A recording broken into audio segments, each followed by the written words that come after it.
like I said, like we need to.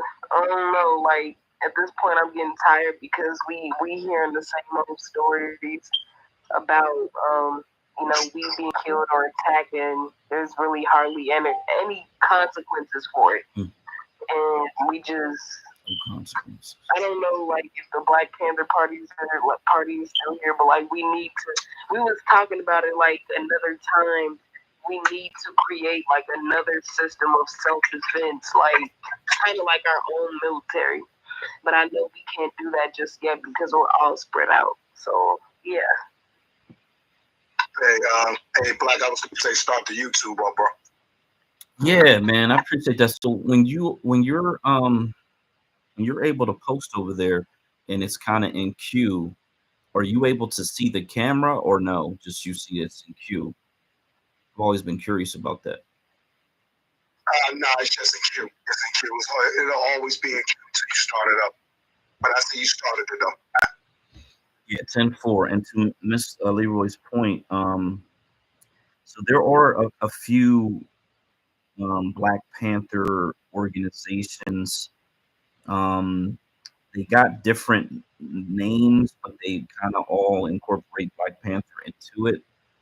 And then I believe there are some that are still kind of connected to the original organization as well. I think off the top of my head, there's at least 2 or 3 of them. Before Khalid Muhammad passed away, he had, when he left the NOI, he had started a something I believe that was called the New Black Panther Party. And if you know Malik Shabazz, he kind of still, he may either still head that organization or is affiliated with it in some way, shape, or form. They got like red, gold, and green, I believe, is their colors. And then there's one that's just all white with black lettering. And then I believe there's one like with a sky blue, black and white color pattern. But they essentially all use the Black Panther logo. Like I said, they do have Black Panther kind of incorporated into the name. But I'm not sure, what their activity is. Leak Zulu Shabazz is a reparationist, but he's on the side of Narcan and Cobra, seemingly. And that kind of is what it is. I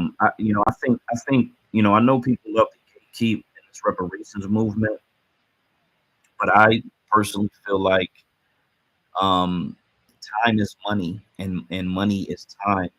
And if you stretch this thing out another decade or two, gatekeeping, you've cost the people who are here now, who may not be here in a decade or two, to be quite honest. You've cost them money and time. And I think there has to be a place where rational minds come together and say, look, this is your thing, this is our thing. We run them simultaneously up the flagpole in Congress, and we stop this gatekeeping in as much as you're not obstructing what we're not obstructing what you're doing.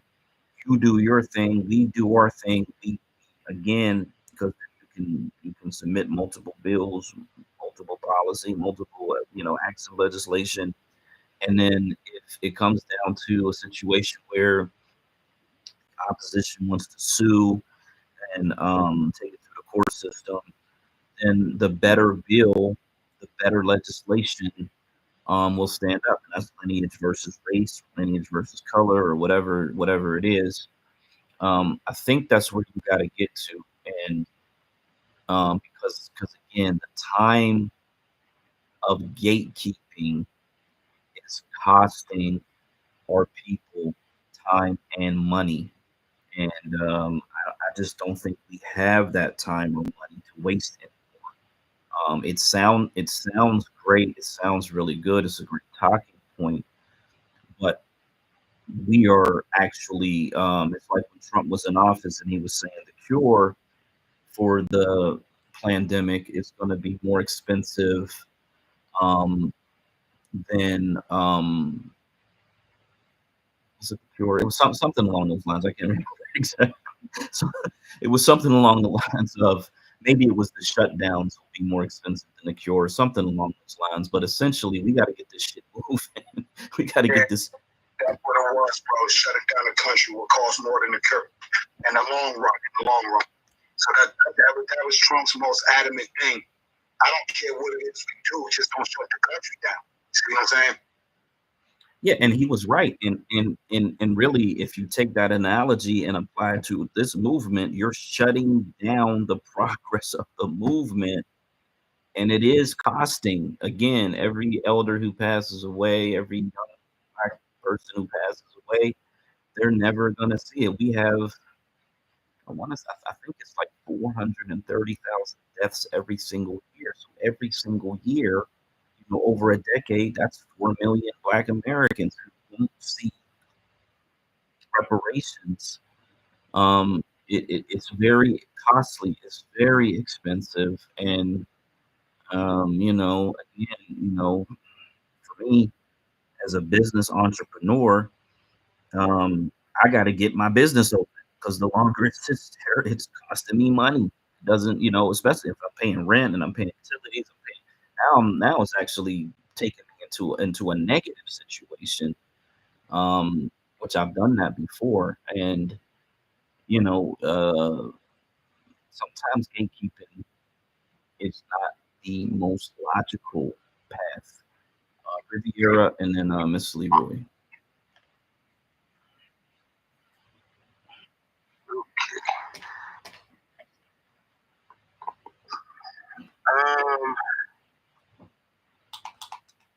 Where should I touch on first? I'm seeing a lot of stuff. I'm seeing the Mark Carter stuff. There's a lot going on these past couple of days.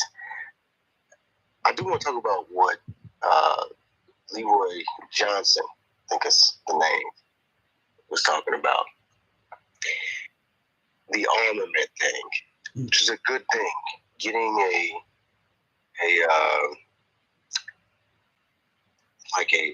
collection of weapons is good. It's good to have some sort of system of protection. Mm-hmm. Okay, especially with the government we live in right now. There's nothing wrong with that. You have a Second Amendment to protect you and allows you to purchase weapons. With that said, there's a collection of different things I want to tap into that, and I'm gonna kind of just drift off and not say nothing after this. With buying guns, you have to also have there's different aspects. So one of the aspects, me being a veteran and I was in the Marine Corps, before I had joined the military, I was absolutely terrified of guns. So from 18 years old and below, I remember when I got robbed. A guy kicked in my door. It's a long story. A buddy of mine had a little bit of weed, half a pound of weed he brought into my house. And he was trying to sell it. And I was like, all right, I understood the situation. Trying to get out of town to get his big mama or whatever. And I had my door kicked in. Wow. And after that, long story short, another buddy of mine had gotten a gun. And he had a gun for a couple months. And it was terrifying to me. He was like, man, you need this. And the bullets were huge, and I didn't know it was 44. And I just remember being like, I don't know how to shoot. I don't want to kill myself. I thought just having it in my hand would kill me. I know we all are training stupid to weapons. Some of us have already shot guns or shot whatever kind of weapon. But for me, a grown man at 18, I was terrified. Anything that had to do with anything that shot a projectile outside of it. Wow. And then when I went to the Marine Corps, I guess in context of what I'm talking about, taking care of that weapon, not just being able to shoot it at the range, but taking care of it, not just doing CQB or shoot, move, and communicate, or any other things that are associated with having the weapon. Being able to take care of that weapon, dismantling it, cleaning it, making it your friend, your buddy. That was one of the things. It's not even just a movie thing. It's not even just a Full Metal Jacket or any of these other military movies kind of thing. where they talk about, you know, the rifle is your girlfriend, right? I had to learn how to take apart the different parts of the weapon and clean them, and understand the different mechanisms of that weapon that I had, which was the M16A1 service rifle. Outside of that, which is a good thing to have guns and cleaning them in the sort. Now we're going to address the CQB, close quarters combat. I will say this: going to the range is cool. I got buddies all the time that tell me, "Oh yeah, I know how to use this. I got AR. I got this. I got that. I put a butt stock on it, or I've got a 8-inch barrel. There's no butt stock on it, and it shoot. That's all I need to know." They didn't stop making guns. If the white supremacists act up today, they didn't stop making guns with them. We can go get guns now, which is cool. And I got in trouble for saying this. I'm going to say it now. I have to take a deep breath as I plot on why I'm going to say this. We are unprepared. We have all the guns in the world, just as much as the white folk got guns and the Hispanics and all the other motherfuckers. We are unprepared because we're totally reliant on, I've got a gun and the gun shoots and it can kill people, which is cool. But are you effective with that weapon? Can you shoot at 300 yards and hit your mark and improve it? And furthermore, can you shoot that thing at 300 yards while it's moving? You can shoot it while it's not moving. That's cool, and that's all fine and dandy. Even at 20 yards, can you shoot something that's moving around or has taken a position, whether it be cover, whether it be concealment? Can you effectively understand the weapon that I have? It's a 223, right? Will it go through the brick? I got an AK-47. We know that AK-47s will go through one house to the other at whatever yards. I think it's 150 yards to go through one house to the next house, and etc. But once it starts hitting brick and stuff like that, how effective is this weapon? Right? We want to be able to understand, because the white folk, they understand on a different level. I'm not saying that all of us don't understand that. I'm just saying that there's an importance to understanding the CQB. And I'm going to land with this. I do a lot of research. I don't know everything still to this day. And I don't, by the way, I'm a felon. I don't have any guns or anything. But I like to preach understanding, shoot, move, and communicate. CQB is good. Understanding how to slice the pie in the doorway, that's cool. Protecting your home. But I don't think at this point we're at that level. Shoot, move. And what I mean by that is not necessarily that you don't understand CQB, but that CQB is unnecessary because I don't think white supremacists is going to be in our houses. I think it's going to be open arms combat in the outside situation where you're going to have mass shooters. Like they love talking about us being mass shooters. It's not the same thing that they do it at a fly. We always are getting into it with somebody. When it comes to the street, getting into it, shit, right? We always notify our quote unquote, I won't say we, but there's a group of people that are in our community, the younger audience that are street dudes, they get into it and they notify their opposition or their ops that they're going to get into it with. So they know it's going to be mutual combat. Whereas the white supremacists, they don't notify us. They show up at our grocery stores. They show up at our churches. They try to make it look like they come as chameleons and they shoot the fuck up out of us. Cowards. Even outside of killing us, when they go and do shit against themselves, they never notify. They might leave a memoir or what's the thing they love to leave? They leave those memorandums, what they were going to do previous to manifesto. Right. But we don't find out until almost a week later, and that takes law enforcement to say, "Hey, this guy wrote a manifesto." So my point in saying that is, when you have your sight on, understanding, I want to move forward with fighting this person with my pistol, and this guy's got a rifle. Right?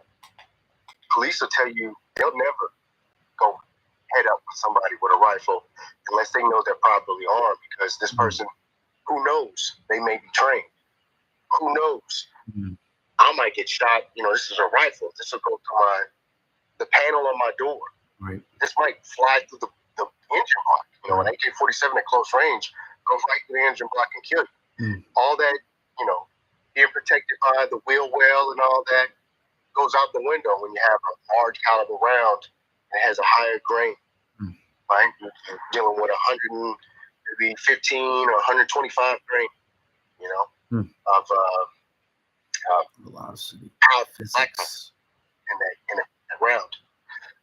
These are important things. There's so many more aspects to having the weapon, just shooting it. And it's good to have the gun. Okay, it's perfect, great. You got guns, that's good. But understanding what kind of power you have with that gun.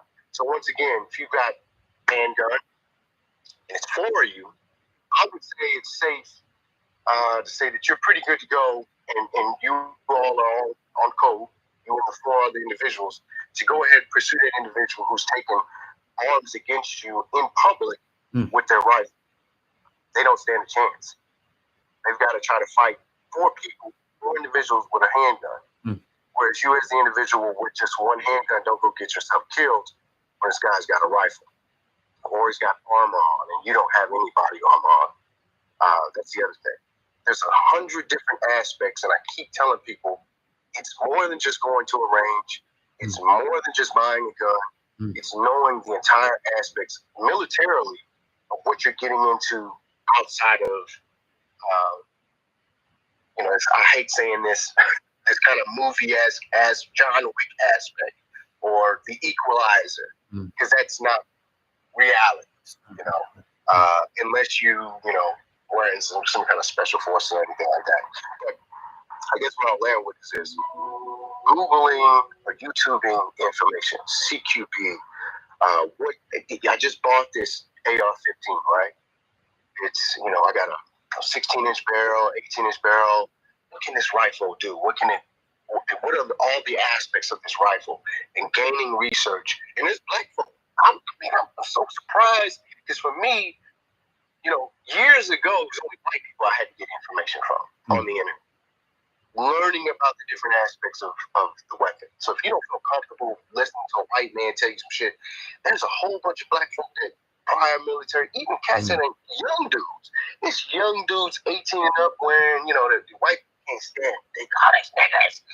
You buy the gun and they know the ins and outs of the guns. They're not just pointing the gun sideways and it's making white people mad because they got the hip hop clothes on. And they're actually using 2 hands and not doing the sideways bullshit. And they know how to shoot, move, and communicate. And they know the different aspects of the weapons that they have and how the mechanics of the weapon works. And it's really pissing off white folk. So when I say this, I say that to say this, excuse me. The information that you can gain just by humbling yourself, even with me being in the Marine Corps for 4 years, I don't know every fucking thing, right? And I've learned so much from even younger. I'm 40 years old. I've learned so much from younger guys on YouTube about different armor, how to move different, how to, you know, maybe there's a better way of doing some CQB, you know, slicing the pie is a doorway thing, right? And I seen a black dude, a little young dude, he understood the mechanics of slicing the pie, you know, it caused the fatal funnel when you walk in the door. You commit to 100% violence. It doesn't matter what's on the other side of the door. You have to make this quick and they call it, I believe it's called action of violence, right? You got to make quick decisions. You can't just have your finger on the trigger. You damn near got to have that motherfucker so depressed on that trigger that, you know, we always say, you know, you always hear older cats say, when you pull the gun, be prepared to use it. Right. You know what I mean? That kind of thing. Right. It's that instance of what's in front of me. Is it a threat or is it not a threat? And I think we need to understand that as far as, and bear with me because I'm kind of out there right now, but I think we need to understand that on multiple levels.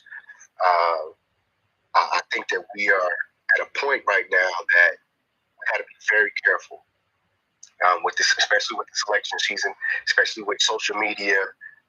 Elon Musk is allowing white supremacists to just say whatever, but if we say something, you know, we get in trouble. I think it's very important that we keep our heads on the swivel. We understand our surroundings and we understand what's going on. It's good that y'all are buying guns. I think that's very important. I think that you also should understand the weapons and understand the movements that come with the weapons and how to. And I'm gonna land with this. I said I was gonna land, and I'm definitely landing with this. The Survivor Sisters. They got a YouTube page and they also got a Facebook page. Man, those young ladies, man, those are the baddest black women on the planet, man. I watched them do shit that I'd never seen in the Marine Corps. We learned all sorts of shit. The Survival Sisters, these are black women that can teach men, women, children, elderly, everybody, man. This is a good thing. I'm so, it makes my heart feel good that we back in like the late 1960s, 1970s, which I was talking about the Black Panthers. I think that it's important that we get the information that we need to keep ourselves protected from both tyranny and white supremacy. It doesn't matter what the government thinks at this point. They do not care about us. They've made it very clear. And I did say I was going to land. Just bear with me. I'm going to shut up. But I keep hearing the same thing about, y'all not going to get reparations. Y'all better just close the door. I don't want to say that we're not going to get it.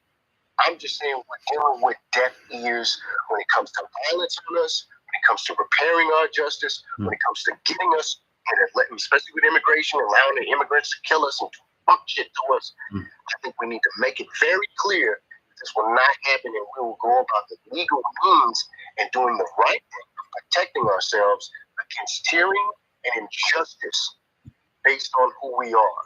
We're not going to allow it anymore. We can do this. We're all going to get on code, and we're all going to fight for the person who had to protect themselves.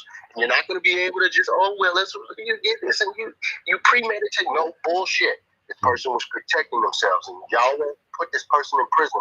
We all going to fucking get mad. You thought that shit when we got mad about George Floyd and all these other brothers that y'all killed, and we burned the city down. Now we're going to get on code. We're going to march up and down the street like the Million Man March back in the 90s when y'all got a little, whoa, shit, these niggas all together. Except it's going to be million women, million children march. You don't want to see that elderly and everybody. Y'all ain't going to want to see that. Because now it's not going to be millions, it's going to be billions. Because now we've raised the number, the per capita that y'all like to talk about so much. We've raised the number so much that y'all not going to be able to know who the fuck the enemy is. You don't want to turn this country into an Israel-Palestine type of event. You don't want that. Y'all can talk all this race war shit, but y'all don't even have y'all shit together. Y'all got homosexuals. Y'all got people running around here that's confused. You got people running around here doing bullshit. Democrats. Y'all can't get on code. White supremacists can't get on code at all. Y'all running out. Your numbers are dwindling. You can't make babies. How y'all gonna have a race war and y'all ain't even on the same page? You calling everybody Jews and the other white people are Hispanics.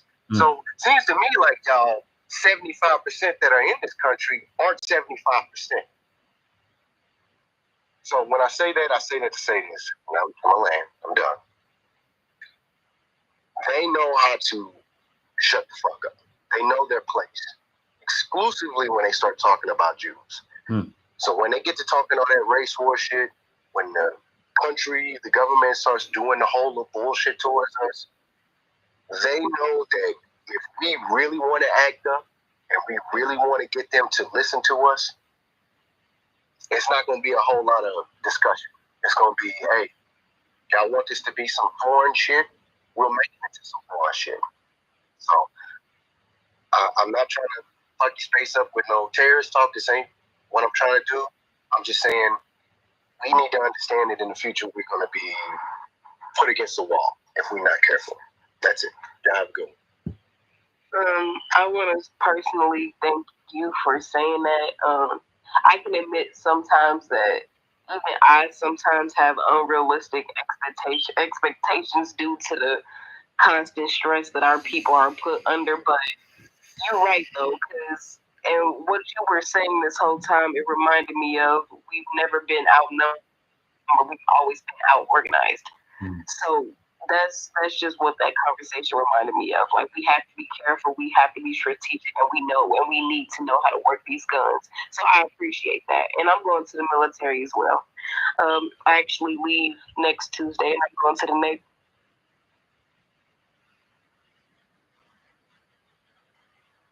Yeah, salute to the Black American Descendant soldiers, CBs, and others in the space and still in existence, and those who have passed away as well. So Riviera touched on a lot of topics. I agree with everything that he said for the most part. DJ says, "Are we in the purge or are we in Hunger Games?" And I feel like it's both. Chicago, New York, and out in California for a very long time. I think increasingly in different parts of the country, it's going to increase because the goal is to reach 400 plus million in population. And they can only do that through mass immigration. They cannot do that through the birth rate. So, if that's the goal, and that is the goal, and it's all about money, it's all about increasing the U.S. GDP, it's all about increasing the US PPP. I got a video we're going to listen to about Social Security. That's bankrupt. Been bankrupt. That was a Republican agenda under the second Bush. A lot of those wars were IOUs robbing the Social Security fund to pay for that stuff back then, and that was the agenda. And back then they didn't want it to last this long. So, do we have another couple decades? I'll be 65 in roughly 15 years. No way I'll get Social Security at 65. Lucky to get it at 70. So, along with this gun talk, which is very important, which is 2A, 14 over 2A, you also need to think about your financial health and your retirement health as well, because, you know, outside of massive immigration and them actually increasing the tax base, there's no money for Social Security, some of these other programs that they have. Quote, the thing that a black majority state would do would provide a social safety net for the citizens of the black majority state, and create we have these 527s, which are savings plans for education. But I personally believe that as a black majority state, we can actually pay for um, pre-K all the way through a bachelor degree and or a skills trade degree of some nature. And I don't think that's outside of the realm of possibility, because what you're doing is you're increasing the tax base by making sure your citizens are able to earn higher wages. And so it would be a win-win for the government and for the citizens. So there's a lot of things that we can do to kind of mitigate some of these things that are going to be occurring at the federal level. And really, a lot of it needs to be mitigated because we are minoritized, scattered, really on our own, extremely on our own. Even the black politicians, DJ posted Maxine Waters. Oh my God, that interview, man, she should be locked up just for that interview alone. It's her saying the same thing over and over. Say it again. That's in the hood, bro. Say it again. I said that sister that was speaking the next thing from your hood, bro. Oh, for real, for real. I got a local video on this police situation here, and that's what the brother Colin Ware, who is a gun advocate online. He's a beast with it. So we're gonna play that too, so you know what's going on here, because it's happening here. It's likely going to be something that if they think they get success with it, they're gonna start doing it in other places. I think this is the test run. And so that's kind of crazy. But thank God we have a very small immigration population, but it is growing. It is increasing. When you go to the Walmart out by the airport, it's all immigrants. Just to be really blunt about it.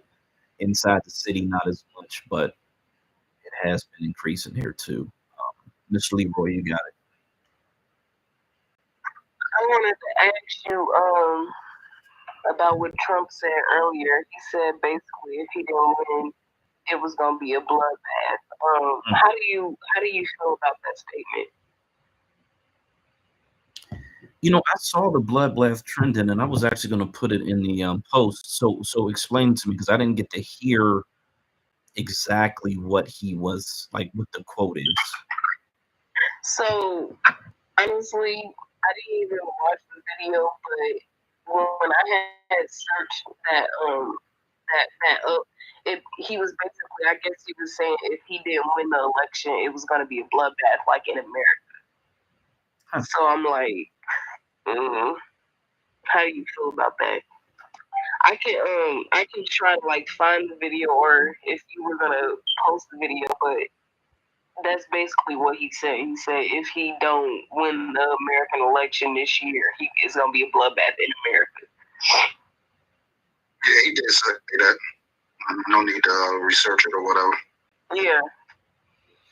Yeah, let me find a clip that's long enough to play, and then we'll kind of parse it out. Because what they like to do is they like to take clips and then kind of misrepresent what is actually being said. Sometimes the context is really, really, really important. So this one's about a minute long. Let me get my volume up here. With Mexico has taken over a period of 30 years, 34% of the automobile manufacturing business in our country. Think of it, went to Mexico. China now is building a couple of massive plants where they're going to build the cars in Mexico and they think that they're going to sell those cars into the United States with no tax at the border. Let me tell you something to China. If you're listening, President Xi, and you and I are friends, but he understands the way I deal.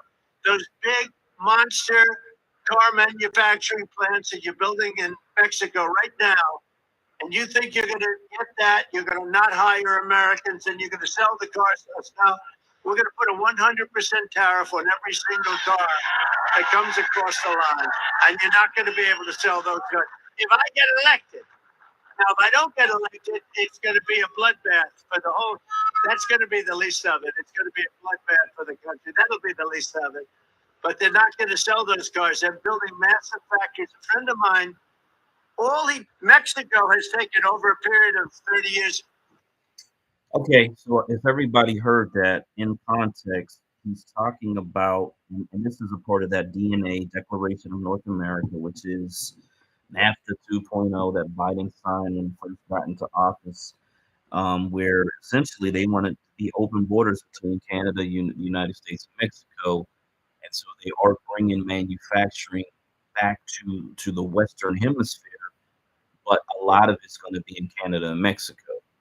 And it sounds like he's essentially talking about that. And he says in context that if he's not the president and Biden is the president, just to kind of paraphrase that, it's going to be an economic bloodbath in the sense that they're going to be sending these cars up here, and they're not going to, there's going to be no restriction on it. In other words, Biden's going to be selling out the country. So that's the context of that quote. And this is why the demonic, racist piece of shit white liberals are so untrustworthy because they do deceptive shit like that all the time. This is what they do. And that's why I don't trust things that come through white liberal media at all. It's always deceptive. It's always designed to get a reaction. But then when you go back and actually, and this is what they did to Kanye, and so I really, really keyed in on it when I could see how they were taking quotes of things that he said and just focusing in on that, but not actually caring about everything else that he said around the quote, um, which is dangerous in his propaganda. And it's just the way that they move. They think people are not intelligent enough, or they don't have time to actually go back and listen to the whole quote. And this is how you end up with people voting on emotion and not voting on intelligence, in my opinion. So,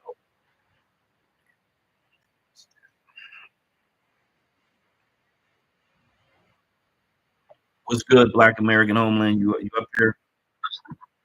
Yeah, I'm here. Hey, how you doing? What's up, DJ? How you doing, man? Yeah, what's up, big bro? What's up? What's up? Hey, I'm doing pretty good. The bloodbath comment. What you said, yeah, I understand what you mean by that, but the way I took it is that if he doesn't win, that there's going to be some type of, not a civil war, but his, the people that want him to be president, if he's not president, right? They going to, I guess, storm the streets or cause chaos in the country. But you know what? But I've been doing some, the past year, looking at the,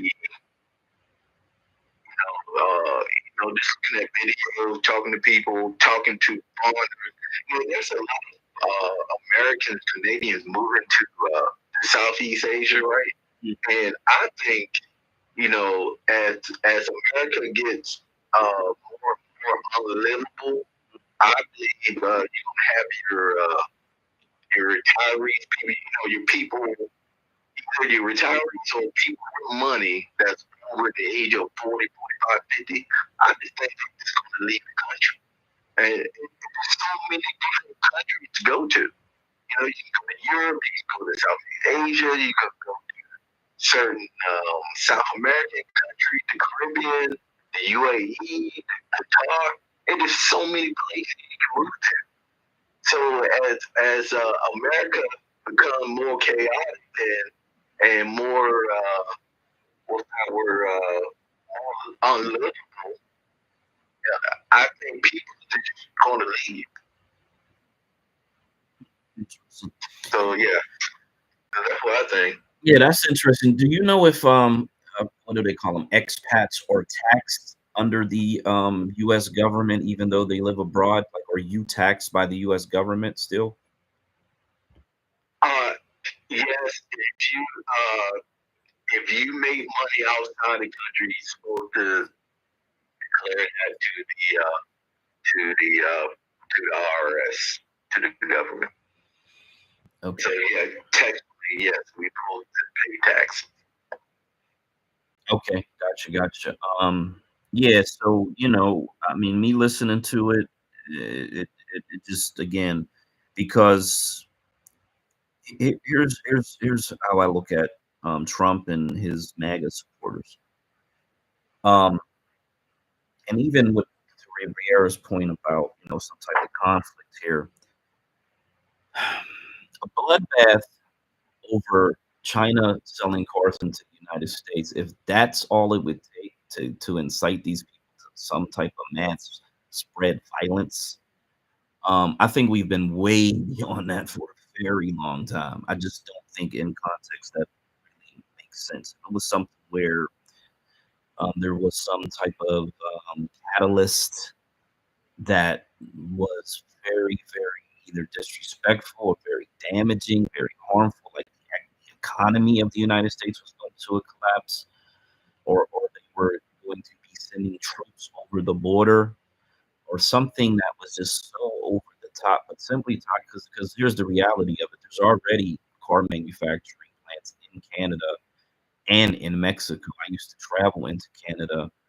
um, from the Detroit area and deliver parts over that Ambassador Bridge up there. There's a lot of manufacturing already in Mexico. So I just don't think that that's the tipping point that gets people to get out in the streets and start like murdering people. I think it was an economic, purely an economic phrase. You used the term bloodbath, and um, in context of that, is it that the American taxpayer is going to face the bloodbath? Is it the American corporations? Is it the U.S. dollar? To be quite honest, because this BRICS thing, 6 months ago, a year ago, I was like, it's nothing, it's nothing. But no, that thing right now is looking real. Is looking like the real deal because they're saying that they're going to have more GDP, a higher GDP than the United States in a very short period of time with all the countries that have signed up.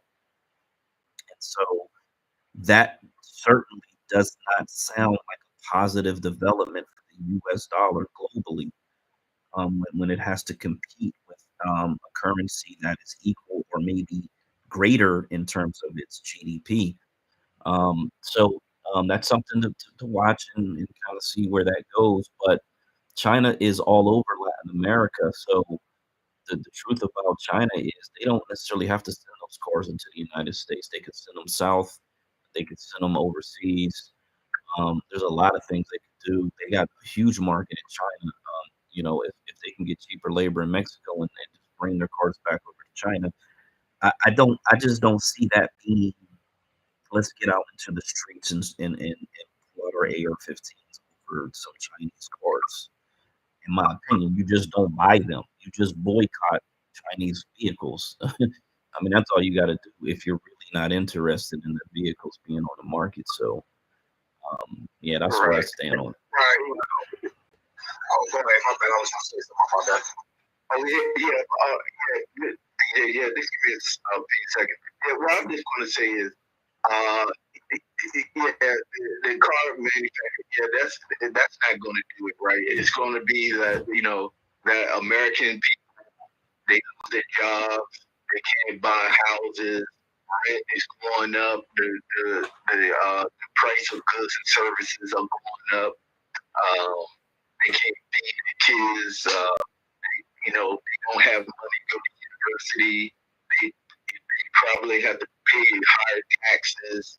I think it's going to be all those things. The dollar going down in value is going to be all those things that's going to be a tipping point. But the thing is, it's been going on for a while. So I just don't, look, man, they have this thing 2030.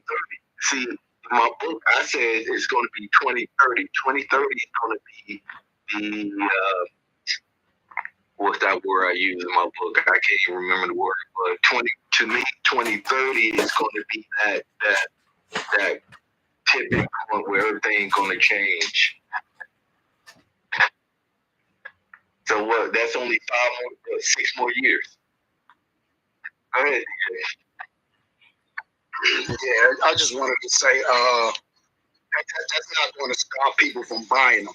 So from a marketing perspective, promotion, the price, it's a car, get you from A to B. If the price is cheap, Americans is going for it. You know what I'm saying? They don't care if it's Chinese or American made. You know what I'm saying? I got to budget my money, time, all this other stuff. So, shout out to Miss Nichols. I finally watched for president. I finally watched Be the World Behind. I'm so mad at you right now. Maybe watch that crap, girl.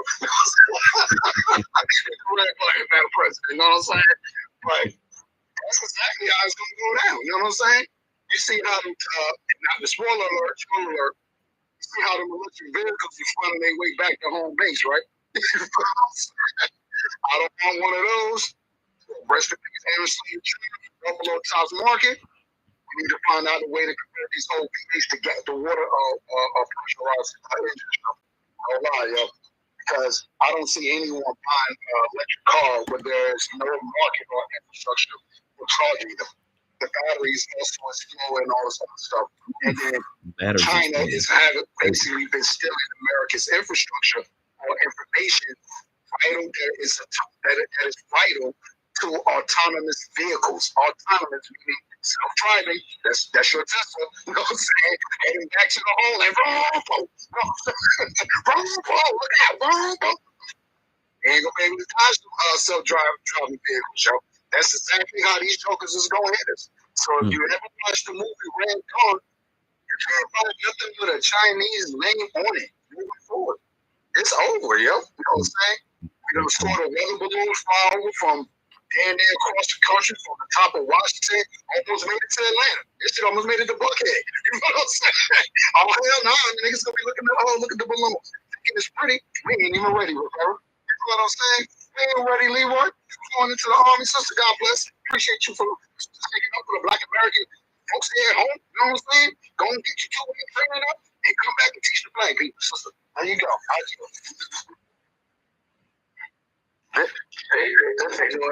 was going to say that you mentioned about American corporation when they suffer, right? Actually, many of the top 500, Dow Jones companies, they're going to do very well because they hedge their bets, right? They're not just in the United States. They're all over the world. They do business all over the world. They got manufacturing in different countries. They call centers in Southeast Asia. They're hedging their bets. So it doesn't matter what happens in the United States, right? American corporations, they're going to do very, very well. That opens up That's part of the problem. Huawei situation. Because maybe the phone company of Huawei, or I don't know how to say that. Oh, yeah. Chinese, I don't know where they're from, Korea. Korea. The United States government had sued them for, when we look at TikTok and all those other things, those other applications, but they were stealing a lot of data. Phone companies stealing data about fighter jets. Look this up. And I'm going to spell the name of the company. It's HUAWEI. I remember back in like 2000, maybe 15 or 16, before the Trump election, NPR had a big news kind of thing on the radio. I used to always listen to NPR about this Huawei company and how they were stealing data. Now, I remember Huawei because they used to have those little phones, cheap phones you could get with Cricket or little cheap phone companies. And that's all I knew that they did. Oh, battery. Oh, but shit. To hear that they were stealing government information, they were stealing information from U.S. citizens, they were peering in on individuals' personal activities, et cetera, et cetera. I just found that really interesting. And you mentioning the cars, remember the chip shortage? Probably when they couldn't make all those vehicles because certain countries weren't making the computer chips to put into the vehicles, so you would only get the basic package in certain cars. And those chips were being made in Asia. I just think it's really interesting, and even our cars, and these systems that we have now in our phones, listen in to us, take in information from us when we speak. We always have the little conspiracy or joke. We're talking about Nike shoes. I'm talking about Air Force Ones, right? And all of a sudden, I'm getting all sorts of shit on Facebook, on Google, about Air Force Ones. I'm not even looking at this shit. I'm Googling something totally different. All of a sudden, I'm getting advertisements for specific things, right? Like, damn, is my phone listening to me? What's going on? We joked about Alexa and that kind of thing, right? I just feel like the whole Asia dipping in on us when he talks about the bloodbath, I wouldn't put it past white America. Once again, though, they know their place. They pretend we used January 6th, kind of as a reference as far as what white people were capable of, going in the Capitol. Niggas would never. We got good sense. White folk don't have good sense. Think about the entire history of white folk in this world, going back from when they were in the caves. Their whole thing is conquering and just doing stupid shit, right? We got good sense. We'll do stupid shit from time to time, but we don't do shit on that level. And then I want to talk about the immigration, the mass immigration thing, and kind of the bloodbath thing as well. That's white folk do not experience middle class white Americans, white collar, white Americans have not experienced poverty outside of trailer park blue collar white Americans, and they are really scared because even with Democrats, you'll see the comments or the jokes about in the 1940s, 1950s. I may see the YouTube or the shorts, Facebook or whatever on here or whatever. The 1940s, 1950s, a maintenance guy, for instance, that's what I do for a living. He made $50,000 a year. And with $50,000 a year, you could buy a home, $2,000 in the 1940s. $2,000. That's 3-bedroom home, decent area, right, bang, bang, right? $50,000. That's not what they're really telling you, though. They'll tell you, oh, well, back then people only made $50 a week. No, that's not true. It's not true at all.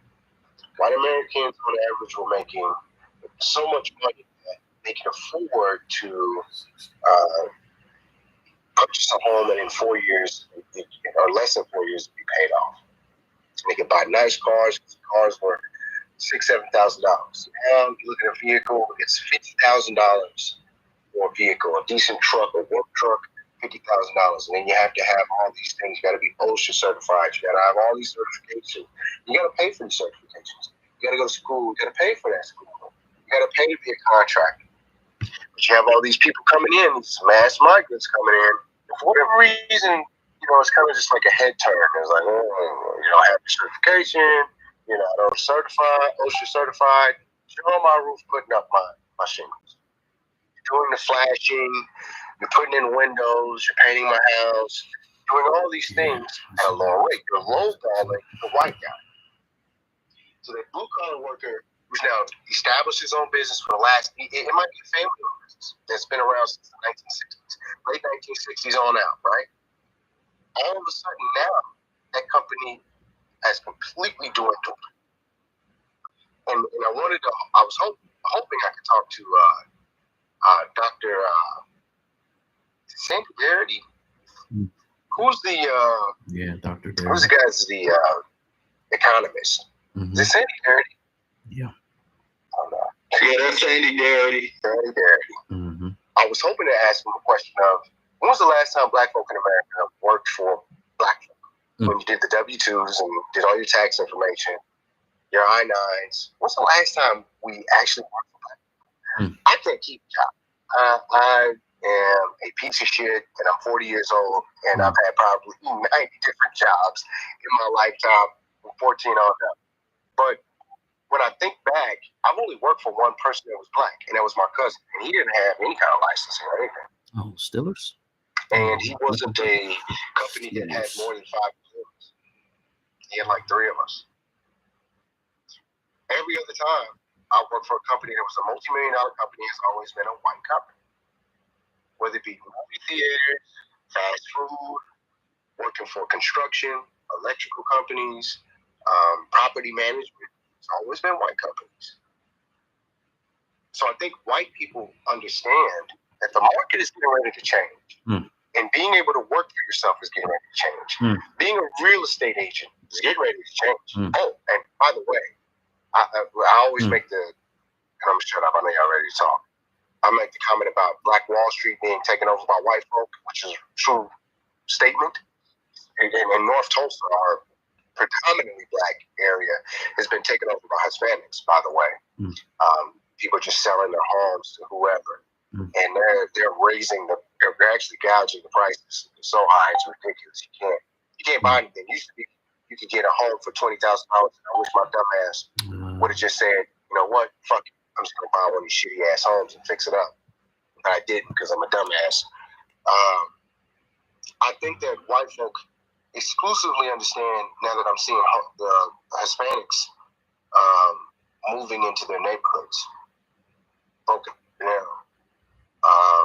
Jinx, these are areas that are like your wealthy areas in whatever parts of town, your metro areas and whatever parts of towns you live in, right? Now they're predominantly Hispanic, and they're fixing up these homes, and they're having Hispanic realtors sell these homes for twice as much as they probably bought the house. When you look at the data on Trulia or whatever website you can get on to look and see how much the house was sold in 2018. In 2018, the house was sold for $90,000, but now the person is selling it for $200,000 or $300,000. And it's like, damn, you bought it for $90,000 and you're selling it for $200,000. Damn, dog. Then you look at the name and who bought the house, and it's a Hernandez or it's a the Miguels or whoever, right? And these are predominantly white neighborhoods, and it's a lot of them. It's not just one. It's a lot of these Hispanics buying these homes. They know that shit is changing. They also, and one of the things I also hear from white folk that I work with, because I'm in a predominantly white industry. Like I said, do remodeling and construction and maintenance or whatever, or handyman work. The big argument or the big complaint is that immigrants are coming into this country and taking their jobs, their side jobs, their side hustles, outside of the bullshit $16, $17, $18 an hour that they're getting for doing maintenance for the property management company. By the way, while they're fucking me over, I'm getting 12 while they get paid 16, 17. Because I'm a nigga. I know just as much as the white boy, but I ain't complaining. I'm getting paid. So for me, when I'm listening to that and I'm hearing what you guys talked about, the bloodbath and shit, I wouldn't put it past, going back to what I was initially saying, I wouldn't put it past white people to do the freak out, to not have the common sense. Because for so long, they were so used to having that comfort blanket. Being able to say, oh, I've got everything I need. I got my nice truck. I've got my nice house that I can pay. I can pay the mortgage. I feel safe and secure. I don't have any problems. I've got money I can get on the side. Now, hey, hey, Becky Smith would say, good deal. You charged her $3,000 and Jose's gonna do it for $1,500. Hell, you might even do it for $900. Is he starving? He just came here to this country. He ain't got shit else. He can do just as good of a job as you, Kyle, Mark, Philip, right? So I wouldn't put it past them, the bloodbath thing. As far as the immigration, as far as these people from other countries coming into this country and creating jobs, and creating wealth for them in their own country. I really, man, I don't think that the next couple of years are going to be good.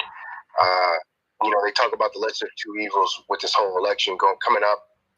I just rather with Trump be in office than, another 4 years of Joe Biden or whoever the fuck, right? I just don't feel like this is going to be a good thing. But like I said, we just need to sit back. I haven't said that in this room, but I've said it in other rooms. As far as the sit back thing, let these motherfuckers fight it out. The best military strategy is to let your enemies fight each other and sit back. I talk about race war in America and white people talking about, oh, we'll get into it with everybody else. Shit, let them. We don't have a fight in a war with the immigrants and all that shit. Let them fight the immigrants. Y'all don't like Mexicans and shit like that? I don't care for them either. But y'all want to fight them that? Y'all big and bold. Y'all don't like the Muslims and y'all don't like all these other Muslims. Do it. Go for it. I'm not helping you. I'm not helping you or assisting you in any of the bullshit that you got going on. I'm going to sit back and wait. And when all the smoke is cleared, that's when I'm going to step in and say, oh, shit. It looks to me like it's good to go. I'm going to take advantage of the situation. Here I am. What do you need? He's work done. Stamps are gone. The white folk are gone. Everybody's in jail or dead. So I'm being facetious when I say this. I'm not saying there's over here a war with the immigrants. I think this combativeness they've got going on between each other is going to end horribly. Let them have it. Let them have at it. They want to get at it with each other. Let them have it. I just don't feel like we need to be dipping our dicks like, we talk about America with Israel and all that other shit. We don't need to be dipping our dicks in other people's fucking conflicts. But these motherfuckers have had it. You know what I mean? We've constantly been on the low end of the totem pole for the last 400 fucking years. Crazy. That these motherfuckers have had. Now white people sitting at the low end of the totem pole. Hey, bitch, congratulations, you're a nigga now. Mm-hmm. I love now that we have it, especially on this app, white people get mad because they get called nignods and they get called niggas, right? Y'all motherfucking niggas now. Congratulations. And Paul Mooney talks about that. He says, y'all motherfuckers is niggas now. Yeah, you talked all that shit, and now the same country that you trusted in hates your ass. Now the same judicial system, and I said I was going to shut up, but I got a lot on my mind.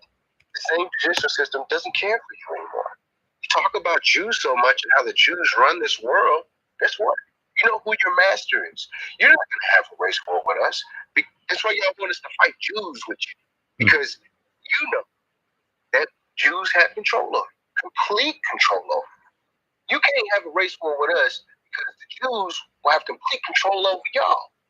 And furthermore, like I said, y'all got homosexual agenda in y'all community. We don't have that issue at our schools. We don't have a drag queen story hour. Y'all got that. That's what y'all Jews are doing this. The Jews are the Israelites. Okay, well, hey, they don't involve over 18 if content. I take my daughter not to for a black children. school, she ain't gonna have that issue.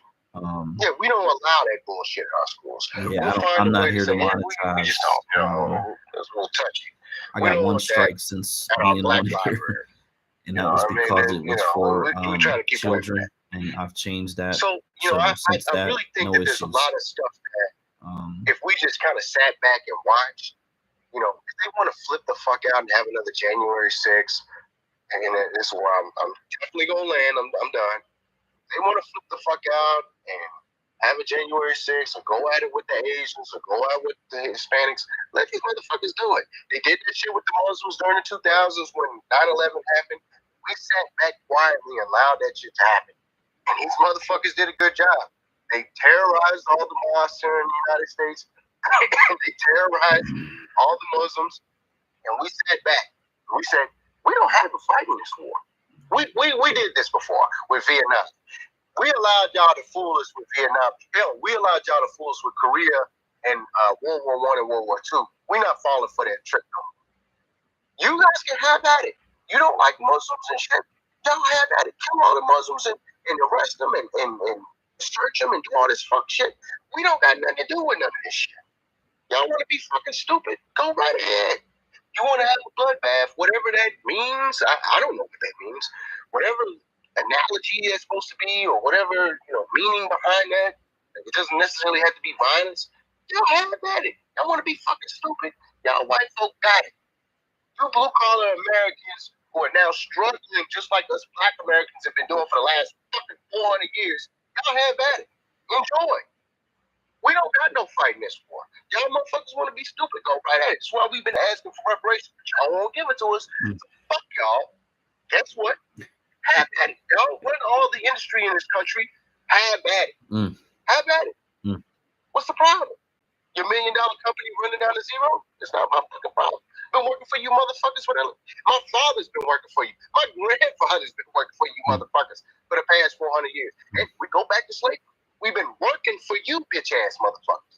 So y'all have that. Y'all mad because now y'all getting ready to be poor as fuck. You regular working class Americans are getting ready to be middle class bitch ass motherfuckers. Gonna be poor just like the rest of us niggas. Congratulations, bitch motherfucker. You a nigga just like me. Have that. I ain't got shit to do with it. So I think that the whole talk thing, if they gonna do it, let them do it. If they're not gonna do it, yeah, all right. We know where they at. We know how weak they are. I'm just saying, just from a strategy point. I may not have all my sense there, but from a strategy point, I feel like that makes a lot of sense. And I'm done. Okay, hey, okay. You know what? Go ahead, Black. Go ahead, Black. No, you go. I'll go after you. Okay, yeah, I was going to say, I agree with a lot of things he said. The only thing I don't agree with is that we should sit back and wait and see what happens at the end. We're going to be very much involved, right?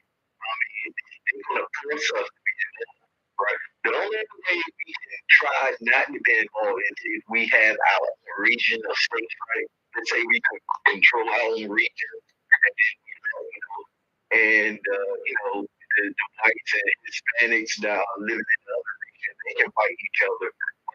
It will spread out throughout the country, that we live in every region. We live in California, or the Southwest region, we live in the Northeast, the Midwest, the Southeast.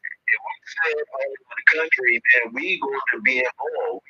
We're going to be the ones that's going to be getting and the most. We are the most vulnerable. So I don't think we can afford to just sit back and let them do everything.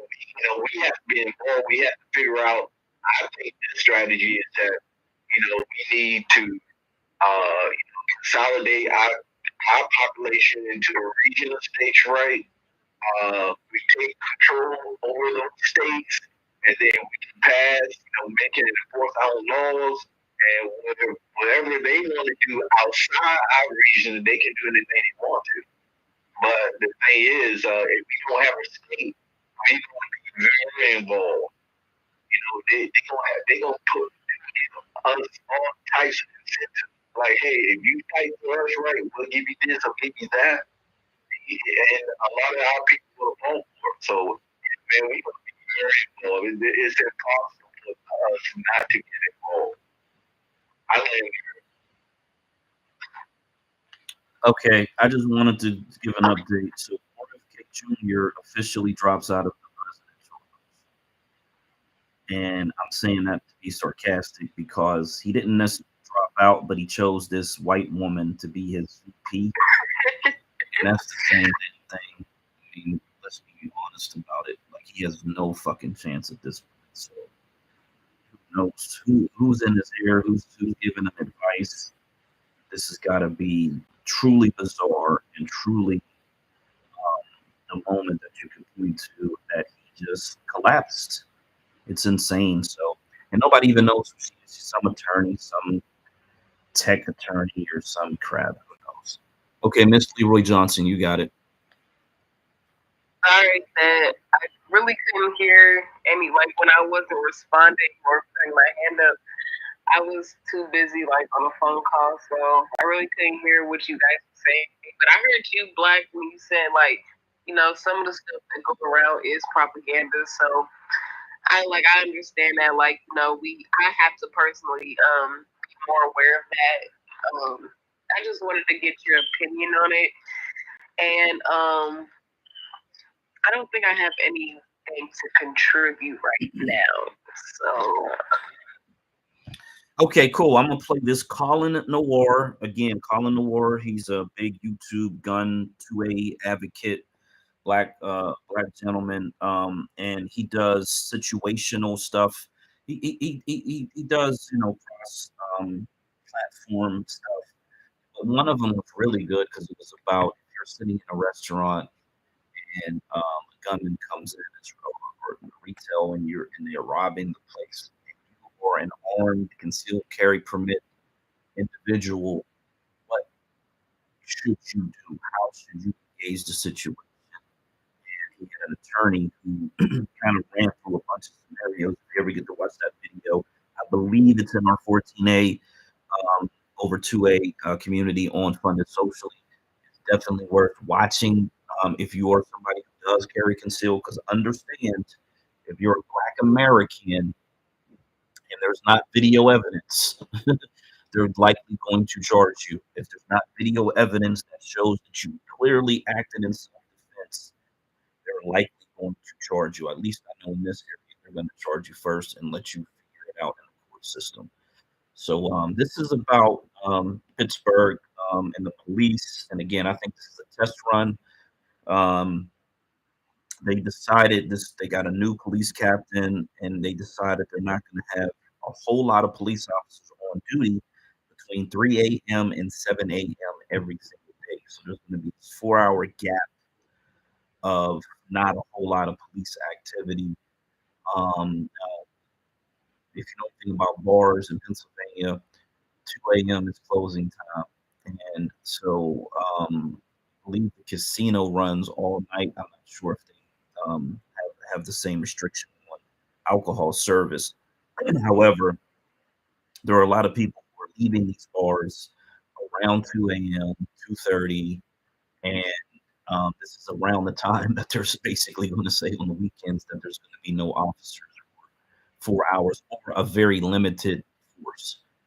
And they're going to do everything through dispatching, and they're only going to really respond to like emergency situations. So I'm gonna let him run through it, and then I do got some other Pittsburgh news. Where am I still at today? But here we go. The Pittsburgh police chief just told the citizens that. So when there's a event that doesn't require, it's not in progress, we're going to take and reroute that call to our telephone reporting unit, which will be operational from 7 a.m. to 3 a.m. Residents of the city will see a major change in the way police respond. They will no longer respond to calls that aren't considered in progress emergency. That means calls like criminal mischief, theft, harassment, and most burglary alarms will all be handled by an enhanced telephone reporting unit. That means residents will file a police report over the phone. Officers will not respond unless it's an emergency. Also, between the hours of 3 a.m. and 7 a.m., there will be no officers at any of the 6 stations throughout the city. Call boxes that link directly to 911 have been installed for people to use in case of an emergency. And during the overnight shift, there will be as few as 20 officers to cover the entire city. Now, the chief also acknowledging today that some of these changes are due to staffing shortages. Now, I remember back during COVID when everything was just kind of weird. I remember in Dallas and other places, the police departments were struggling to keep up with all of the incidents and crime that was going on, to the point where they were starting to have to triage certain police calls. We live in a society where we're completely spoiled when it comes to our idea or the ability to depend on police to keep us safe. It's not necessarily the case that they're always going to be able to. And the problem is when that time comes, it's going to catch you off guard. I don't know why, but X just collapsed me out of the space. So let me see if I can get back to it. Okay, they just kicked me out of the space. I'm gonna go back maybe like 15 seconds and start it up again. Can everybody hear me? Yeah, we can hear you. If you need me to play any videos, let me know, bro. I'm in the studio. Okay, cool. Yeah, I'll probably send you that Social Security one because I think that's really important. Again, you know, a lot of this immigration, mass wave of immigration, it's all about money, and so they're going to sell it to the people who may complain about it, and because there's a lot of these baby boomers who are going to be retiring soon, and all they care about is Social Security, so they're going to vote based on that issue alone. But it is kind of insightful as well. So let me play this one that I'll send you. Struggling to keep up with all of the incidents and crime that was going on, to the point where they were starting to have to triage certain police calls. We live in a society where we're completely spoiled when it comes to our idea or the ability to depend on police to keep us safe. It's not necessarily the case that they're always going to be able to. And the problem is when that time comes, it's going to catch you off guard, which is why I stress all the time people need to save yourself.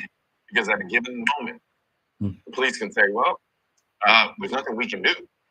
Imagine a situation where you have hurricanes, tornadoes, or just disasters where you're completely on your own. Not because the police don't want to be there, because they just can't be there. People forget police aren't robots. We don't have AI police here.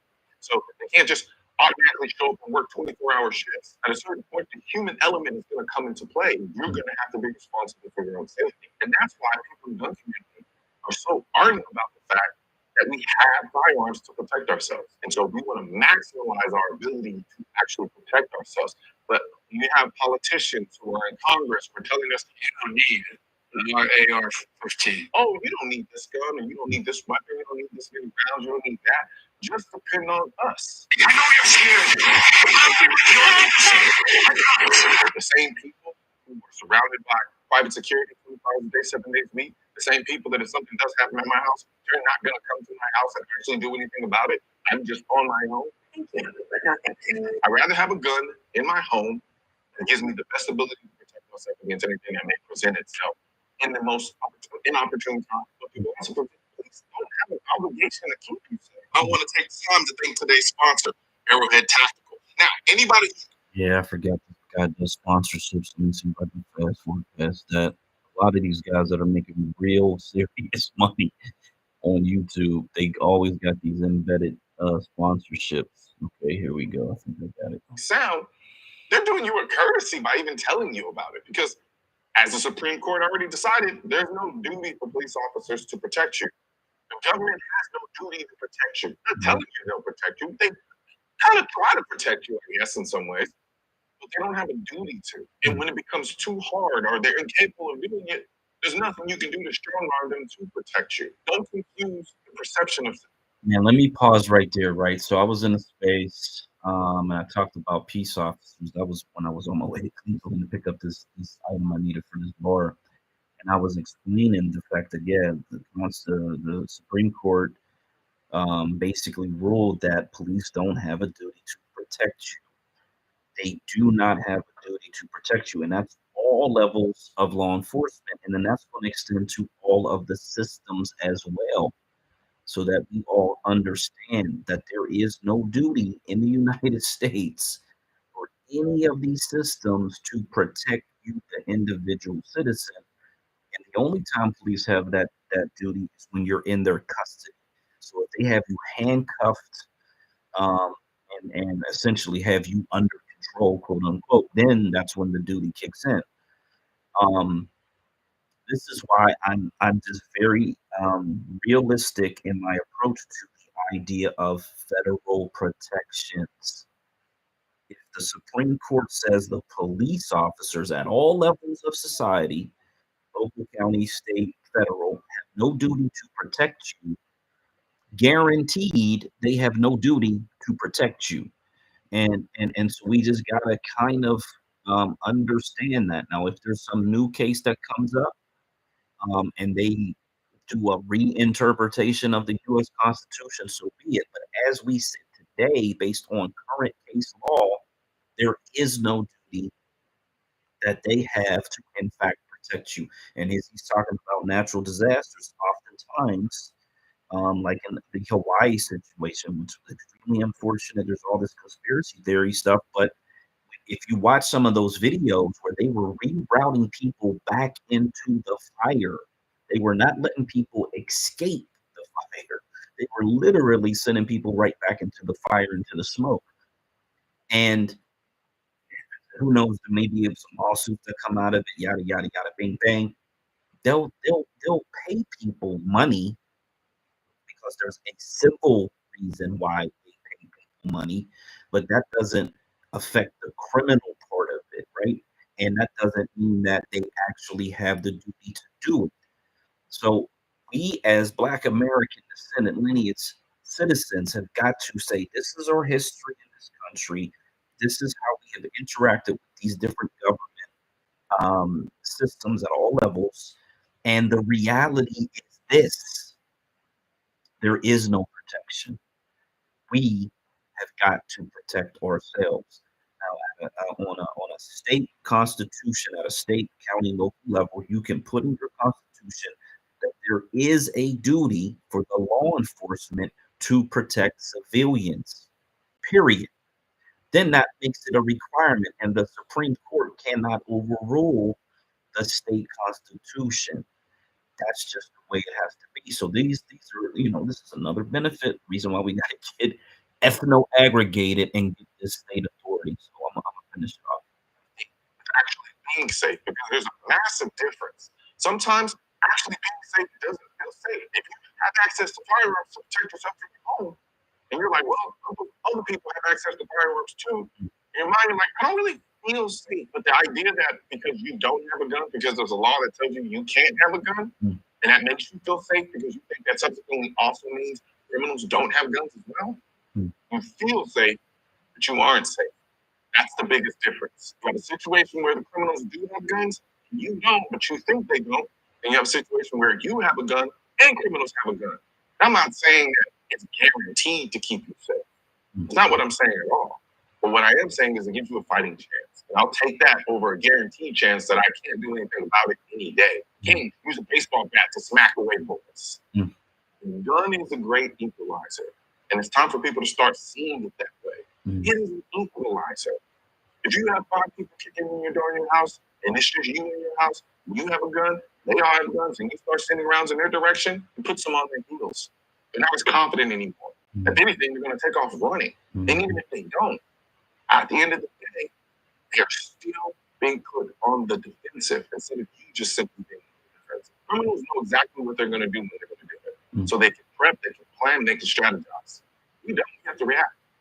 Every single time you have to react. So no matter what, we're always starting behind the 8 ball. So why not position yourself to have the thing that you need to protect yourself? Why not?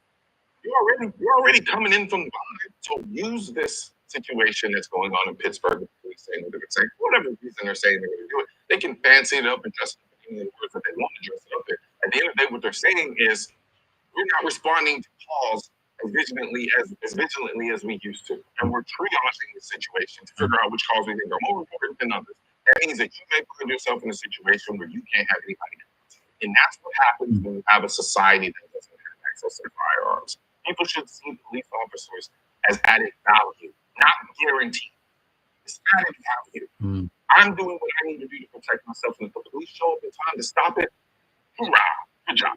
If not, fine, I already got what I need. People have forgotten that during COVID and during that whole time period that police departments were telling people we can't respond to certain calls. For Christ's sake, they set up a whole entire city where they shut down blocks of the city, and it was taken over by just regular random people. And the cops could do nothing about it. You're gonna have all these people trying to become president and tell you we're gonna keep you safe. If they're not telling you how they're gonna help you empower yourself, they're not trying to keep you safe. They're trying to sell you a wolf tip. And I also want you to think about this. When the police make statements like this, what do you think it does to the criminals?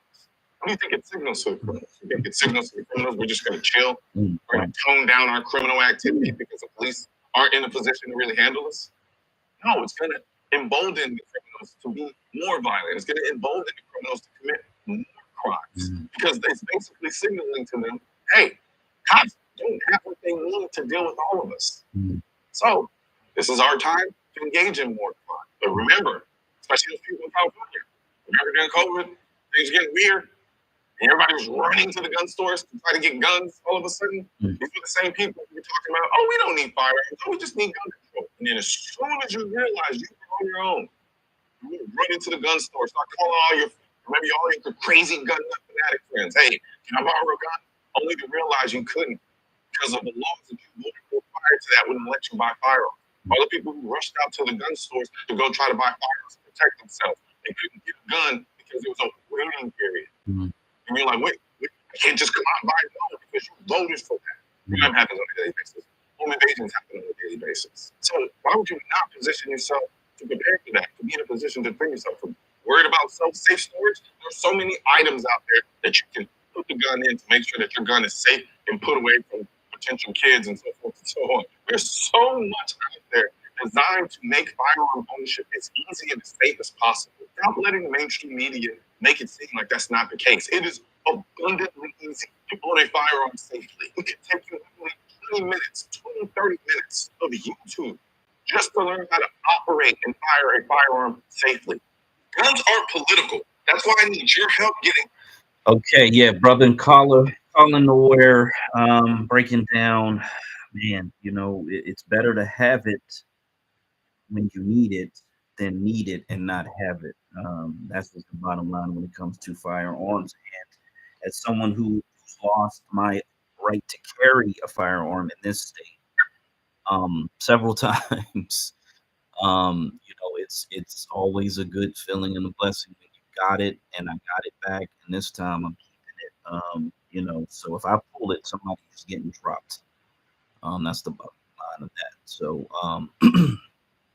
but yeah, in other Pittsburgh news, to the sports fans in the building, so Mike Tomlin, they got a new GM or whatever this guy does. He negotiates all these contracts. They ended up bringing in Russell Wilson. Shout out to Miss Sierra, who they beat in the Berg in the Steel City. Matter of fact, Russell Wilson's already here. I've seen videos of him here in the city. And then this overly privileged white boy who was their star quarterback at Pittsburgh University said, "Oh, you're bringing in Russell Wilson, man. I got to get out of here. Release me from this contract." Mike Thomas said, "Okay, see you bye. Don't let the door hit you with a Lord split you."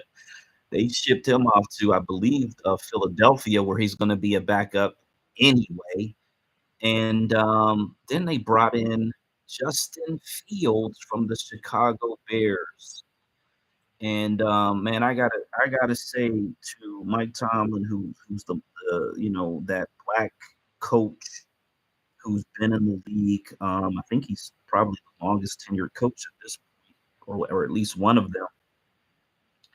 He's finally got an offense to go along with the defense that he's always had. Steelers always know the defense. So to have these two black phenoms at the quarterback position in the same division as Lamar Johnson and Deshaun Watson, he should have a bounce back year, his second year in Cleveland, and then the white boy. Lamar Jackson, I'm sorry. Thank you. And the white boy Burrows down there in Cincinnati. So, man, this is an interesting development. I stopped watching sports a few years ago, but I'm gonna keep my ear to the ground on how this whole situation develops because, for the Pittsburgh Steelers to give a black quarterback a large contract, it will be the first time in Steeler history, to be quite honest. And so, as a former sports fan, that is something that I'm actually anticipating seeing for the local black Pittsburgh community. Hey, Black, how about the quarterback he had back in, I think it was 2002, 3, 4? What's that kid's name? Cordell Stewart. Stewart. Yeah, he was pretty good, right? No, he wasn't a franchise. They man, oh my God. He was ahead of his time, and they used him okay, but not to the level of his talent, obviously. And no, he wasn't the star quarterback. I want to say he was the bridge between whoever and Ben Roethlisberger or whatever. So Ben sat up here. Do you remember how Roethlisberger was able to take the number one position over Stewart? Yeah, he was a quarterback in the mold of John Elway. Really tall, really big, hard to bring down. I think Tom Zach got injured, I believe, early in that season, and then he kind of came in, and if I remember correctly, he just never relinquished the position. He probably got, and I'm saying, and it's just a guess, somewhere between $300 and probably $500 million out of the Pittsburgh Steelers. Even with all the rape accusations, even with all the shit that he was involved in, the accident on the motorcycle. Yeah, man, that to me, and then they got rid of Antonio Brown. They got rid of the running back who was like super sweet, and then those two players never really recovered from that. It just there was this city is a microcosm of how they ran that organization, and they had success in spite of the fact that they really treated the black players like second-class citizens, in my opinion. But it'll be nice to see a what do they call a franchise quarterback that actually gets a big deal out of this team. And I think Mike Tomlin has everything to do with that, for what it's worth.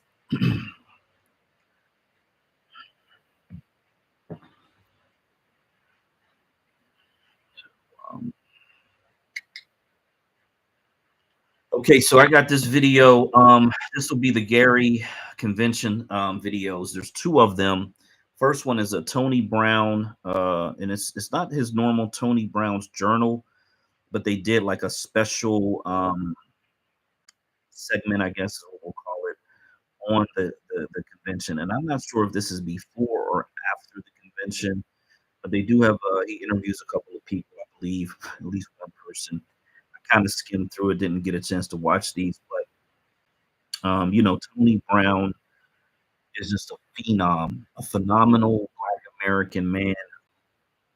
Really was doing the work before the work was the work, digitally and analog and on TV. I don't know if he had radio programs, but some of his stuff probably was broadcast on the radio in different parts of the country.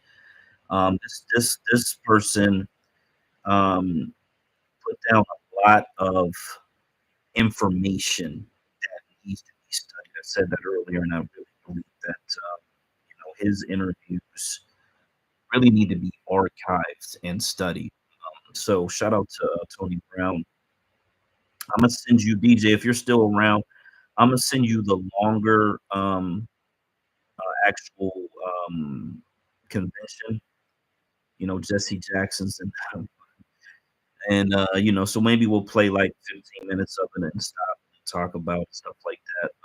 And then that last one I got is the Social Security one, because again, I think it's really important to understand for those who plan to retire one day in this country, you know, how that program may no longer be there. It's likely to be gone in the next 10 to 20 years. But I know they're going to sell immigration as a way to fund it and add funding to it. But that's just politics. You're going to use whatever they want to use to get whatever they want to get.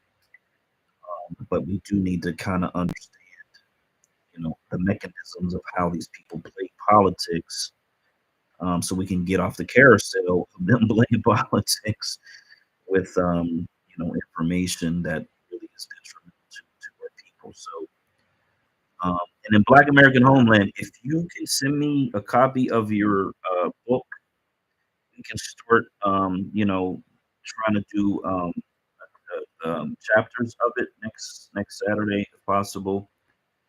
And, you know, depending on how long the chapters are, try to go through the book and have a conversation around that. There's another small town in Delaware that I believe is very appealing. It's like 23% Black American right now. Mayors win with less than 1,000 votes. I think there's less than 6,000 people in the town. So I think just like Dover, where the mayor wins with less than 1,000 votes, I think that's like the low hanging fruit, quote unquote, where we could get some city council people in place pretty quickly and be kind of set up to get the mayorship whenever it comes up next time around. So as far as I can tell, there's 3 and possibly a 4th city where that's possible right now. The population is there, and I would hope that by getting these seats under an organization that's a political action committee of some type, and have them all on the same Black American Descendant agenda, that would in fact encourage others to start to migrate into the state, and to start establishing more and more dominance over the cities and the county and the state itself, and these district seats for the state senate and the state house. So we don't talk about that as much lately. So I do want to kind of bring it up every once in a while so people understand that is the ultimate goal, and the ultimate plan is to get into government, have an agenda, have a team, and then essentially build out from there. Okay, so here we go. This is the Tony Brown's Journal. There's a little bit of music. I'm going to try to fast forward to that and get to the part where they're talking. Put a shout out to Rella. How you doing, Rella? Welcome to the space. Okay, you got request Leroy Johnson. Oh yeah, you got a DJ. This is not Welsing. What happened? This is Miss Welsing. Confused. This is Welsing. I'm in New Jersey, and my family had a huge party tonight. So I called DJ, and I told him that I would make him a plate. He's got barbecue, glazed salmon, and rice, and vegetables, and salad, and banana pudding, and nice. He pulled up in front of his house to drop off some food, and I said, "Let me a little bit. No snack. No snatch." I just want to say hi to you guys. No, that's awesome, man. Mad love. He needed some food, so we got him all something. I said I gave me. That's what it's in the streets wrong. Anyway, guys, and I'm going to give it back. Oh, take it easy. Hold on. Okay, absolutely, man. That's awesome. You know, whenever the family gets together, that is a beautiful thing. That is a beautiful, beautiful, beautiful thing. So shout out to Miss Welsing and DJ. Enjoy the meal, of course.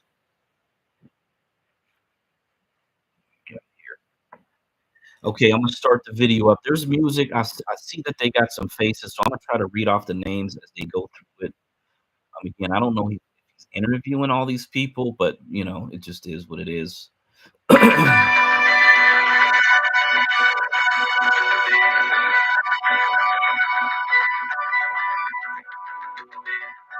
So the title was Black Journal. Tony Brown, executive producer. Carol Morton, Black woman. Paul Delaney, New York Times, Black man. Imamu Amiri Baraka, convention co-chairman. Lou Gothard, state convener delegate. Chester Higgins, senior editor of Jet. John Ford, councilman Memphis. These are all black men and women so far. I believe that Baraka might be the New Jersey mayor guy. This is Arthur O'Eve, was an Assembly of New York. Evelyn Gratz, delegate from California. Frank Satterwhite, Nairobi College. Senator Wilbur Smith from Connecticut. Charles 3X Kenyatta, commission organizer. Mayor Richard Hatchard, Gary, Indiana. You're afraid to give us equal stand. You're afraid that if you give us equal ground, that we will match you and we will override you. And if that's what you're afraid of, then tell us that's what you're afraid of. But don't keep hiding it from us and holding this up to us. And every time we ask you for something, you give us a little bit of something. And it's all tokenism. We don't want tokenism. And there are most black men in this world that don't want charity. And yet, so every time we ask you for something, you give us a little piece, a little piece. You're playing games with us. We're not children. We're big men. I've seen my father have to put up with all kinds of stuff. He was a big man. He raised a family. He went down south, and he had to go around to the back door with his wife. We're not asking for anything. We're not asking for any favors. All we want is what's ours. Yeah. They step through it. But there are other black youth that are not going to sit through it. We know about Shea. We know about Fannin. We've read the books of our revolution. We've listened to Mel and his quotations. We know where we stand. We're not going to sit for it. We're asking, and if we ask and we don't get, we're prepared to stand up and take it. But you're pushing us to it. You're leaving us no choice. We're asking, we're begging. Our fathers asked, our grandfathers asked, and yet still they ask and ask and ask, and you refuse to give them anything. we're just about out of patience. We're not going to ask anymore. The news media says that it's only the young that are militant, only the young that want this and want that. Okay, but we're 40% of the black population now. Or we were a year ago, and still yet we're climbing. Before long, we'll be 50%, 55%, and then we'll have the command. But we're not going to take it. We're not going to take sitting in places that just aren't fit for living. We're not going to take it. There's a limit to a man's patience, and everyone knows that God, Christ, heaven, everyone knows that what we're asking is not $1 million. What we're asking for is humanity. We're asking to be allowed to live like human beings. And God, you tell us that this is too much to ask. You're sick. You're definitely sick. How can you tell me that it's too much to ask?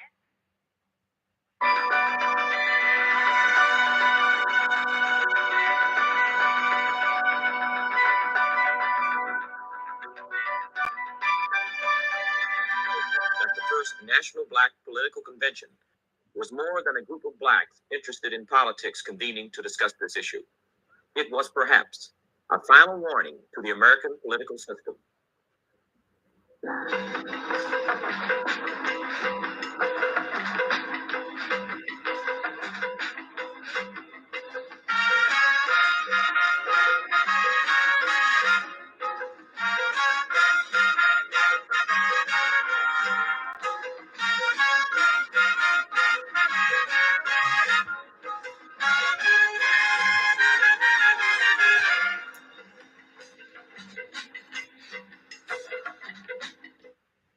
We will discuss the issues and dynamics that took place at Gary.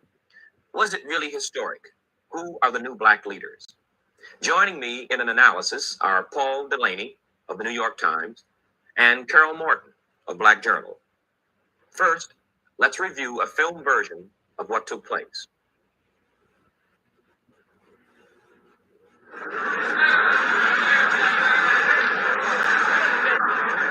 Let us all stand and sing together the Black National Anthem.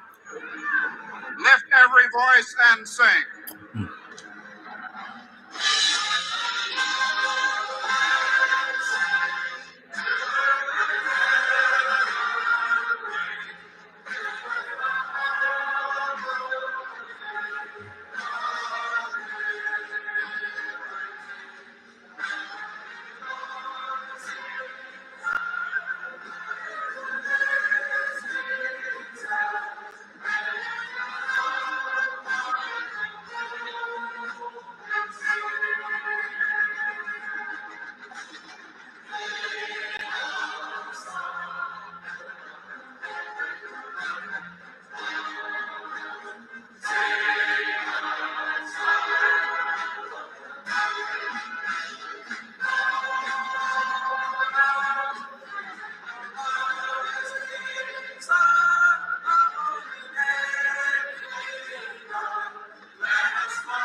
So wow, that actually brings a lot of power to that song. For me, that's the first time I've seen it sung in a black political situation.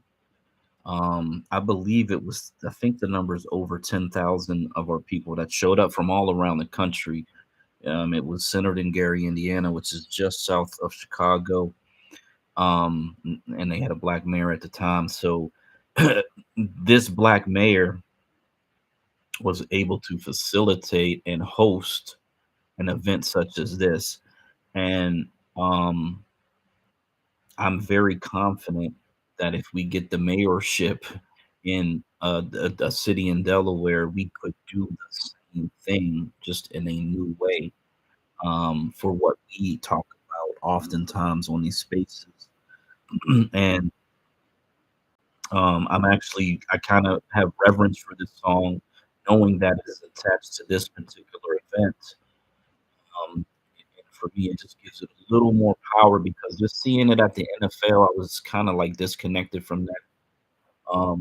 Hearing it sung here, it sounds like something that's familiar that I may have um, heard as a kid, and maybe even played because I played different instruments and sung in different choirs as a kid. So I think it comes out of the church, but I can feel the significance of that song in this manner, used in this way. Um, so yeah, man, I just want to appreciate that part. But whatever, I think all of us are saying this afternoon that if the two major parties in this country fail us and reject us once again in 1972, then they must accept the consequences of that act.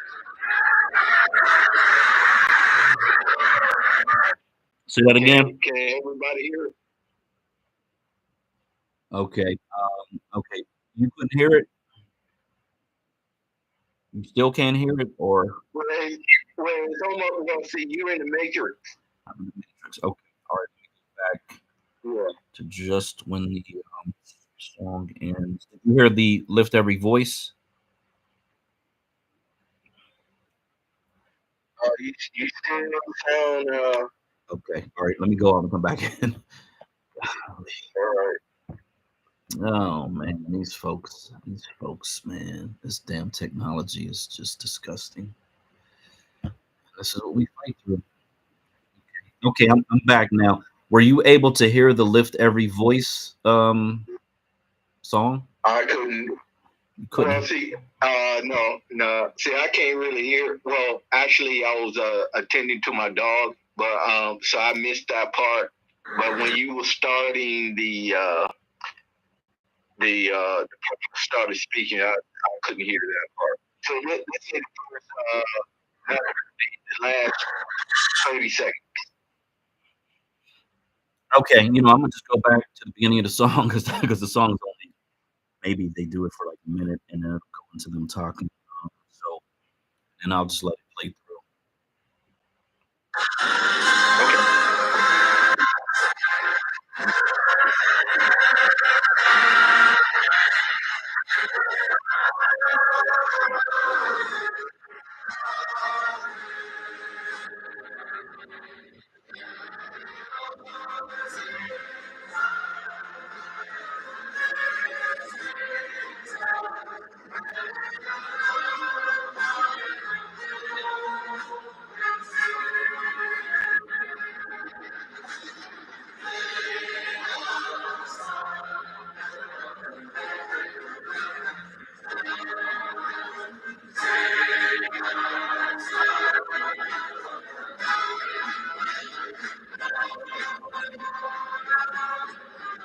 Hey, I can't understand. I can't understand the music.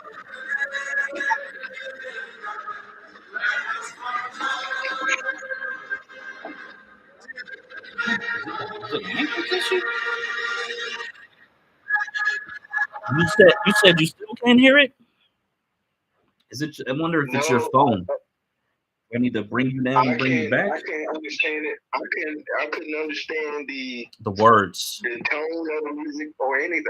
Gotcha. Because it's a live recording. There's a band behind it. It's lift every voice and sing, so that's probably had something to do with it.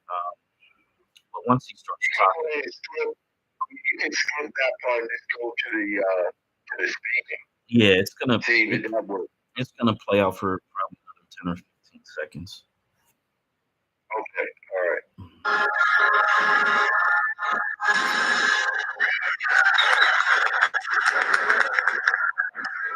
But whatever, I think all of us are saying this afternoon that if the two major parties in this country fail us and reject us once again in 1972, then they must accept the consequences of that act.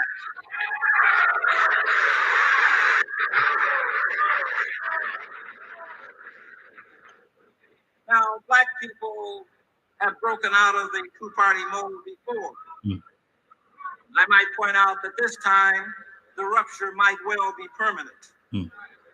All of you remember the Free Soil Party, the Virginia Readjusters, the Greenbackers, the Populists. Blacks tried them all. In our search for political impact, we have held political conventions before. This is not the first time Blacks have assembled to chart their political course.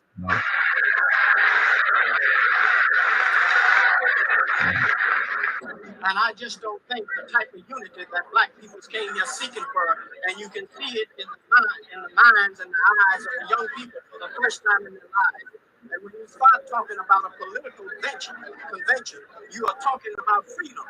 And this is why so many young Black people have come far and near across this country with one thing in mind: to achieve unity, but also achieve freedom for people, oppressed people all over the world.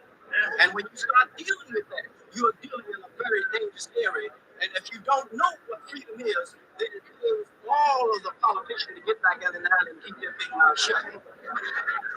Well, despite the fact that this might look like some issue, that is the so-called inconveniences which we think the fact that all of us are here, it's possible that we can do it and that we can respond. And I think this is a tribute not only to our self-knowledge of ourselves, and also representative of our frustrations too, but it also serves too as a sign that there are still some of us who not only have hope in the so-called future, but that there are still some of us who are willing to work within the system, but to work within a structure unlike the system, but to change it for the better.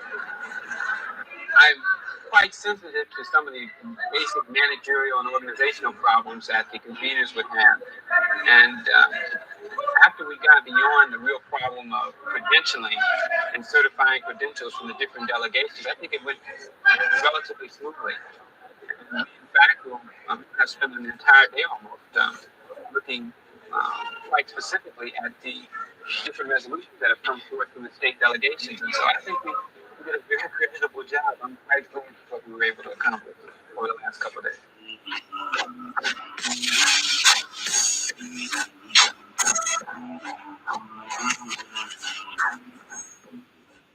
But for myself, I hope that we will be able to get some satisfaction out of this convention, because I feel it's something that's needed for the Black people. Could you tell me what your overall impression of this Black people convention? Well, first of all, I'm very, very excited about it, because I think so many Black people coming together to deal with our question of survival in America. I think all of us have been involved in the political system, and we realize beyond a shadow of a doubt that the system is in fact taking us to a very systematic form of genocide through its political institutions. And when you can see the very diverse element that's here, all coming together, because we realize that things are very, very bad. So I'm very excited about it. I think we're going to come out of it with some very, very positive results. Mainly we're concerned about Black representation on the national level in terms of economics, in terms of having power, in terms of doing something to rid us of problems that affect us from a cultural standpoint of view. Now, specifically from an economic standpoint of view, we just want a larger share of the pie. Relative to programs for Black people, we want to be able to point out and bring to the attention of this country what programs that we feel that are relative to us, rather than having someone to tell us what's relative for us and what's good for us. This is the type of thing that you're going to see, they're pushing the leadership on the brink. And if they're not prepared to go to Pharaoh, if they're not prepared to go to the modern Caesar and say, our people want freedom, then they better step aside, because these young Black people will walk right over.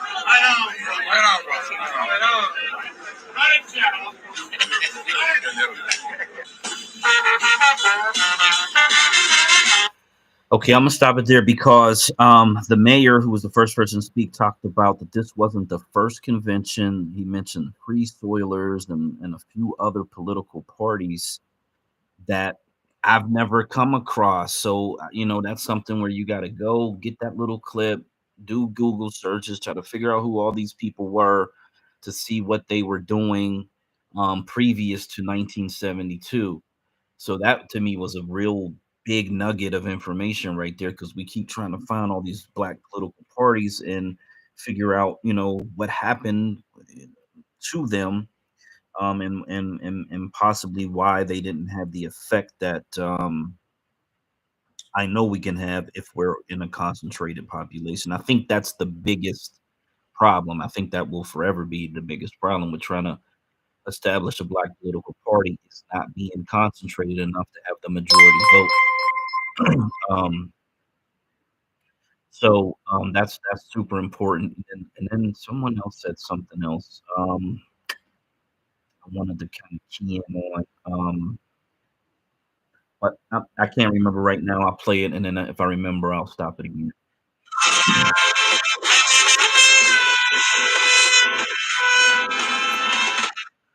The one central question that could have torn this convention apart, I think, has been smoothed over and has not become an issue at all. And that is whether or not this convention would endorse black presidential candidate Shirley Chisholm of Brooklyn. Black feminist attorney Florence Kennedy held a caucus in Chicago last night, and the discussion among this group was whether or not they should even push for endorsement for Mrs. Chisholm. The feeling on the part of the sisters there was that this would be too divisive. And because it might be too divisive, they thought that they would back off. Resolution came from Ohio and several other states, which was synthesized as follows. Whereas the purposes of the National Black Political Convention are the development and adoption of a national black agenda and arriving at a common accord on the problems from which all black Americans suffer. Therefore, be it resolved that the National Black Political Convention does not and will not endorse any candidate for election to the office of President of the United States at this time.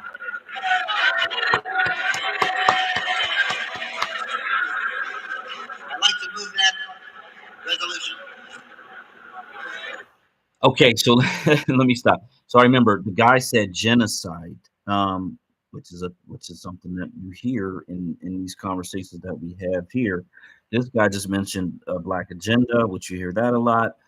They talked about how they were essentially they had all these different delegates with all these different resolutions, and how they wanted to get credentials for everybody to be able to come to this event. The guy who organized the event, he essentially looked and sounded like he was more on the organizational structure, but how they were able to work through all of that. And then here, Shirley Chisholm, who we all know was not a Black American descendant, but in order to quell any conflict within this event, which is a historic, phenomenal event, they decided to move that completely off the table so that you don't have this infighting about something that,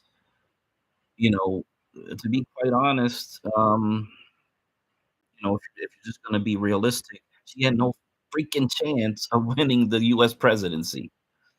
And sometimes you got to just kind of know when something's not even worth arguing about or talking about or having conflict about, because there's no real path to get there. And so shout out to them in 1972 for not allowing an issue that had no possibility of occurring, especially in 1972, from allowing that to derail this really, really good event. So, yeah, that's just, I'm kind of trying to throw in some observations here. But again, when we look back, we hear the same talking points. This is 52 years old. 52 years ago, when our people got together from all over the country, they're saying the exact same thing that we're saying today. The question becomes, are we going to allow a generation 50 years from now to be repeating the same talking points in 2076, 52 years away from today? Because that is the tragedy. If we allow, 2 or 3 generations, depending on the math of when a generation is, to be fighting the same fight, saying the same talking points in a country that's overwhelmed with immigrants who have no connection to our history, who do not give a fuck about the history, and are essentially trying to bury us. That's a decision. Everybody has a decision to make, but that is a clear decision that we have. Resolution heard by the Assembly. Is there a second? It's a motion to adopt the resolution. Mr. Chairman, Ohio second that motion. Ohio second the motion that the National Black Political Convention not endorse at this time any candidate for president of the United States. Can we move the question? Louisiana. Again, Mr. Chairman, the Louisiana delegation submitted a resolution which in all practical purposes calls for a third party. What the convention itself would do, whether or not we're going to represent that we would support a third party, or whether or not we're going to stick with the no-good Democrat and Republican as we have now. The convention finally decided not to back any political candidate for president. This move obviously eliminated a debate over Shirley Chisholm's candidacy. A decision to form a third party was also temporarily postponed.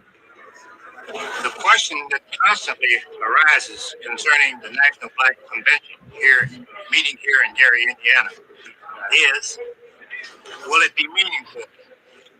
Will it leave here with a bill of particulars that it can bring to the upcoming white convention, the Democrats and the Republicans, and force them to speak to the needs of black people? There's also a corollary question being asked, as whether or not these many black people can get together and, in fact, come to any common ground on anything. And there are many people, including many delegates themselves, who don't believe that this can be done. However, like Mrs. King said, Mrs. Martin Luther King, who came here not too long ago, and she was interviewed on a panel discussion, and they asked her about this unity bit, and she says, well, what we're seeking is unity, not uniformity. Okay, now, to give you a reestablishment of exactly where we are, we have had a roll call of states and certified the number of delegates in those states that can vote. We have also adopted the rules which should be in your package. We have also voted to establish an ongoing structure as stipulated in the New Jersey and California resolutions. We've also voted to name 50 state chairmen, plus the District of Columbia, plus the chairman of National Organizational Representatives in a floor caucus to see that that structure is implemented. Paul, what do you think the real significance of the convention was? Tony, I think the real significance of the convention was the further politicalization of black people.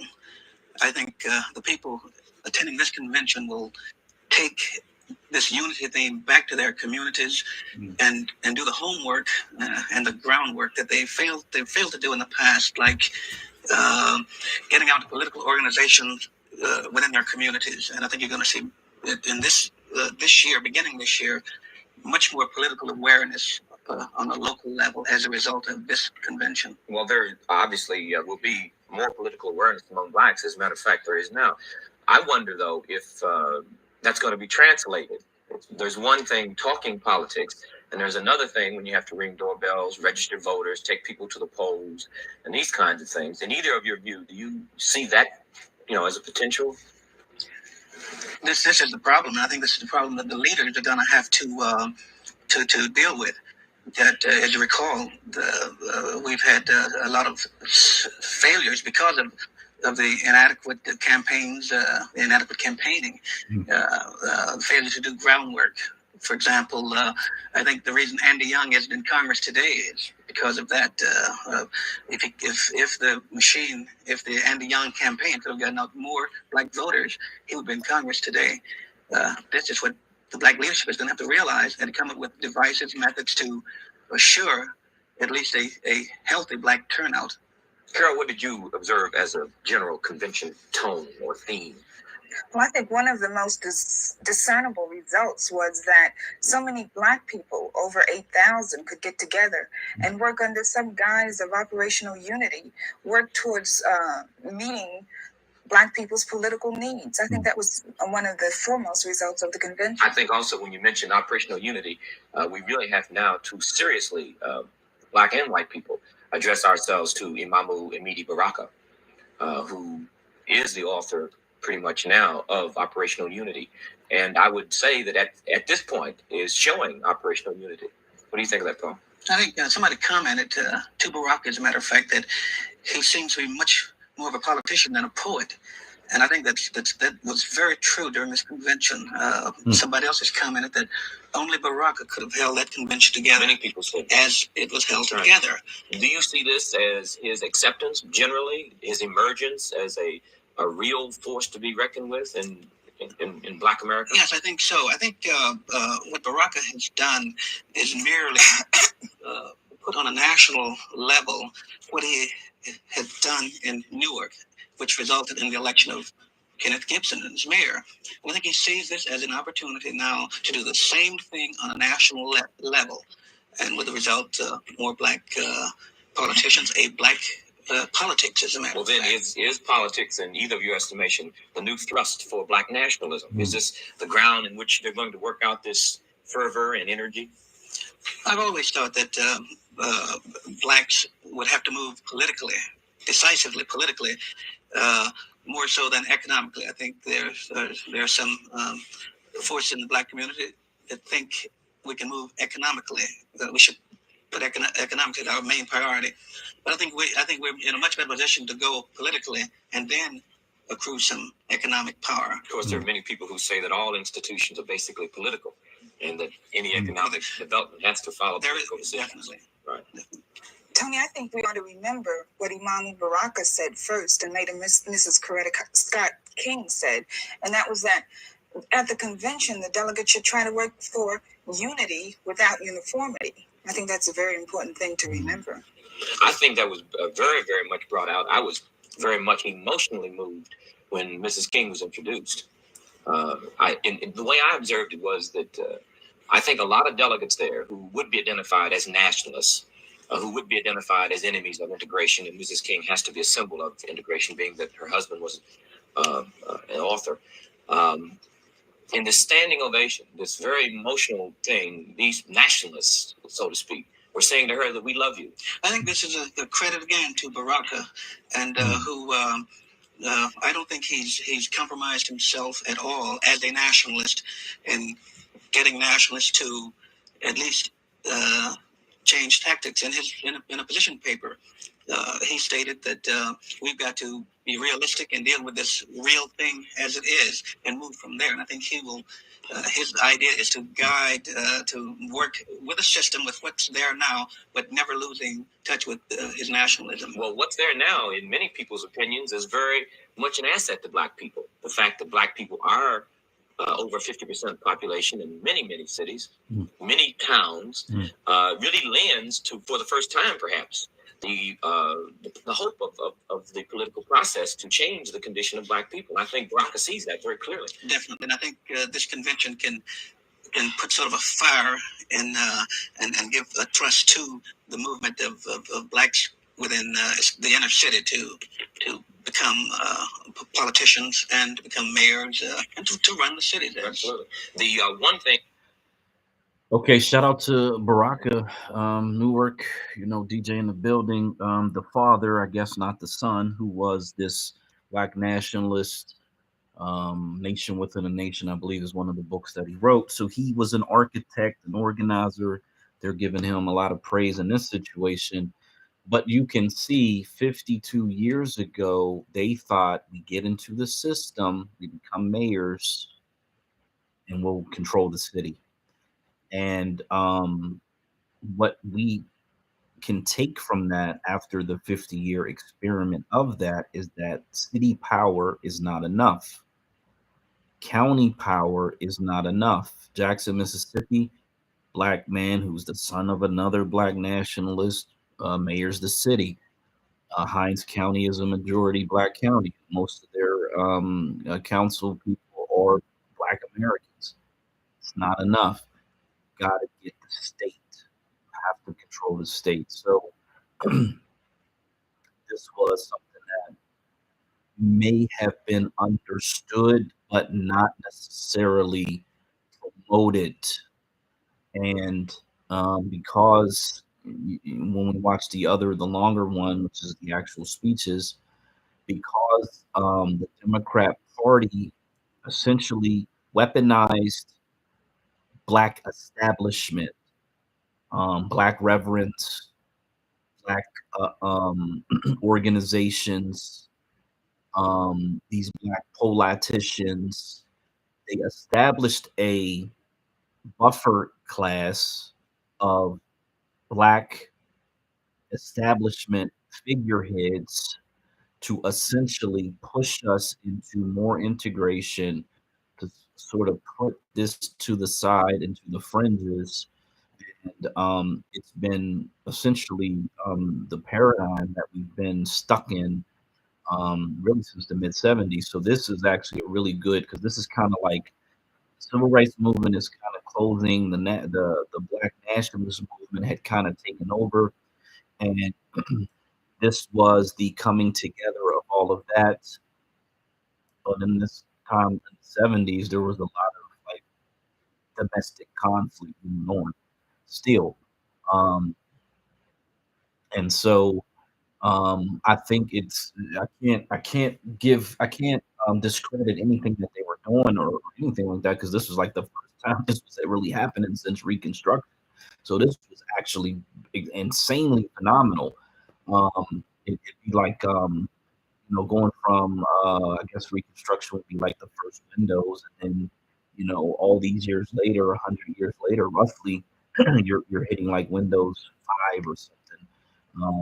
And we got to get to whatever the version of Windows is today.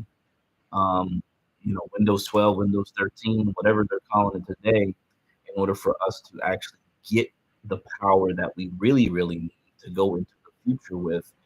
Because if we stay here at Windows 5 and everybody else is advancing in their Windows operating systems, we're going to get left behind for sure, and probably won't be able to survive it. So,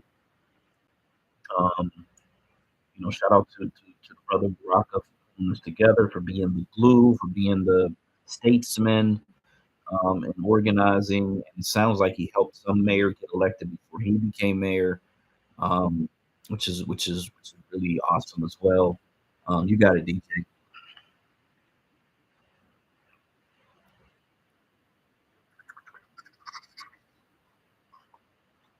You there? You there, DJ? Yeah, I'm here. My bad. Damn Twitter.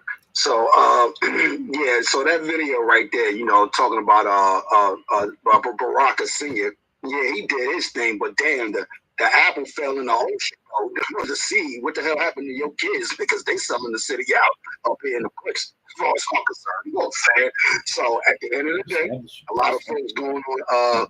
I see they doing interviews with Dominique Prima. That's his child. You know what I'm saying? So it's like, well, why you don't never speak on the ill wills of what your brother doing over here in North? We're selling our people out. We're not getting these dollar houses. Everyone texting me and email, yo, look at this. No, we're not getting that. You know what I'm saying? That's for the others, or those that are downward rising. And again, he only won his last election by 10,000 votes. That's nothing. It's a million people in North, yo. So let that sink in for a minute. You know what I'm saying? So it's a lot of corruption going on in North, y'all. There's a lot of corruption going on under the Barack administration, yo. I can't even begin to even tell you what the level of corruption is. But you all can come on Facebook, Texas County North groups. They talking about it. You know what I'm saying? I yield it. Yeah, so Chuck Lumumba's son and Jackson seems to have followed into the black establishment footsteps and not the black nationalist footsteps of his father as well. And I can only say that that is a sign of the not only indoctrination but of integration and assimilation to the Democrat agenda, the Democrat Party. You got to be extremely strong-willed, and you need a support team, a support network that's going to keep you focused on the agenda. And that's why I think it's just time. I think it's to the God. I think it's whether you believe in God or not, there is a creator. The universe, God is the universe, universe is God. I think that this is a divine movement because I think enough time has passed to bring us all the way back to this point and essentially pick up where they left off in the early to the mid 70s, because after that, it just kind of goes into the abyss of any type of revolutionary Black American politics. Everybody put on their suits and essentially did whatever the Democrats told them to do. Listening to that Maxine Waters interview is really all the proof that you need, because she's like a walking, talking automaton for the Democrat Party. It's like somebody literally was there with their hand up her, working her mouth like a puppet, and had a little recording device sitting there and just rewinding the tape and replaying it every 5 minutes or every 2 minutes, because she just kept repeating the same thing over and over and over again. And she centered herself in a conversation about 40, 50 million Black Americans. It had absolutely nothing to do with her other than she's not doing the job. And she's just deflecting and talking about how racist white people are threatening her life. You're a fucking U.S. congressperson. What are you telling me for? Go talk to the Secret Service, talk to the FBI, talk to all the fucking federal agencies that deal with that. Like, why are you talking to us about that? But yeah, you got it, DJ. Hey, I'm gonna send you a text message to who that sister was. Yeah, now that I'm thinking about it, y'all might fuck around, be related, nigga. Man, y'all might fuck around, be related, nigga. Now that I'm thinking about this shit, y'all both headphone knackers too. But yeah, check the Jumbotron, y'all. I don't know, check the Purple Pill or whatever. Check this Maxine Waters video. I stood up all night. So I'm going through my email one day, right? And I'm just trying to clear it out like I do at least once or twice a year. I try to clear it out. And like these old emails popped up, like all the way back to like 06, yo. You know what I'm saying? 2006. I said, damn, wow, really?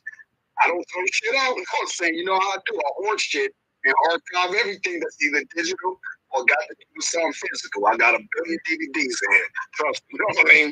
So I said, Maxine Waters, what the hell is this, yo? Oh, shit. I forgot. Sister sent me this thing, yo. Oh, I'm about to remix this because I lost contact with it. You know what I'm saying? This is day 180 ADOS. You know what I'm saying? Back then, when we was really like, man, we calling these people straight up. You know what I'm saying? Hey, yo, fam. Woo-de, woo-de, woo. You know what I'm saying? Woo-de, woo-de. You said this, but you ain't did this with no black people. You know what I'm saying? So I was going to attend the Byron Allen civil rights case, but once, obviously, thank God, I've been self-employed most of my life, and I kind of somewhat understand a little bit of business. I ain't saying I'm a go or nothing, but I get it. How to hustle and all this other stuff. Byron is using the 1866 Civil Rights Bill to benefit himself. Mm-hmm. So once I put two together on that, I didn't even roll with the folks that was up here in New Jersey during that time of Byron Allen versus civil rights. Because, we got hoodies made. And I'm not going. It's over. You know what I'm saying? And I had them all in my studio right here, and I broke it down to them. This is like 5, 6 in the morning. They pulled up to my house. I had the t-shirts and the hoodies. I got them made. Shout out to Homie Choice. You know what I'm saying? Got that clothing store up here in Jersey. You know what I'm saying? Word up. Shout out to Choice. He did it first in a couple minutes. But at the end of the day, I had to break it down to him like, yo, the reason why I'm not going, I think, is because it's a waste of our time. You know what I'm saying? Showing up so far, I've been right. You know what I mean? And God, I guess it's one of those things where you really, really got to listen to yourself. Like, hold on a second. Wait this out. Because I was thinking about that a couple of days before we were supposed to leave for D.C. I don't think I'm going, yo. You know what I'm saying? I think it's over with. You know what I mean? Because this is clearly a benefit in Byron. That Cardinal said that. She's somewhat her and Tone was connected to Byron Allen a little something. She even said that, well after the case, the first hearing was over down there where the judge told them, hey, look, well, we understand why you're suing, but you have to prove a but-for clause that race or you being black or whatever was the determining factor. Because you're in a class of your own. You're the only one suing Comcast for this reason. There's no one else suing them for this reason. But why it got to be any other reason other than you did it to me? You know what I'm saying? So, this is the reason why we advocate for our black state.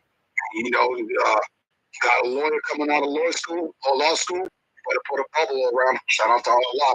But yeah, at the end of the day, bro, basically, right here in the bricks, we being, I ain't even gonna say the word exterminated. We just being systematically forgotten.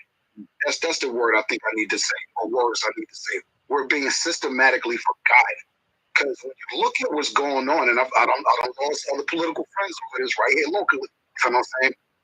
Hey, fam, why you down at the house and protesting by yourself? They don't care what it is. You say it could be 1,000 of us down there, reparations, housing, whatever. They don't care. So, you lose friends for that. They think you bad-mouthing them or whatever. You don't see all these illegals walking right past in and out of the housing building that protested with a megaphone right in front of the building. You don't see that. So it's like you're wasting your time. So it's like, I've been advocating on reparations on my own court. It was only up to me telling Angela, shout out to the reparations perspective, hey, let's go back over to Twitter. That's where all the political action is at. And the moment I came back over here is what I met the rest of y'all niggas. And the rest is history. But again, we versed Roz Baraka. Well, not Roz himself, but I did verse him one-on-one. And he said some real disparaging shit. He don't really care about black people. Roz, trust me, yo. So shout out to Africa too. New Black Panther Party up here, New Jersey. You know what I mean? The African Panther Party up here in Jersey. So shout out to him. And when we saw Mary Baraka, that's the son, the other son. You know what I mean? His brother's brother. We saw him, and we saw Do It All, which is the North councilman of Newark now. You know what I'm saying? I think for west side of Newark or something like that. You know what I mean? So we saw east side rather. You know what I mean? So we saw him, Mary Baraka, and I forgot this other dude name. You know what I mean? Bow tie, Kolnak at this point. You know what I'm saying? We saw them at our Secure the Trial rally in 2022. We was already in the front, City Hall North, reparations. People rolling about, honking at us. They see this big ass reparation sign that we got, waving these Black American flags. You know what I'm saying? And these flags. You know what I mean? So they came up out of nowhere. I guess they were coming back from lunch or something like that. And they were going back into City Hall or whatever. So they ran into us. They was like, hey, what's going on out here? Hey, what's up? Reparations. So Mary Baraka, he instantly got to challenging us, saying that, well, we understand reparations, but why y'all down here in front of City Hall protesting? Why y'all not down the block? Down the block? You mean down the street at the Fed building? He was like, yeah. They said, why would we be down here protesting? He was like, well, it's the federal government that owes you money. I said, yeah, that is true. But reparations, if you didn't know, is a two-check system, a state and federal. We wanted to go to train and protest, but we couldn't get a permit, so we wound up getting a permit for free here. Is it a problem?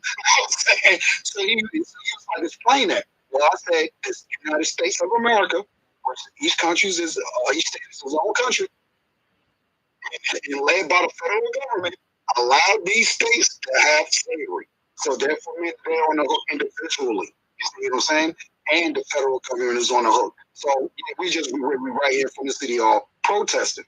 So he was like, you should still be down the block. Why you protesting in front of the most progressive black man in the country?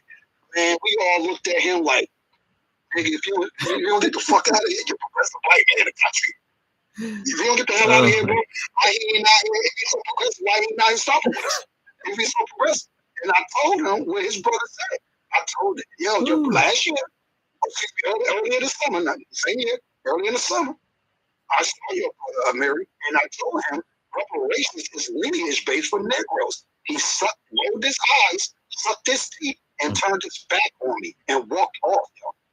So how is your brother the most progressive black man in the country when it ain't black Americans getting these dollar houses? You know what I'm saying? You barely getting the jobs out here nowadays. And we still got to combat these Italian knackers that's been in office forever. These Spanish knackers that's trying to weave their way in. You know what I mean? Come on, now this stuff is a problem. So, yeah, I'm too young to understand what happened with during the father era, doing civil rights and all that other stuff.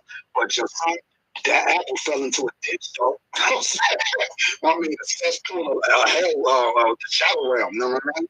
So, at the end of the day, y'all, we got to get these political jokers up out of office. Again, get in the Jumbotron, get in the purple chat.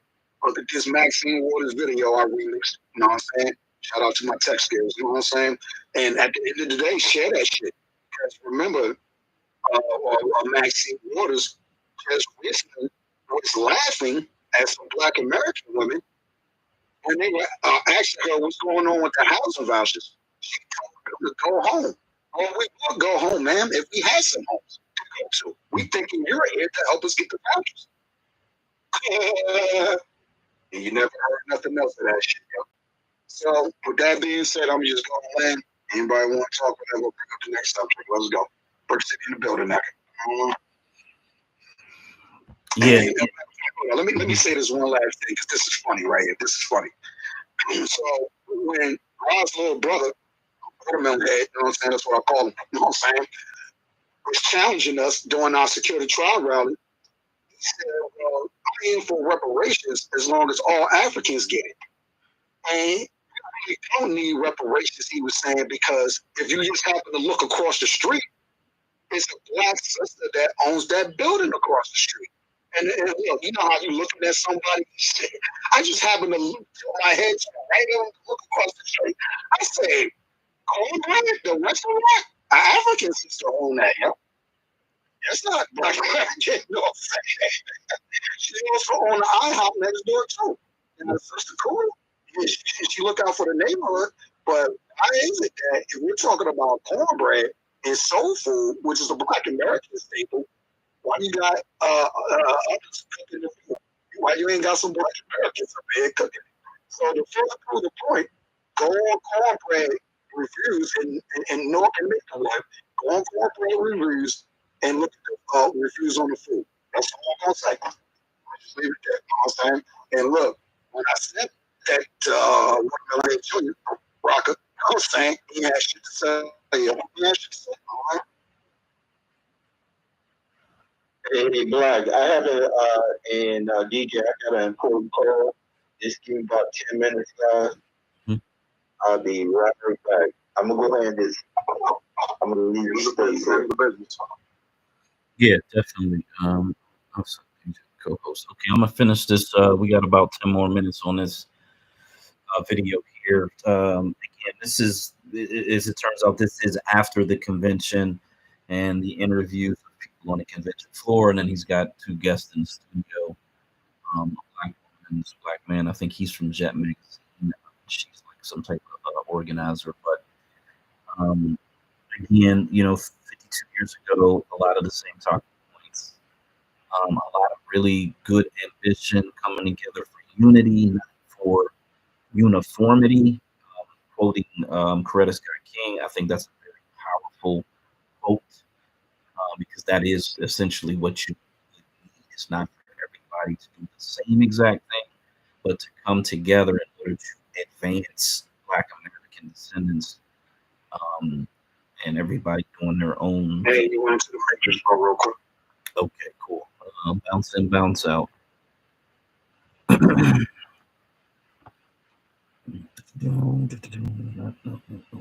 later. Thing is, too, make sure you come on over to Black State Radio on the Screw Tube. Make sure you subscribe to the Screw Tube, y'all. Back in there. Yeah. So to that, we don't. I make sure that the YouTube is not for kids under the age of 18, and so they haven't given me a strike in probably about a year. I don't even know what the reason for the strike was. I don't care about those strikes over there. It's just a place to record these spaces because supposedly the spaces are supposed to disappear after 30 days.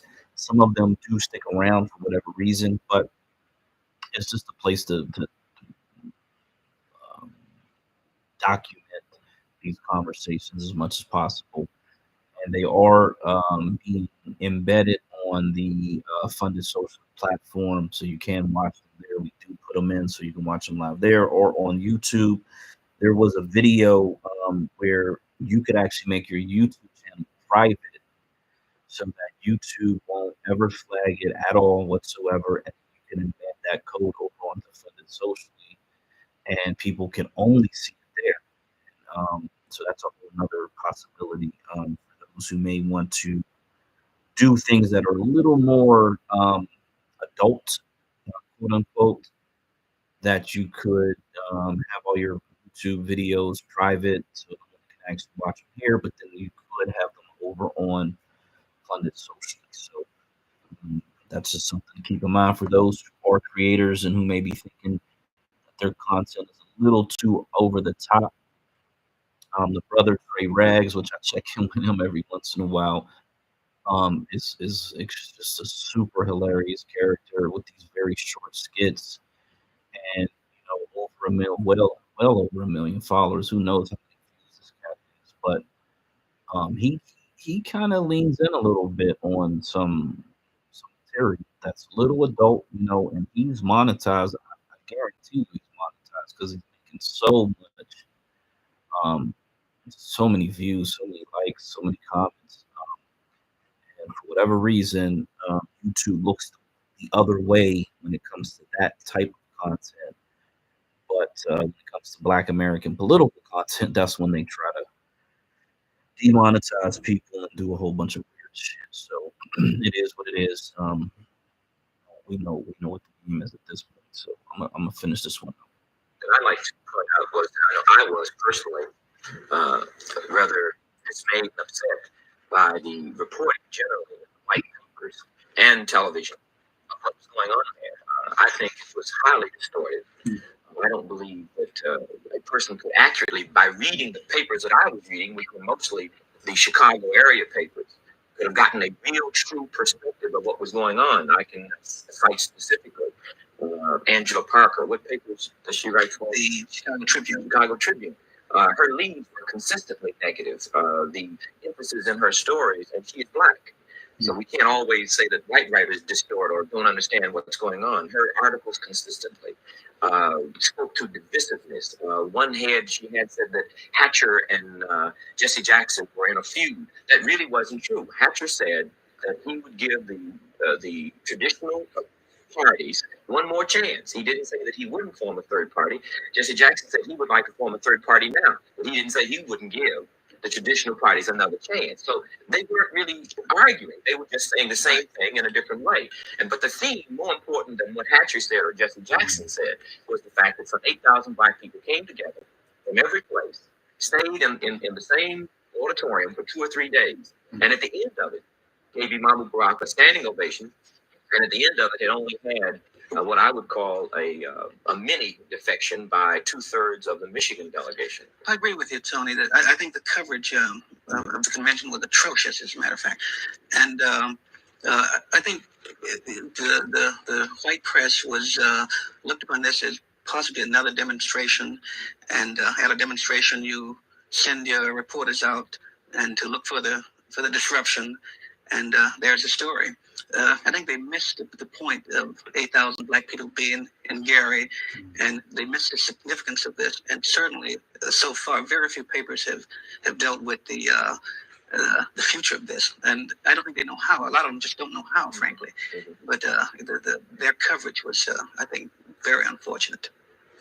Which brings us, I would like to get anyone's review. Carol, how did you see the walkout by 2/3 of the Michigan delegation? Well, the main reason that the Michigan delegation walked out was because they wanted more time to look over the proposed Black political agenda. And what had happened was there was various factions who did not want more time. There was some who wanted who wanted 90 days, and there was some who wanted to compromise and said 65 days. I don't think it was that important a thing. I think the most important thing was that so many Black people stayed and so many agreed on the Black political agenda. Oh, you have any reaction? Yeah, I think the Michigan delegation, probably more so than any other delegation, was composed of traditional labor union types. And the labor union types, this was a move by them. Hopefully they would start the walkout to delay consideration of this agenda that I wouldn't think labor could accept, but certainly the majority of Black people at that convention could accept. Therefore, it was an abortive attempt to get a delay on accepting this agenda.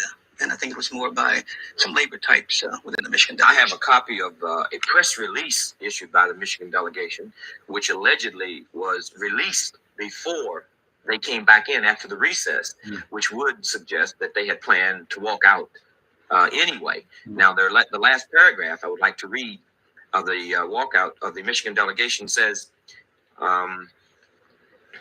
we specifically mentioned the 4 areas that they disagreed with. Since our request for this minimum and sound position has been rejected, the Michigan delegation had no other alternative but to walk out of that convention in the fervent hope that this dramatic gesture would cause the rest of the delegations to halt and rethink their positions while there was still time to do so.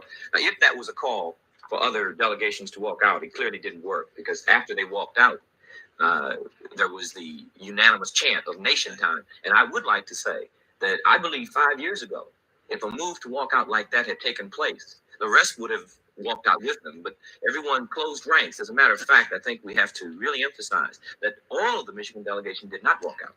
Again, a tribute to Baraka. The theme of unity was pushed, and it showed through everything that was done at that convention.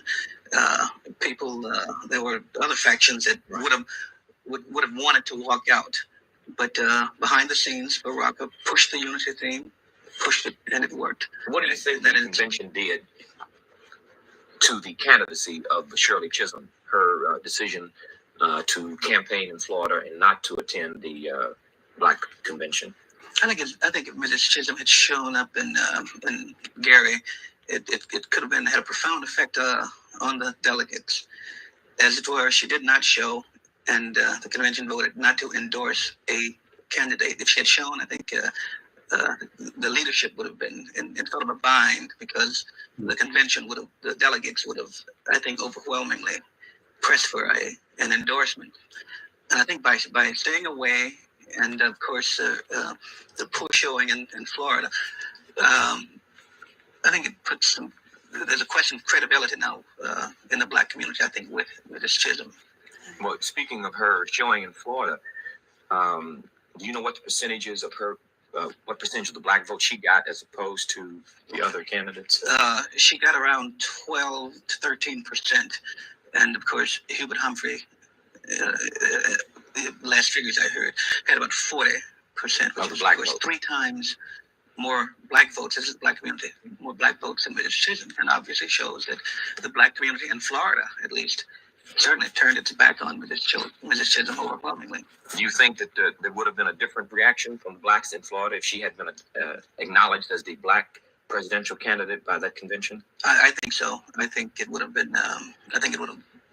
It might not have made her a winner in Florida, but I think certainly in the Black community she would have had made a much better showing. Now there is the issue of busing, and I think that Roy Ennis from CORE, who made the resolution against busing, which finally was passed, pretty much felt the tone of that convention. I would like to get your comments. I'd like to read his resolution. We condemn racial integration of schools as a bankrupt, suicidal method of desegregating schools, based on the false notion that Black children are unable to learn unless they are in the same setting as white children. Carol, you have any reaction? Yeah, I think that's very important to see that at a convention with such a large diversity of people there. They had the National Association for the Advancement of Colored People represented. They had the National Council of Negro Women, as well as the Congress of African People and other nationalist organizations. But such a diverse group of people there, and they should come up with something that is not for busing. I think that that's very significant, that so large a group of Black people are against busing.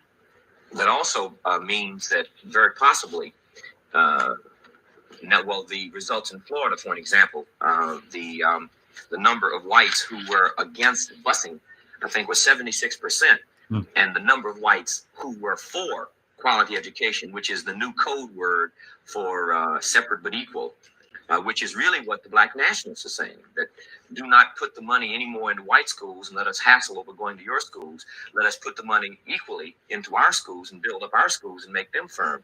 It has really brought Black nationalism and right-wing politics into the same household, saying the same thing. Yeah, I think it's going to in the future cause some conflict within the Black community. The Black community is going to have to resolve that itself, because there was no question that the feeling of the majority of the conventionaries was against busing, obviously. True, and some of the, I think the final form of the resolution was that we have to give the brothers in the South, who cannot have their politics associated with some Southern governors, although we are against busing, we have to say that they have to look at busing in an individual pattern in their particular areas. I'd like to thank you very much, Paul, for joining us. And next week, we're going to have Imamu Baraka as our guest to further discuss the convention. And I think one very significant thing about the convention is the fact that the symbolism, the fact that the convention opened up with the Black national anthem. I think there were many symbols in this.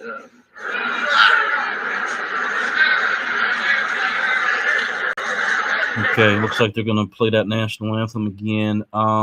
Yeah, there was only like a couple minutes left, so yeah, that was a really good recap. The thing about busing and them still fighting against integration in 1972, them still wanting to have the resources distributed equally to Black schools the same way they're distributed to white schools, I think is actually a really important part of our history that we certainly don't hear about.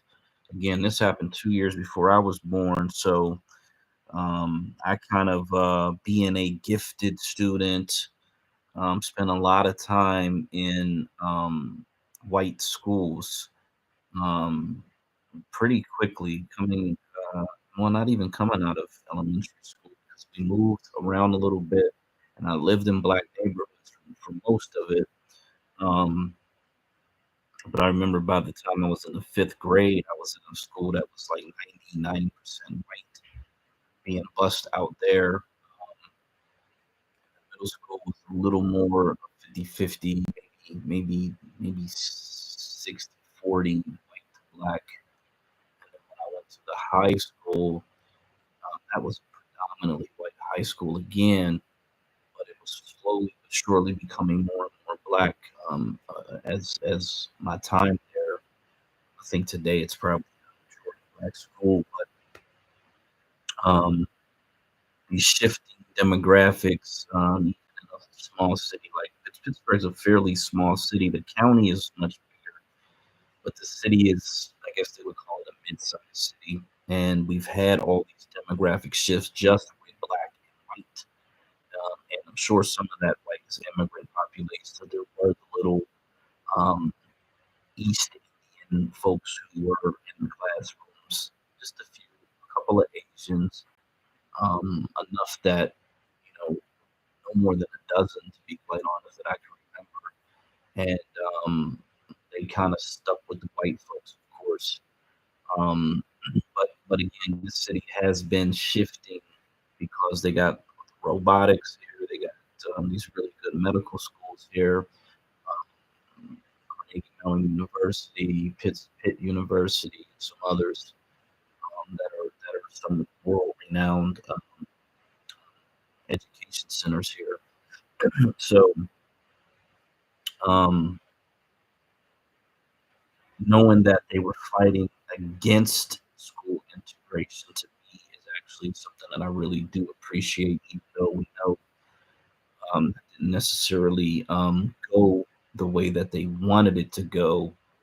But from what I understand, schools are still more segregated today than they ever were, and partly to do with zip code. Zip codes fund schools, which is another system. And so if you live in a predominantly white area that has higher income, higher wealth, their schools are going to get more funding because they keep the school funding in a very localized manner. The black communities that are divested, that are basically economic ground zeros, those schools don't get the funding. They don't have all the extra funds coming in, and the communities are essentially um, being attacked by the system, whether it's the police or other systems. They're food deserts. There's a lot of poverty. There's a lot of living on the system in many cases, and so schools are just a shell of what a school would be in a predominantly well-funded area. And so I did transition from the white high school to the very black high school, and the difference was night and day in terms of quality of education, in terms of quality of the students, to be quite honest. And that is very, very sad. It was very sad. I mean, I'm 16, 17, and I'm just like, what? In my mind, I'm thinking, like, what the fuck is going on? Matter of fact, I wasn't even that. I was probably 14, 15 because I was in the streets by the time I hit 16. So um, I'm sure this is being repeated in many major cities around the country, um, where the school that's in the black community, like Chicago, they were talking about how they're shutting down all those schools until the migrants show up, and they want to either turn them into shelters or do something with those buildings. Then, um, yeah. So shout out to Tony Brown Journal, of course. Again, great interview, really good background perspective. Shout out to the Black American National Anthem, Lift Every Voice. Something that I got to find a really clean version of that. Maybe I'll start these spaces off with it, just so I can kind of build a connection to it. I think that's a really good symbol for us to kind of embrace, since it comes from our people. And yeah, we'll just go forward from there. DJ has the longer version. I've got a Social Security one, which we'll do that after we get through this much longer version. But this space is about 1972, Gary, Indiana, Black Convention revisited. They kept saying 8,000 Black Americans showed up to Gary, Indiana. I have seen other estimates as much as 10,000. So somewhere between 8 and 10,000 people showed up there. Gary, Indiana, I've driven through Gary, Indiana tractor trailer. That's a small little city. It's a small, I mean, it's tiny, to be quite honest. And the only reason, because I think it's State Route 30. I'm pretty sure State Route 30, which comes through Pennsylvania and goes into Ohio, and then you end up in Indiana. It's kind of right on the border of Illinois and Indiana. And back then, this is probably early 2000s, so almost 25 years ago, somewhere in that general range, 20 plus years ago. It was hard hit. I mean, buildings were missing windows, and it just looked like an old steel town that had collapsed. Driving through there sometimes at night and different times during the day. But you could see our people, it was our folks out there. There's no question about that. But it was just like a small little town. So in my mind, I'm just thinking about what it must look like in 1972 when 8,000 people show up. They probably doubled the size of the town for those 3 days, and had this convention or whatever. So shout out to that mayor for having the courage to hold this event during that time period. I mean, it was a very tumultuous time period in Black American history here. And shout out to him for having the balls to do that.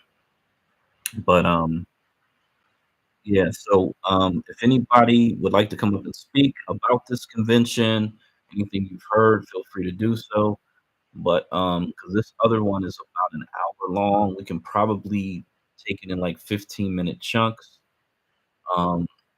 Jesse Jackson does get to speak here. It was interesting. He talked about Jesse pushing for a third political party. In my opinion, this dude has always been an agent. He was an agent when he was standing next to MLK on that balcony. I think he was sent here to be an agent of some controlled opposition, but I think he was literally on the job, in my personal opinion. And the fact that he was pushing for a third party is really, really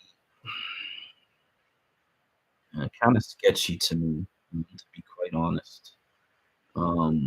Especially knowing that he essentially became a mouthpiece for Margaret Sanger and Planned Parenthood, even though he called it abortion genocide prior to that.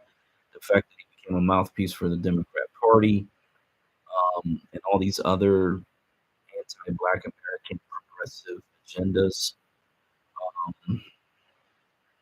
It's just really hard for me to trust anything that he's involved in or had a hand in, outside of that election, that 88 presidential run where he got 7 million votes.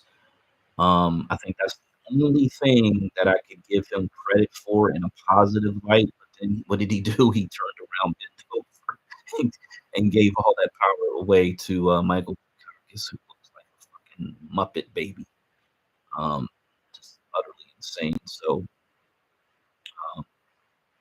yeah, I don't trust Jesse at all. Even if there is a familial relationship with his family and my family somewhere and through marriage, whatever, I just don't trust that guy.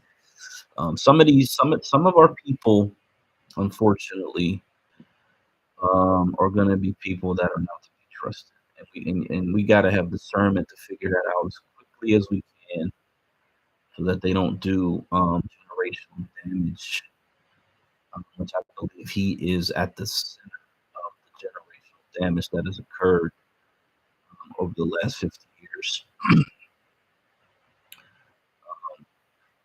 So yeah. Oh, we had some gun talk earlier, so I posted a video on Funded Socially. It's white privilege. So this white guy bought a Tesla Cybertruck. I think that's what you're calling it. A silver truck that's supposedly bulletproof, and he essentially does target practice on the rear door of this truck, of the metal.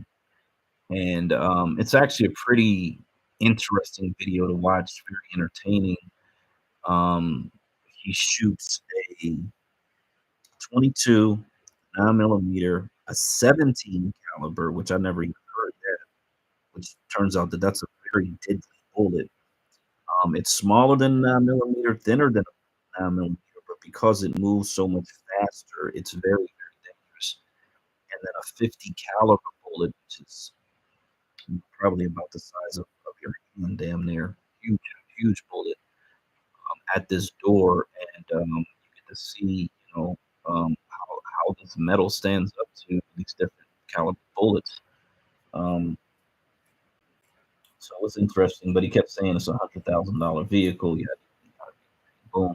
Yeah, we get it. You got a lot of money, and we about how much money you get.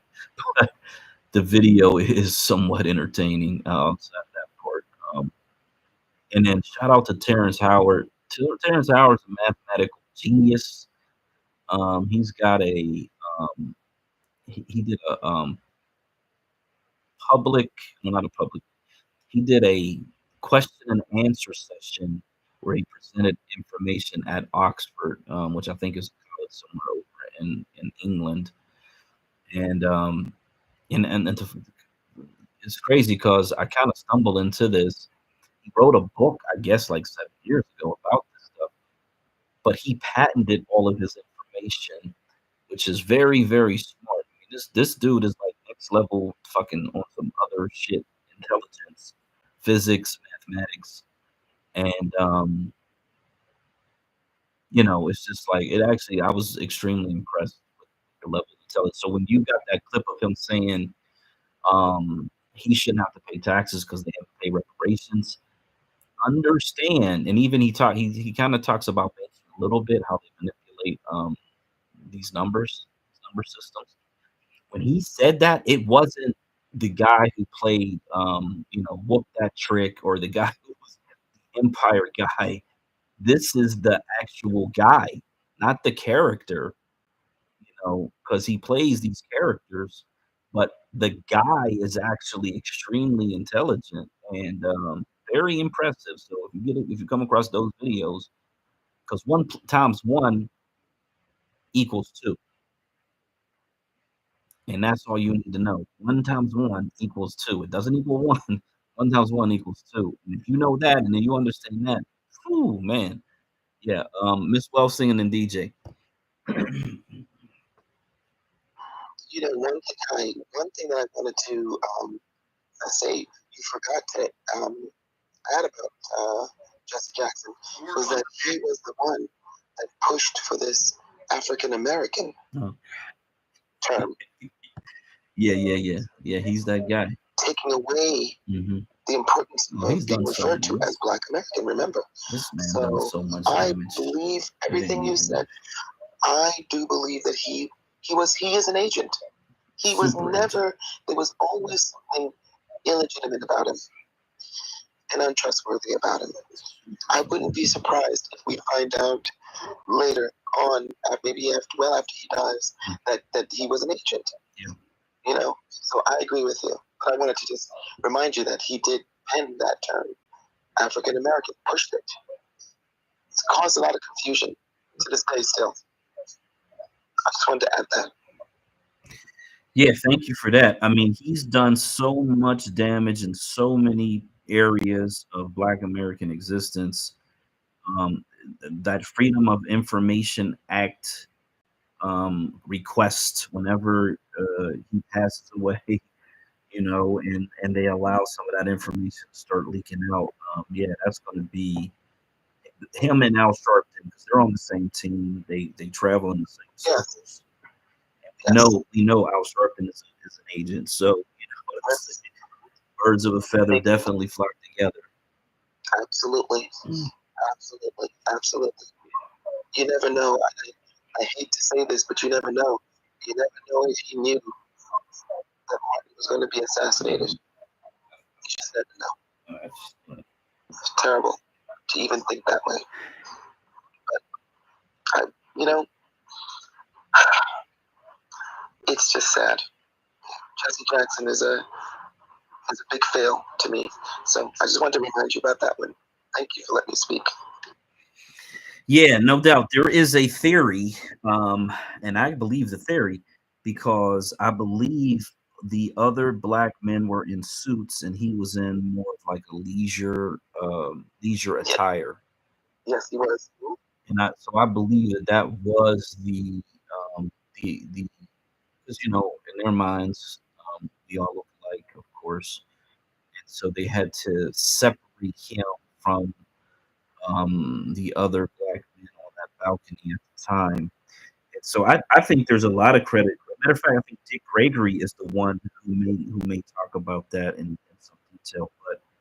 But I could say it's probably 75% leaning towards he had something to do with it. Maybe under threat of something happening to him or his family and all of that, and maybe they had dirt on him. anything is possible. He certainly didn't seem to be willing to put his life in harm's way. Let me put it that way. Where everybody else kind of knew and understood that this is the price of moving Black America forward, that death was a possibility. He seemed to avoid, and when I say avoid, meaning that he capitulated, he bent over, he um, broke bread with the devil, and essentially became their spokesperson to the Black community. And because he had some power, some money, and he had some influence, he was the establishment in Black American politics for decades. That he was able to steer Black American politics in an anti-Black American direction that has allowed these other people to come in now and really wreak havoc against us. Initially, I think the plan was just so that white liberals wouldn't actually be challenged by Black American politics in any significant way. So, yeah, he to me goes down as like a Benedict Arnold or something like that in our history.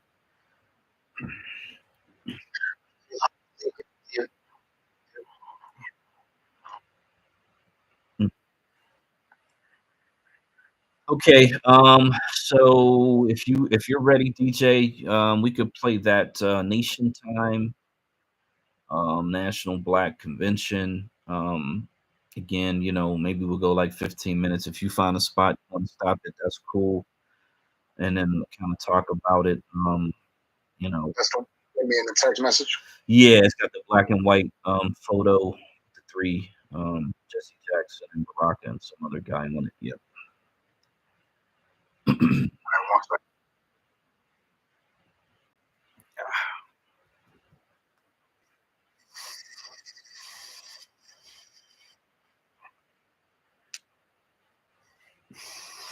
Oh yeah, no, I guess y'all could talk. Give me a second, technical.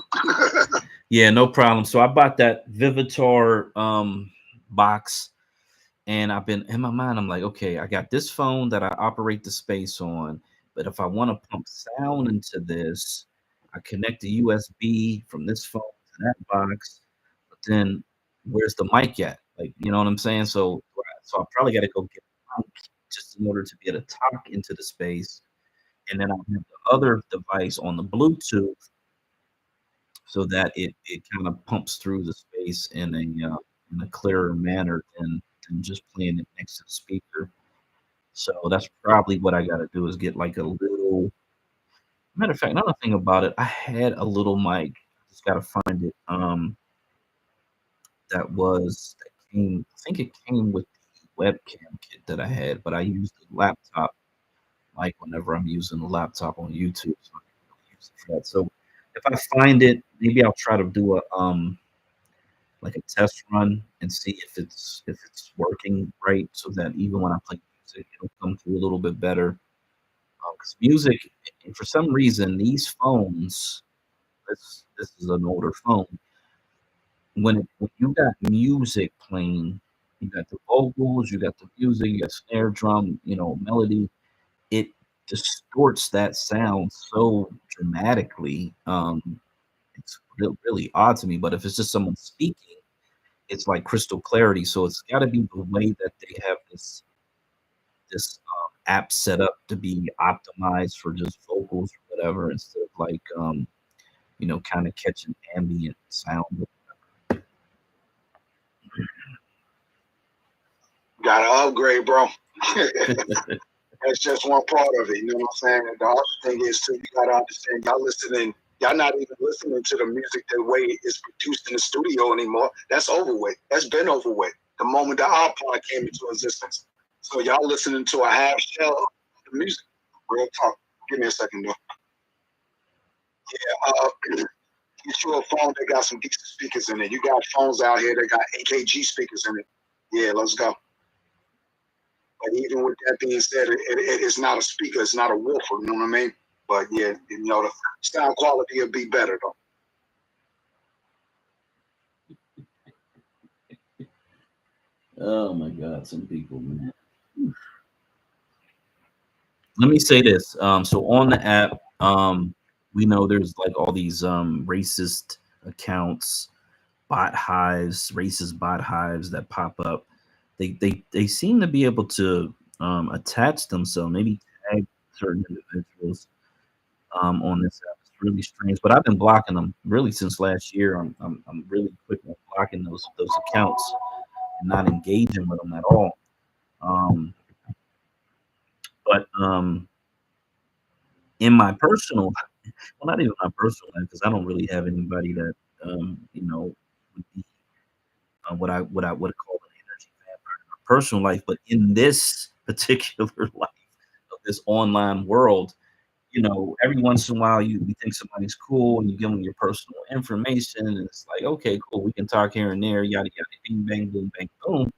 But what I found is if you have somebody who has um, personal access to you, but they are exhibiting vampirish energy draining behavior, you've got to block those people out of your personal existence too. So it's like, at least on the app, it's kind of like, well, I can choose to get on the app, I can choose to get on Twitter, I can choose not to, I can choose to ignore a post or a comment, which I do often. But if you're able to text and or even call my personal phone number, then it's a little more intrusive, and but this is just a suggestion for what works for me.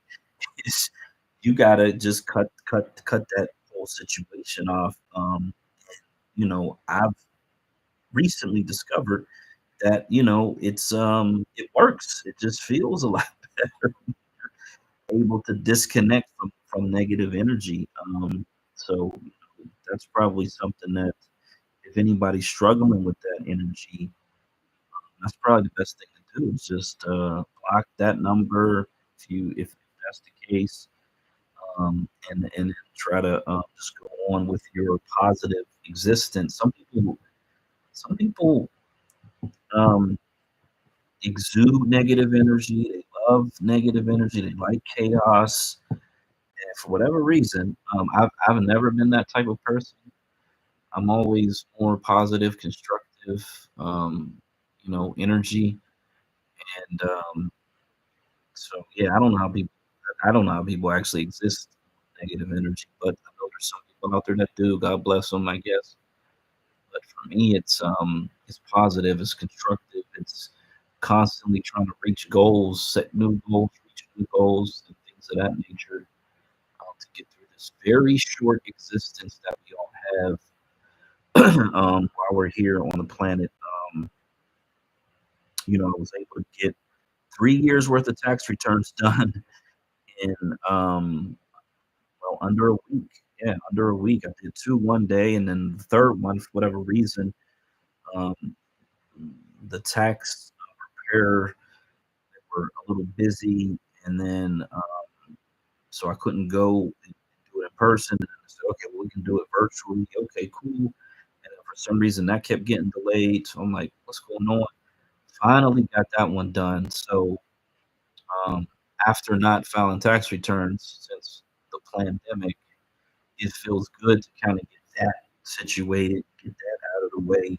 Going forward, it's like, okay, let me stay on top of that issue, no matter how busy it gets, no matter how, you know, um, I guess not necessarily overwhelming, but no matter how active politically you may become, definitely get that situation situated, get it out of the way, um, because it had a negative effect on this bar business that I'm trying to still get up and running, and I swear to goodness, it's like we're at the 5th yard line, fifth and goal. I'm gonna say we're on our well, no, we're beyond our first down. We're probably on our second down at this point, and there are just a few more little hurdles to get over to try to score this touchdown in this situation. And but you know how it is, man. The devil be busy. The devil's always working and always trying to slow progress, slow things down. And I've learned to let go and let God. You know, people say that. I don't know if people know what that means, but it literally means no worries. Give it to God. Keep focusing and building and do what you can do whenever the opportunity arises. But at the end of the day, if the universe is going to allow something to occur, it's going to happen. And if not, it's not going to happen. No matter what you do, there are literally some doors that are just never going to open. And you know, that's more sometimes it's protection because you don't know what's behind that door. You know, yeah. Oftentimes, I say to myself, you know what? In hindsight, uh, things that I wanted to do, especially in the music industry, wanting to get into the music industry today as a full-grown adult, watching the way that that thing has developed, I say thank God that I wasn't in that industry as a 17-year-old. You know, yeah, definitely. Because who knows if I would have survived, or who knows if I would have caused harm to someone else just being around that energy. So sometimes things that at the time seem like a negative, or in fact, the universe is adding protective walls the same way that a parent tries to protect their children in some way. So I take it all as a blessing, and you know, just try to stay even keeled. So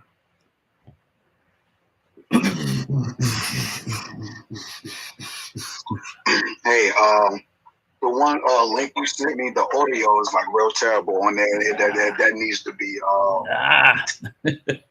restored or whatever the case be. I bet. But so I think I got one over here that's something similar with some of the same clips. So I would have, the audio is a little bit better, but it's pretty much about the audio of the heyday. So shout out to the DJs back there. I know how rough it was. You know, you get the good shit, wasn't it? You know, it's too much money. You know what I mean? So I guess what you want me to do, just take it from the top, bro. Just let it play. Yeah. So the one you found, is it because that one's about an hour long? How long is the one you found? Yeah, this one seems just to be a multitude of interviews. You know what I'm saying? And talking points at the convention. They're showing the people there. It's very similar to the one you sent me, and it's a sit down with I forgot this brother's name right here. But they had a panel talking about the Black Convention. But yeah, let me see.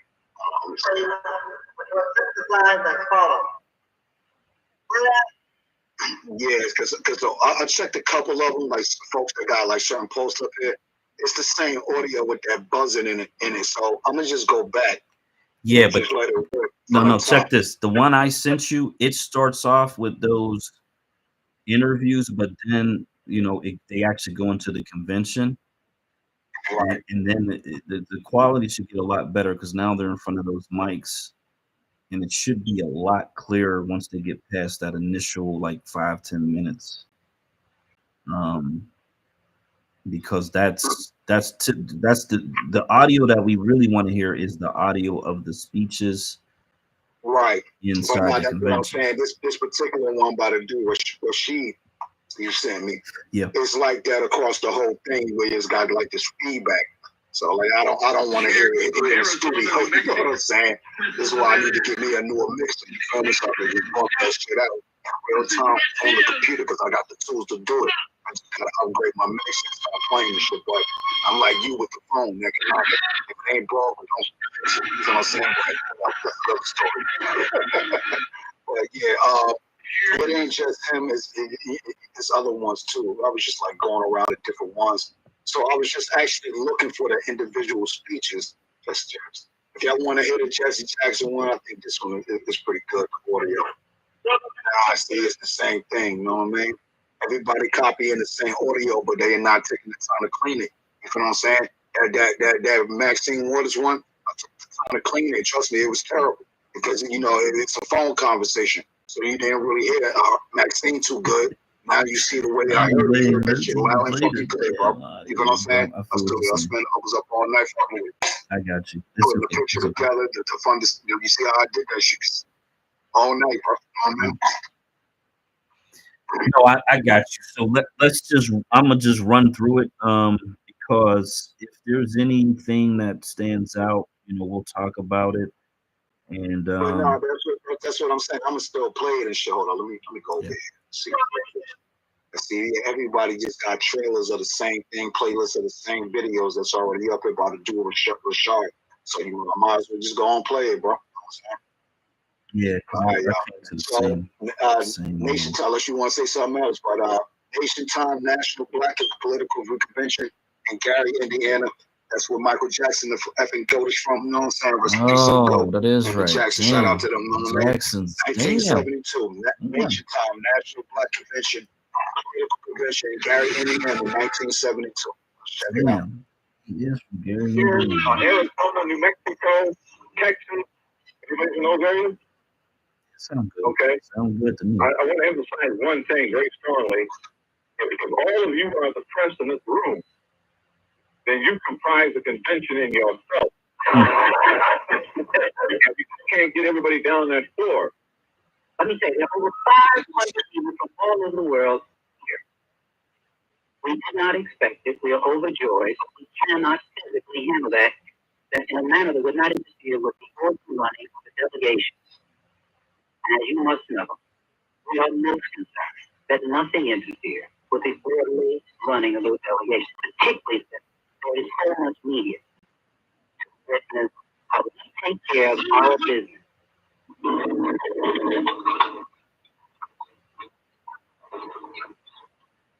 All right, if you heard that right there, that was just an introduction they were doing at a press conference meeting of National Black Convention. So, and obviously it's just a little music, so let's flash forward.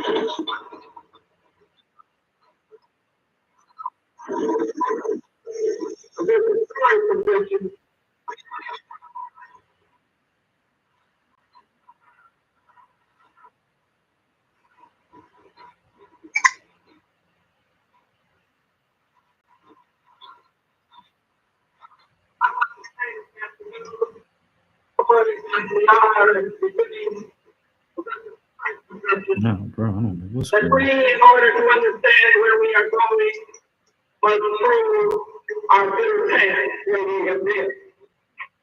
This is not the first time blacks have assembled to chart their political course. 1865, 1871, 1872. These were years in which national black political conventions met in New York, Columbia, South Carolina, and in New Orleans. Now, some of the white news media has criticized us for calling this convention and welcoming all of our brothers and sisters. But we shall determine who comes to this convention.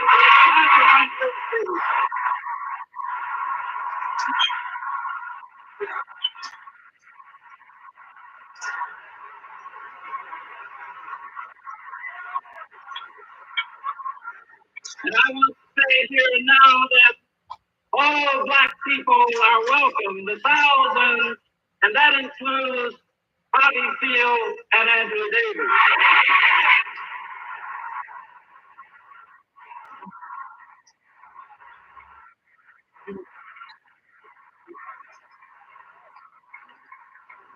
I just want to tell you that the 1968 National Party Convention made a mockery of the democratic process. They were drunken carnivals run for the exclusive few. They revoked the electoral process and they cherished the idealistic hopes of youth. Before critical decisions are made, they must be discussed by all of us and every nook and cranny of this country, from the tar paper stacks in the Mississippi Delta to the fine hovels in the Appalachian Hills, from the rank basement apartments on 37th Street in Chicago to the barrios of St. Charles in New York. We all must participate in those decisions. Thinking then that any party which asks our support acknowledge the inhumanity every black man, woman, and child in 100 different ways each and every day, up and down the rough and breadth of this life. The eradication of heroin from the ghetto.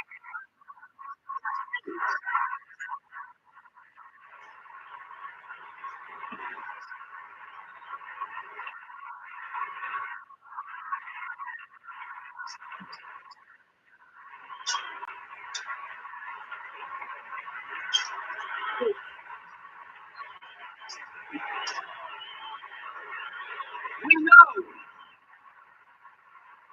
black people know that white society would never tolerate it in such epidemic proportions in suburbia, and we will not tolerate it in the ghetto.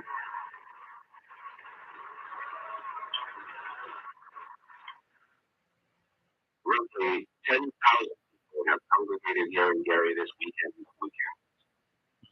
10,000 brothers and sisters from almost every state of this former Indian territory.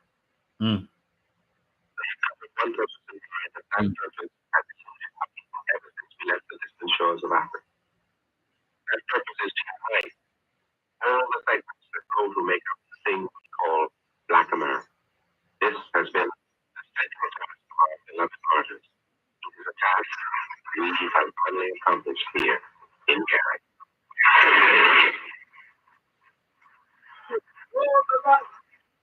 Those of us already disenchanted with the political system that conceivably turn to other tactics, shattering the quiet routine of daily life in this country.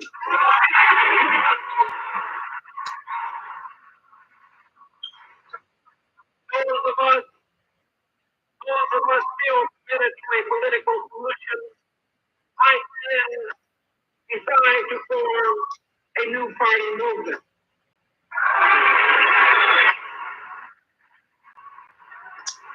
But whatever I think all of us are saying this afternoon, that if the two major parties in this country fail us and reject us once again in 1972, then they must accept the consequences of that act.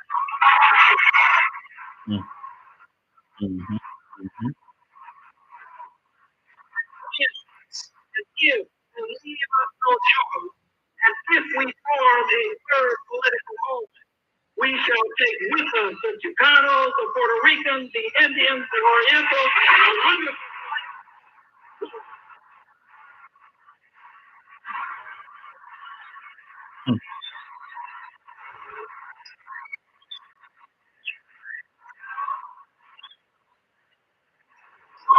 And I want to say to the Democratic Party and the Republican Party, that is not all that we shall take with us. We shall also take with us the best of white America. We shall take many a great truth, nauseated by the corrupt values fighting the interests of this society.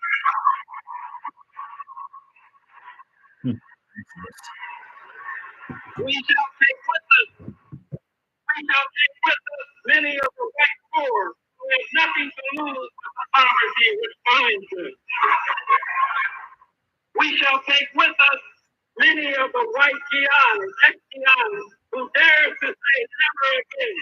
Yes, and many of the white working class too.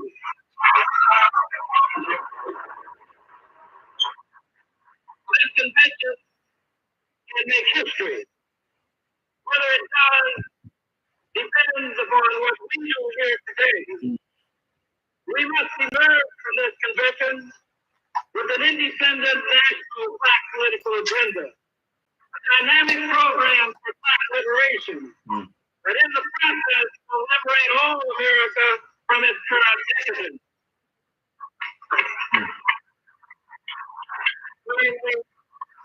Finally, this is so central to everything that black people are about.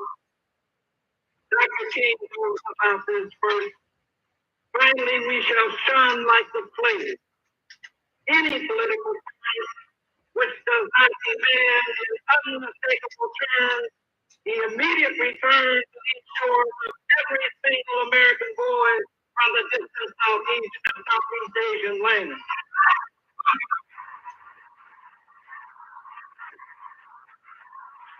Our participation in that atrocious war is not an unfortunate mistake on the part of the American ruling class. Rather, it is part and parcel of an economic policy to make the world safe, not for democracy, but for American corporate penetration and to fill the country with corporate treasure.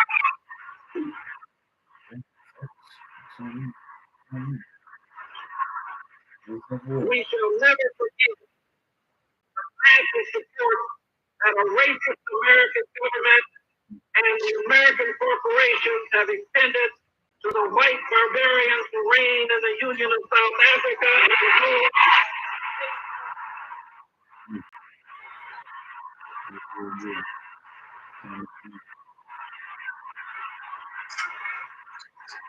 I believe that the 70s will be the decade of an independent black political force. Its destiny will descend upon us here at Gary this afternoon. How shall we respond? Will we walk in unity or disperse in 1,000 different directions? Will we stand for principles or settle for immense violence? Will we maintain our integrity or will we succumb to the man's temptation? Will we act like free black men or like timid, shivering cattle? Will we do what must be done? These are the questions confronting this convention, and these, you and I are the only ones that can answer them, and history only the truth.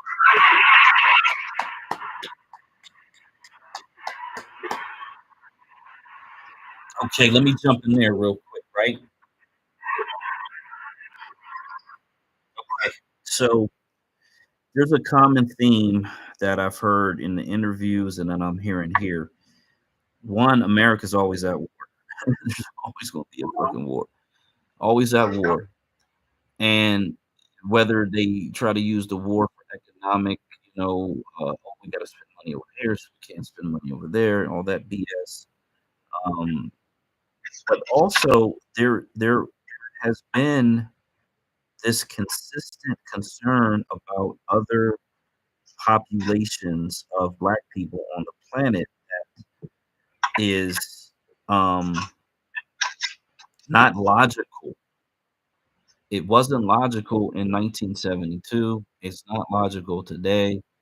I don't think it has been logical at any point in time in Black Americans' history until you get actual political authority where you can protect, prosper, and empower your own people to a level where now you actually have the ability and the capacity to go out and help other people. Until you do that, we as a people cannot afford to give that energy away. And this recent thing that's going over there in the Northern Africa portion of the planet is a prime example. We don't have the energy to give our energy away to these people. We simply can't afford to do it. I think, and again, this is like Monday morning quarterbacking or whatever, or hindsight. But I still hear this echo, this sentiment of we took up the what was it? Gay rights was the new civil rights. Now transgender rights become the new civil rights. And they can't do it, but if they could, if we were still asleep at the wheel, they would be saying immigrant rights are the new civil rights, believe it or not. Guaranteed that would be the propaganda they would be spewing at us. We've got to get so hyper focused on fixing Black America and nothing else so that we can become the people that can actually go out and help other people when it appears to be something that will be beneficial for them and beneficial for us. There's always got to be this mutual beneficial um, action and reaction in the things that we may attempt to do, like in Haiti currently, what's going on there. It would be very, very nice to be able to help the people of Haiti establish their own government in the way that they truly want it to happen without interference from European powers that exist. But we are not in the position to be able to do that at all, and we've never been in the position to do that. Um, so, I think the future leaders, the future advocates, the future spokespersons for Black America have got to figure out a way to have these political conversations that are exclusively about Black America, especially at a convention such as this, and frame these international events as something that once we heal ourselves, once we empower and protect ourselves, then and only then can we give agency and resources and time and energy and effort to those other things. Us having political power at the local, state, county level in the federal government would give us the ability to run interference.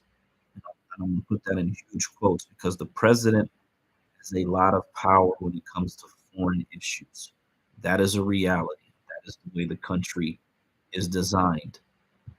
And Congress is really limited in some of these executive actions that can happen. That's been going on for a few decades now. So it's not like Congress can stop the president from doing some executive military action somewhere. So we just got to be mindful of that. And I just keep hearing that. Echo that common theme: foreign war, and how do we help these foreign populations? And then they mention the poor whites, which that's just like that is so like, come on, man. That was that Rainbow Coalition building. And it's sad because the Black Panther Party essentially had the same talking points. And it's like, okay, here's the news flash. The poor whites. What did that Latin chick say in California? Fuck him, he's with the blacks. Well, that's how they feel. You know what I'm saying? They're not intending on helping us. Now, will they take our assistance every freaking time? No, what person not going to take assistance? They'll gladly allow us to help them, but then when it comes time for them to help us, that's where the problems start. So I don't care about poor whites in this country, to be quite. I mean, I just got to be blunt about it. Let them survive on their own, figure it out on their own, pull themselves up out their own bootstraps. I've driven through so many poor fucking towns in this country, white towns that look like third world nations. They are okay. They're cool as long as they can hang their Confederate flag or their Trump flag or whatever fucking flag they want to hang. They're good, and I say let them be good where they're at. Um, I don't think, and this is why sometimes Black Republicans, I be looking at them sideways because it's always how man, that for whatever reason they always got to mention these poor white people. And I'm like, man, cry me a motherfucking river when it comes to these poor white people, man. I just don't give a damn. I'm sorry, but I don't. We gotta focus on us. That's all I want to say. Okay. Just don't care about these people, man. Whew. God damn. Fuck them folks, man. The motherfuckers figure it out, man.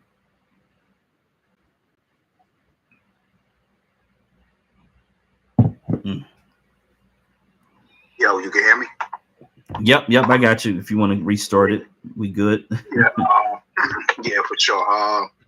I guess this is continuing on where they left off at. Let's go ahead and play that.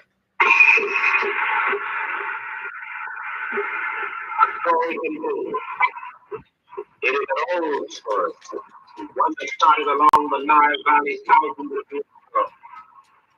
It is a story of triumph and tragedy, of dark ages and golden ages, and faith.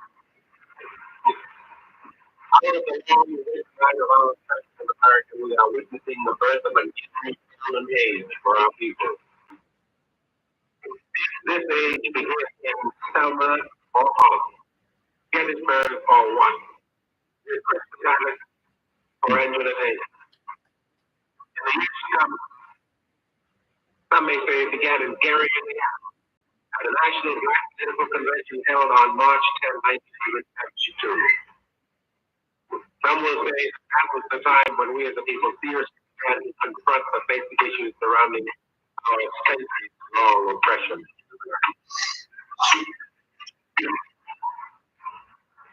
Thank you.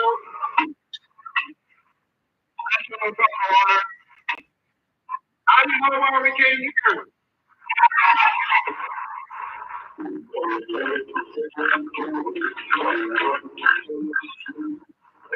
We have had many encounters before, but a most important thing happened here in Gary, Indiana. For the first time in Black political history, Black people were able to combine two distinctly different kinds of political power. The power of the ballot box and the power of protest groups. The organizing of these two forces here in Gary in this spring of 1972 has greatly increased the political effectiveness of the Black community. On the nature of the struggle as it stands now in Mozambique and Angola, and tell us something about what the spirit of who are engaged in that struggle. The people in Mozambique and the people in Angola, the people in Guinea-Bissau, Zimbabwe, have made a decision that the only way that they're going to get their freedom is through armed struggle. The brothers that I was with inside of Mozambique were carrying out this armed struggle. I was very pleased with the morale, of the guerrilla fighters in Mozambique. I was very impressed with the type of struggle that they carried out. I was very impressed with their relationship to the peasants inside of Mozambique. And most of all, the commitment that they have to the struggle for our people. Benjamin Franklin said, those who seek temporary security rather than basic liberty deserve peace. Brothers have to understand that. And those who seek temporary security rather than basic liberty deserve peace. I'm demanding reparations. That's all I can see now. That's the answer. This document tells you why. The thing tells you reparations. Reparations. Reparations. This is how you've been treated. This is how you've been destroyed. You were changed from an African into a Negro. Like you've been damaged. Injured you, took your name, took your color. I don't have much to the black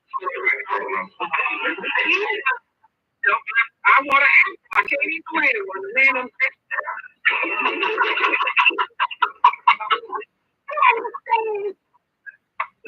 my baby Jones.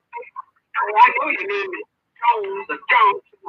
And you know, John Bell, that you have no business with English names. You don't think that's dangerous. That's where your conscience. Then he killed your conscience.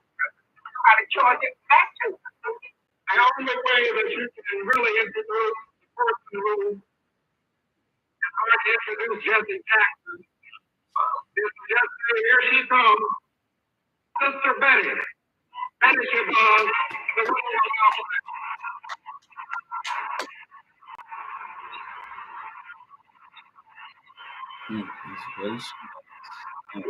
Rest in peace.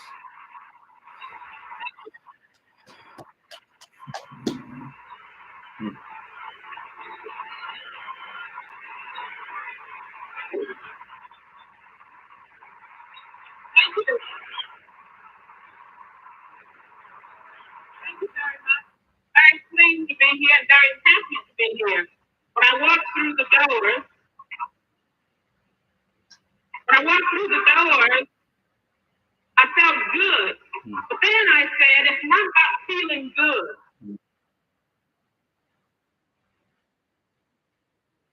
Too many people have their eyes on Gary today. Not just in the United States, but all over the world. We have had in the past various leaders,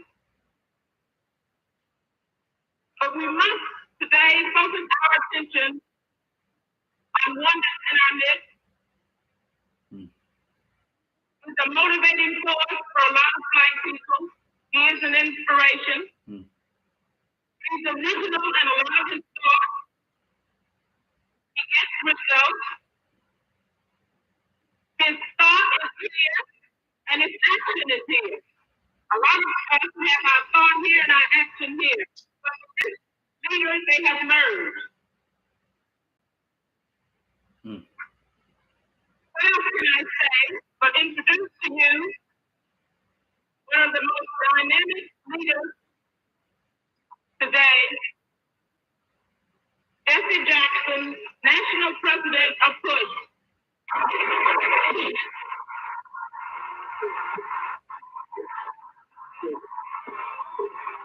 That's a psyop. That's a straight up psyop, man. That's a straight up psyop, man. Damn. How fucking demonic And is so that? the strong men keep getting stronger. The days of silence are over. Damn. For each and every murdered martyr, 500,000 strong men and women take their place. Here is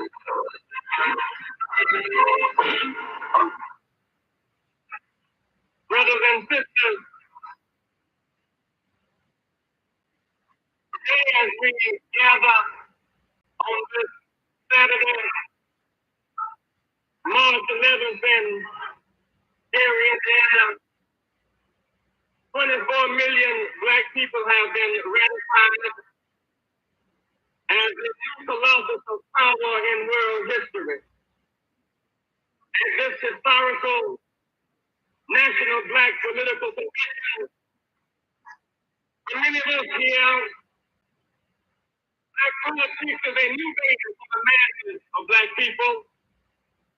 Brother Hatcher came up north and got a house in Gary and said to all of the scattered children in the various Black tribes across the nation, come home.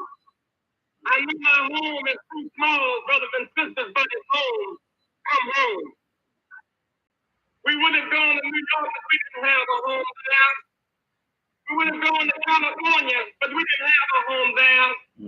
Only this little smoke field, small city called Gary. One of our Black brothers said, "Tribe, come home."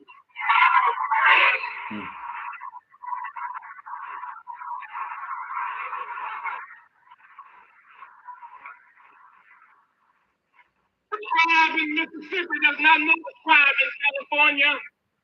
Tribe in New York does not know the tribe in Georgia. Now that Brother Hatcher and Barack and Biggs have called the tribe home, the challenge of our coming together is so great until nobody has the right to rob the family of this opportunity to organize political power. As we go about the business of outlining national priorities here today in this United States of America, built by the dehumanizing institution of slavery, built on the tortured muscles of our forebears, African diaspora has trumpeted its summons to all tribes with a question put forth by Brother Barack, whose answer alone legitimizes our collective existence. Brothers and sisters, what time is it? It's nation time. It's nation time for all of the tribes from Boston to Birmingham, Mississippi to Minnesota, San Diego to Seattle, and Galveston to Gary. What time is it? 13 Black congressmen, 1 U.S. senator, 81 Black mayors, 677 Black school board members, 873 Black elected officials in 11 southern states, 2,000 Black elected and appointed officials in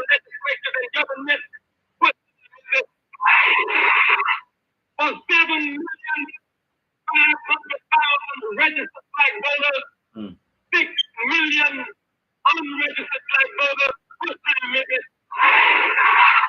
for black Democrats, black Republicans, black Panthers, black Newsom, black Independents, black laborers, black businessmen, black professionals,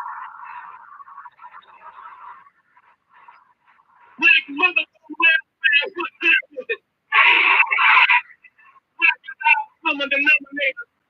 Brother Malcolm X said on more occasions than one, we saw ourselves as house slaves, field slaves, and yard slaves.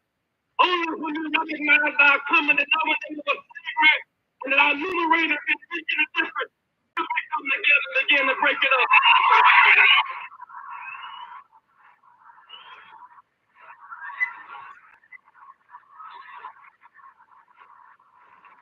I don't want to be the gray shadow of the white elephant of one party.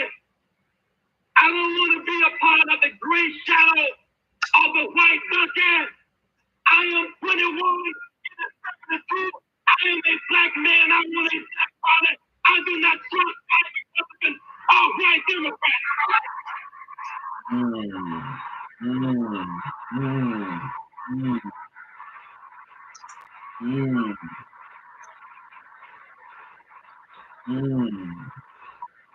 Other ethnic groups cultivated politics.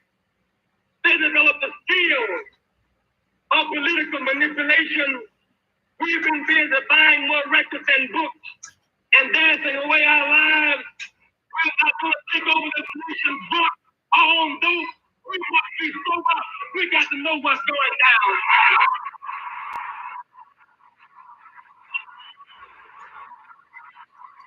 Sober.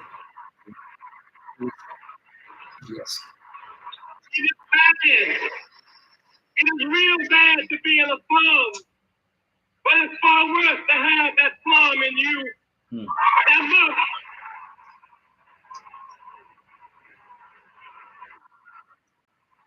A lot of us running around talking about genocide, but the bully man who got through the black on black killing and fratricide, that is when the slum has gotten in us. When we snatch our own black women's pocketbook, the slum is in us.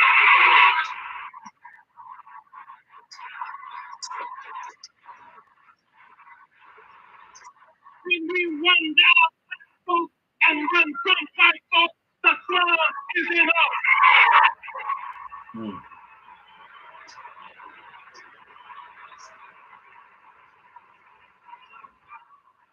You ain't gonna get no slum after I take no chlorophyll neither.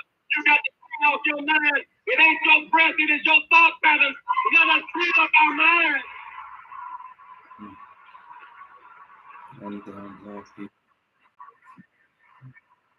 It was only 4 years ago in Tennessee, where a black southern city with a 38% black population gave only 12% of that vote to a black man, A.W. Willis.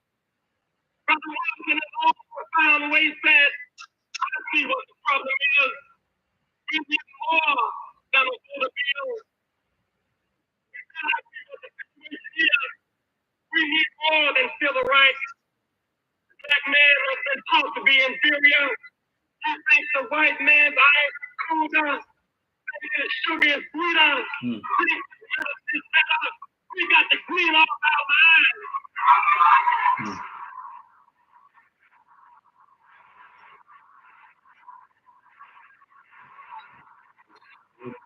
We got to put our mind inside our body. Your body is here, and your mind is in some white cap. You are a schizophrenic. Check out your mind.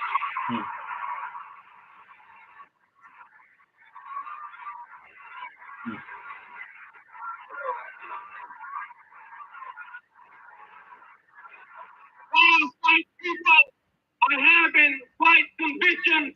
They are not preoccupied with the ghetto. While black people are having black convictions, we can be preoccupied with the suburbs. Let us deal with our own self-business. Let's deal with the facts of the matter.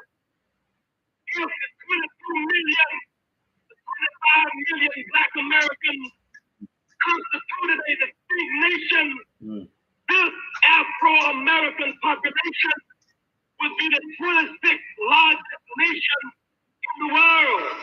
We would be the third largest Black nation in the world, third only to Nigeria and Ethiopia. With our $35 billion, we would be the richest Black nation on earth, 15th richest nation in the globe. Check out our minds.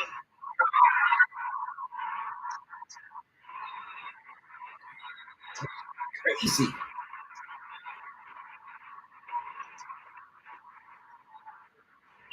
We're not here to deal with white attitudes.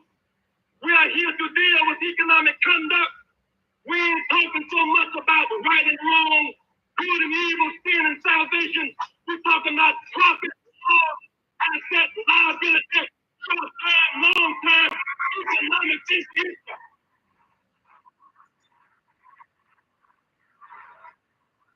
As a result of 1964, and Dr. King and others, we got our civil rights. As a result of the family movement, we're beginning to get our civil power. But now we find ourselves with the right to move in any neighborhood in America. And we can't say no. We have the right to go to any school in America. We can't pay the tuition. We got the right to buy any car in America. But we can't stop it from being repossessed. We are not arguing about our constitutionality. We are raising a basic question. When will it get paid for the work we have already done? He was for reparations before he was against it. He was for reparations before he was against it. Come on, man. What is going on, man? Some of us are getting a little excited about the fact. Now we got 13 Black congressmen. That is only 3% of what we're supposed to have. We are supposed to have 52 Black congressmen. We got a long ways to go. In the next 20 years, when the debate of this convention will be over, when the philosophy will be over, when our favorite, our people have been modeled, this year, there will be possibly a Black congressman or woman from Atlanta, Boston, Houston, Los Angeles, and Chapel Hill. And the question is there standing chance to get 5 or 10 more Black congressmen? Will we leave here working or will we leave here debating? We must understand quantitative politics, but we must also understand qualitative politics. When the session is over, the question is your next door neighbor registered? Can you deliver your block? Can you deliver your ward? Can you deliver your district? Will you put your balance where your ideals are?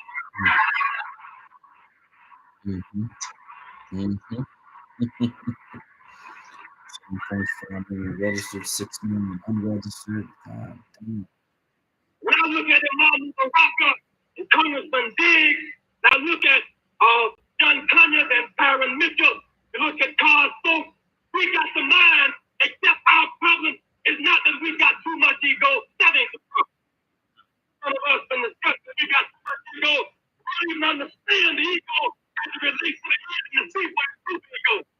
Back in that year, we are sitting here, we ain't got enough ego. We are willing, even though recognize the ego is confident. We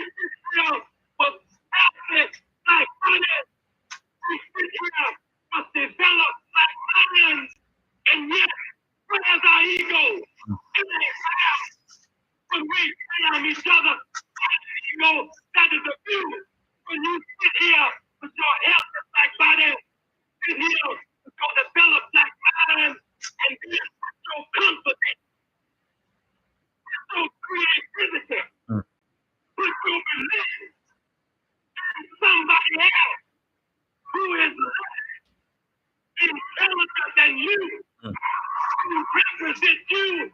Your ego has been castrated. You need to go.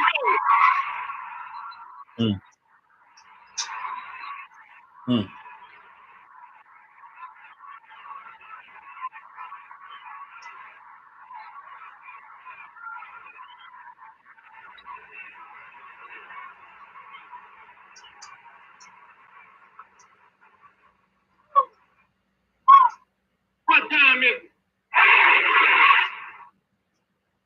Part two. We must implement the doctrine of black parity. Everywhere there is a black population, we must have our minimum percentage of jobs. Many of us have sold our two cheeks because we couldn't even count. Like years, we are one. I want y'all to get this back, Democrats. We are one of every national democratic group. That means that we are 20%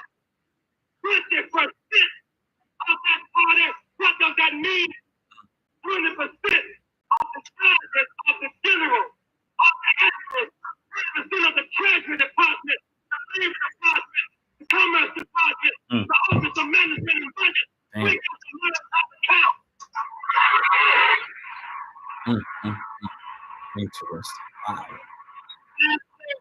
Brothers and sisters, I don't care how much confusion we have here today.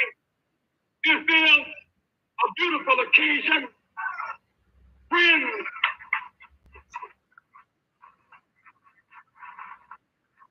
the baby is going to be born.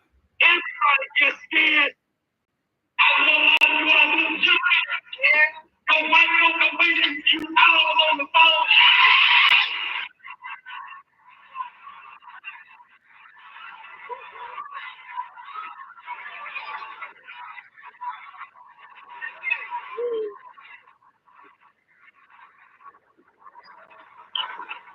One thing about the fight is that these black leaders who call us together, they did not originate an idea.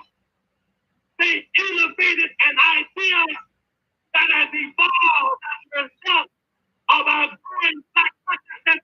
Therefore, we are pregnant. We are ready for change. And whether a doctor is there or not, the water has broke. The hill has healed. And you black leader is going to be born. Damn, this nigga got the nerve, the audacity.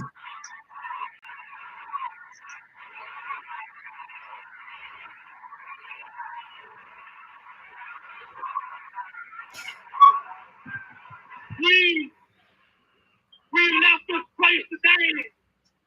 We would be derelict because we know who our parents are. We look at Muhammad Ali, Norman Baraka, and Sam Abernathy, and Angela Davis, and Farrakhan, and Nikki Giovanni, Carl Kerr, Roy Wilkins, Roy Ennis, Queen Martin, Preston Wilcox. We know who our parents are. Their baby has not been born. We are grown. We ain't taking it no more. No more Christmas laws. No more silence and prison. We are 5 million strong. Cut this or cut it out. We can move on.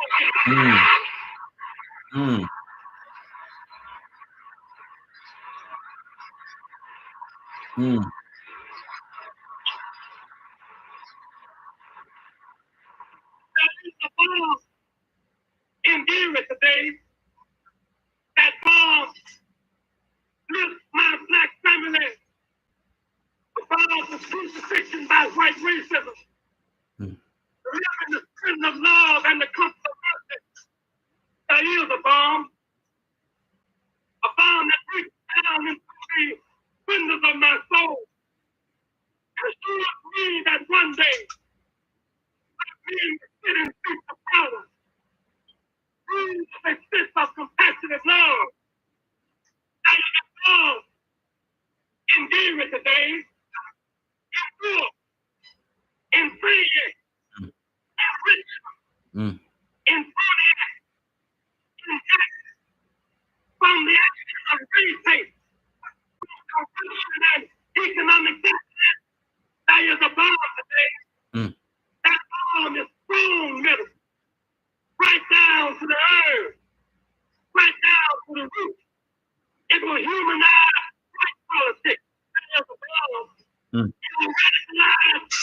politics. That is a bomb. We are a mighty nation. That is a bomb. In the name of Montana, Southern the truth. The food. Marcus Garvey. Malcolm X. John King. What time is it? When we come together, what time is it? When we respect each other, what time is it? When we get our self-confidence, what time is it? When we form our own political party, what time is it?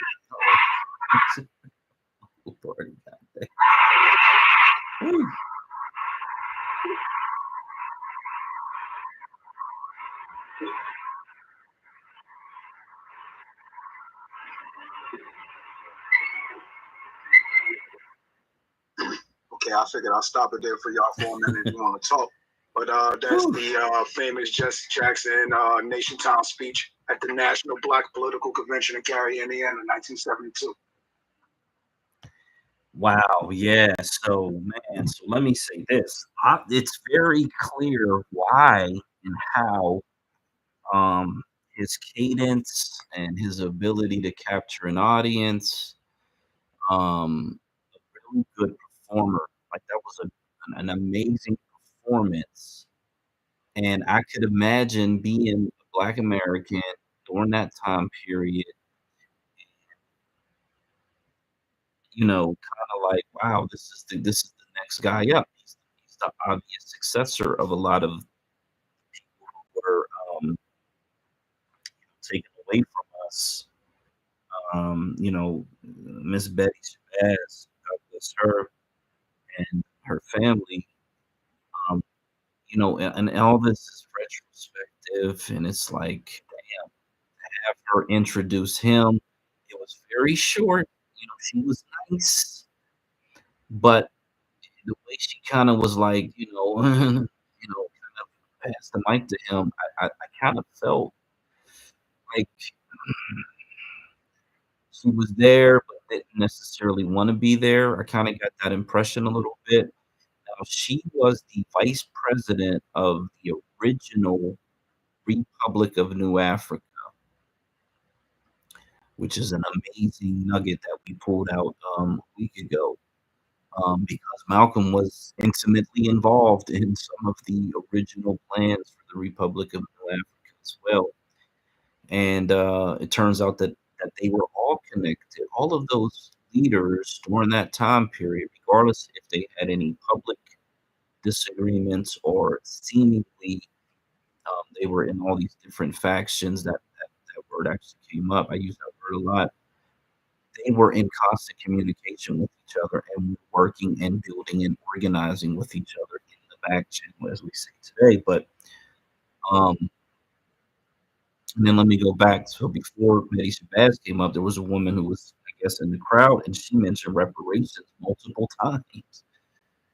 Reparations. This is 1972. And throughout this speech, I think this is in reference to MLK's cut the check. Jesse does talk about cutting the money and cutting us in or cutting out, or he's kind of referencing the same talking point of reparations, essentially. He talks about these job quotas being 20% of the Democrat votes, which get 20% of all these different positions. This is a really good performance. Most of it I agree with. The problem, unfortunately, is that he did the opposite as an individual. Everything he's saying here is right on point. And this is where you say, well, how does somebody who can articulate this information in an amazing way? I mean, if you're a Black American listening to that, 100 years from now, and you don't get goosebumps, and chills or whatever, and maybe by then his legacy will have been, I don't want to say whitewashed, because we know what they do with leaders in that sense, but at least it'll be sanitized enough that a lot of this later stuff may be looked at differently. recently. Um, During this time, he was speaking to revolution. He was speaking to radical black politics, talking about building our own party, which is insane. Talking about he doesn't trust white Republicans or white Democrats, which was really like, you're like, whoa, Jesse, whoa, damn, what happened, bro? He talked about coming home. Now that was the Gary, Indiana, and I thought, well, damn, the way he said that, come home, come home. Us being on the ground in Delaware, getting a few mayors elected, getting some city council reps elected, you could say come home to Delaware. Us being in Mississippi on the ground, getting a few mayors elected, getting a few people in position, you could say come home there as well. So I did like that talking point. He ran down the number of black politicians in elected office. I think, it was 800 of this, 40 of that, 100 of this, a couple thousand of that. And I'm like, wow. So we know that that number has likely quadrupled since that time. The problem being that black politics moved from this radical version of who Jesse Jackson was in 1972 and likely prior to that into establishment politics, which is puppet politics, puppetry. They became from this radical, and again, if earlier we said that this guy was an agent. Well, the performance that he gave was Oscar worthy. It was an Oscar worthy performance. And that's exactly what you would expect from an agent, to be quite honest. Because if you're an undercover cop, if you're a confidential informant, if your goal is to get into the hearts and the minds of your eventual victims, this was an award-winning performance, is all I can say. And it would have given him a level of credibility that he could then use to manipulate people into sliding into this establishment politics versus the radical idea of creating this black third party, which I still don't think that that's viable outside of a black majority state. And that is very localized. Even if you get a region states, it still makes it very difficult on the federal level. Certainly, if you have 5 states, 10 senators, that's 10% of the Senate, that may make it more viable because there are going to be votes that come up where 10% of the Senate is going to be extremely valuable to one side or the other. But then you're really leveraging politics at a really high level. And I think it gets a lot more complicated over time. The initial times where you were playing obstructionist may work, may prove to be valuable, but over time you're going to get less and less ROI, less and less return on investment trying to be a permanent obstructionist. They're liable to come together and maneuver around that at some point. So I think while we think that what Cinema and Manchin did a few sessions ago was a brilliant tactic, it's very temporary and it's not something that you're going to be able to do for multiple generations. So definitely got to keep that in mind.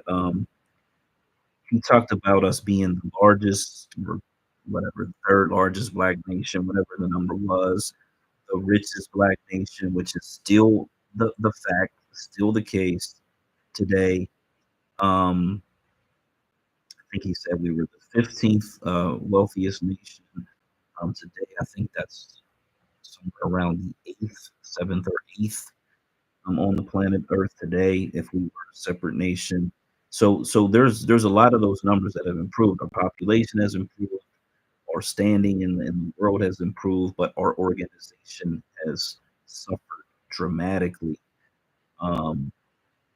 This was interesting because I think this is about the same today.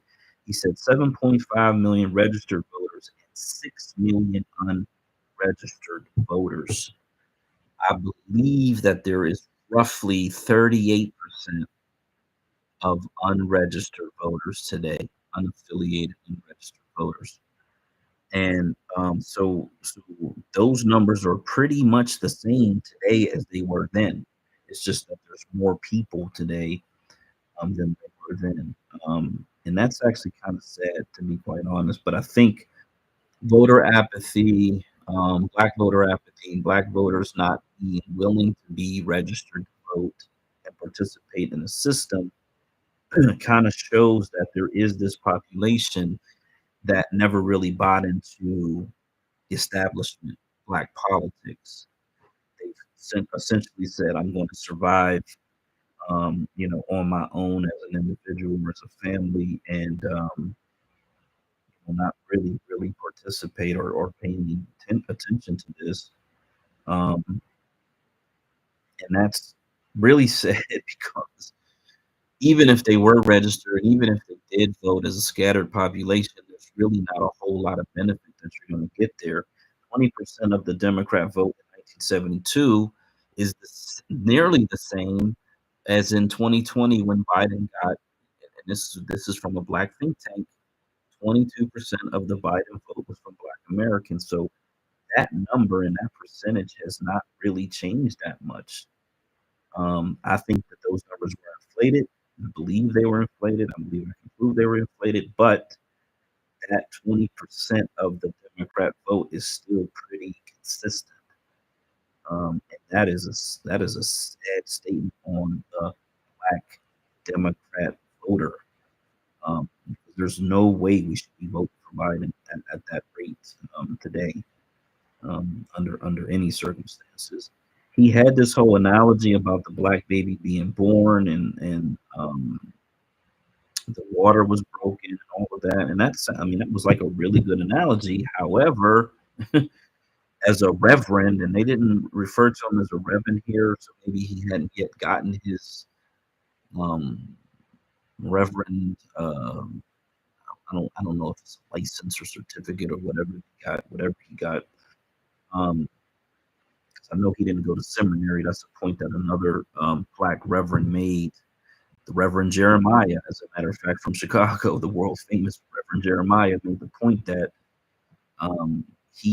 well, not just him, but many black reverends are not actual theologians that went to seminary school. They just pop up one day and say that they're reverend. So that's that. But he is one of the propagandists of black abortion. And even though he called it genocide at one point in time, I have the quote and this picture around that quote, but he reversed on a lot of these topics. And that's where you say, how does a person go from this radical revolutionary black politics and do a 180-degree turn against black Americans, but still is able to maintain this air of being pro-black American? That's almost like a master illusionist to be able to completely flip on some very, very extremely important issues. Abortion being one of the huge ones, because that affects your population, that affects your voter power, that affects everything. To be quite honest, in every way that I can possibly imagine. To flip on that, and then to flip on the fact that he doesn't trust white Republicans or white Democrats, but then he becomes essentially a tool and a puppet for racist white liberals. It's just a very strange thing that a person like that is allowed to flip on these very important subjects. He's talking around reparations, even though he doesn't say the word. I think we all understand that that's what he's talking about. He's essentially talking about quotas and affirmative action when it comes to jobs and things of that nature. And and talking about this third party is definitely an extremely revolutionary political stance.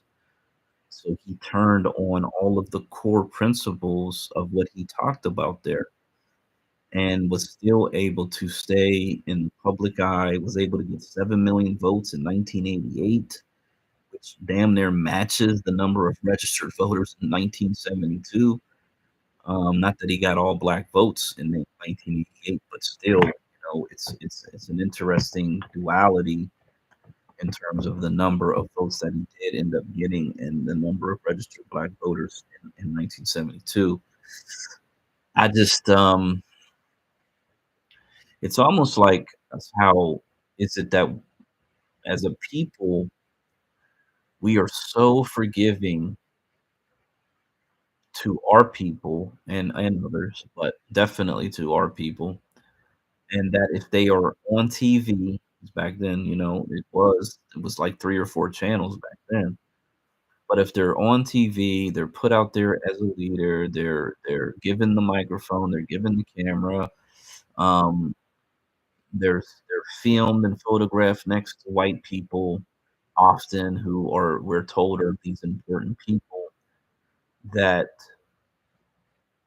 out of a sense of loyalty, duty, or some other very strange um, thing that we just ignore, like these massive red flags that really should have been like screaming at our population, like, "Hold up, bro, you was again," you know what I mean? Like, what's happening? Why are you doing this? What's going? Like, there was no scrutiny, no accountability, and even the people who may have been um, looking at him extra sideways, their voices weren't heard, or their opinions were drowned out. And this guy, because of white society, was able to be elevated and selected as a leader to the detriment of Black America um, um, on a grand scale. It's diabolical. Um, it's diabolical in so many ways. Man, it's actually pretty crazy because I really loved that speech. The whole theme of it, I mean, it was all, nation time. Everything about it was very rhythmic and celebratory and revolutionary. And it's almost like I can't imagine living during that time and being someone who would go to Martin Luther King speeches or Malcolm X speeches and really, really vibing and being on that time, ready to act, do, follow the leader type situation. And then, decades go by and that person just completely flips the script, flips the narrative, and becomes everything that you were against. Um, it seems like so like it's a level of betrayal that it's probably only written in movies and things of that nature. But man, wow. Okay, I don't know if you got anything on that one, but man, that was just crazy, crazy. Let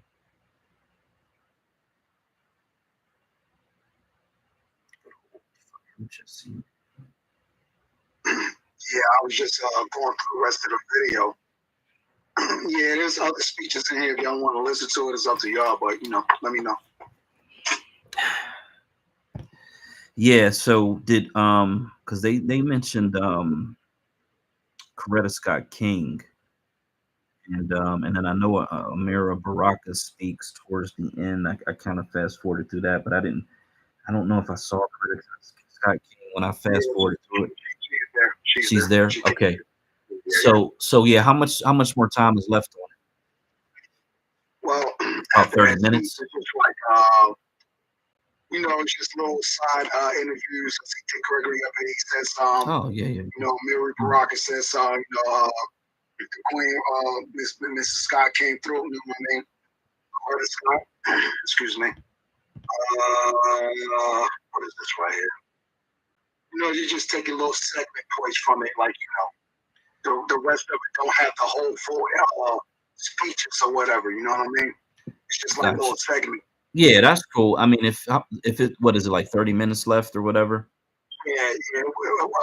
Not to say it wouldn't be worth playing, but you know. Yeah, let's maybe let's go 15 minutes, and then do the last, like, break it up into 2 segments, because I do want to get through at least what this, because I, like you, I searched around for some other video and couldn't find anything that was of a good length to actually get a full sense of what was going on there. And because it happened over, they said 2 or 3 days, it's likely that there's hours and hours of material. But you know, this one, it kind of they probably hit the highlights, you know, like the people who they felt were like the bigger names. And so, yeah, that's cool, because Dick Gregory, I definitely got to say and all of that. So, right. So it's just like little 2-minute segments, though. So just to fast forward right here.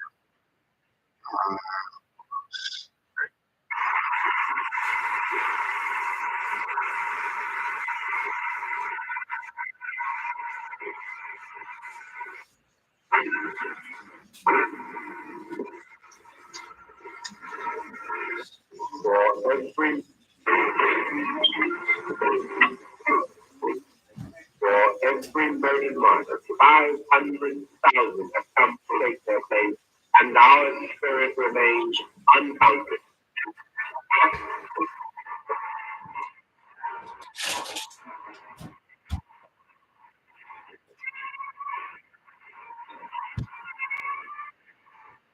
President change.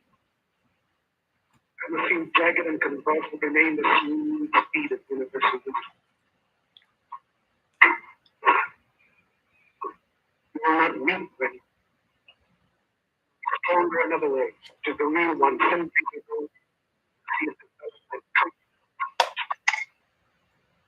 You will not adjust, you will be just. Just at speed, turn in the light. You will like earth. Anyway, we have earth. Up, brightening, black. But that's why we don't die.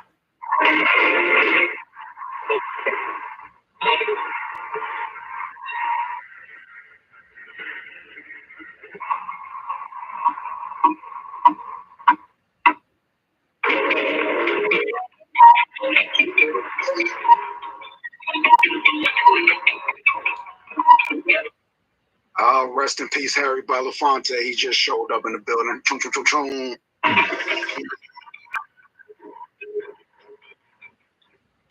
Because my mouth is wide with laughter, and my throat is deep with song. You do not think I suffer after I've held my pain so long. Because my mouth is wide with laughter, you do not hear my cry. Because my feet are gay with dancing, you do not know. I die.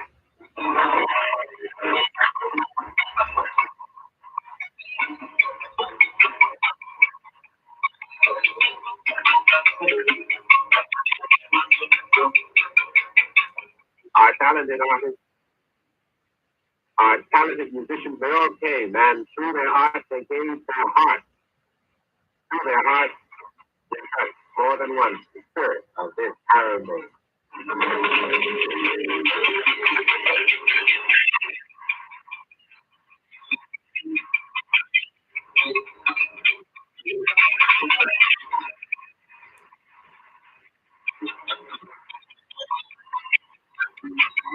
We are beautiful people with African imagination, full of man and swelling chest, with African eyes. Rest in peace to Isaac Hayes. He's showing up with the saxophone, baby. Let's go. Those small and great changes. It's a different voice. What we wanted. But you know one thing, when this convention is over, the next thing I do is start the Democrats and here, so when they go back to get ready to run their convention this year, they can run it as well as we running ours, so it won't get to be like the last one.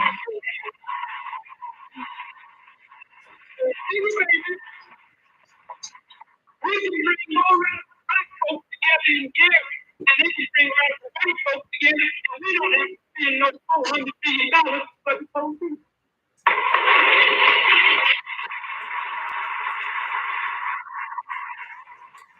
I'm trying to tell you how much fun I'm having just being here. Man, black folks been happy since 1956 when the pickup truck ran over Governor Wallace's house. What baffles me is so many white folks in America keep on knowing. What's wrong with them? Niggas must be free. Well, you understand one thing, niggas got more sense today than ever before in this history of America. And when niggas are basically crazy,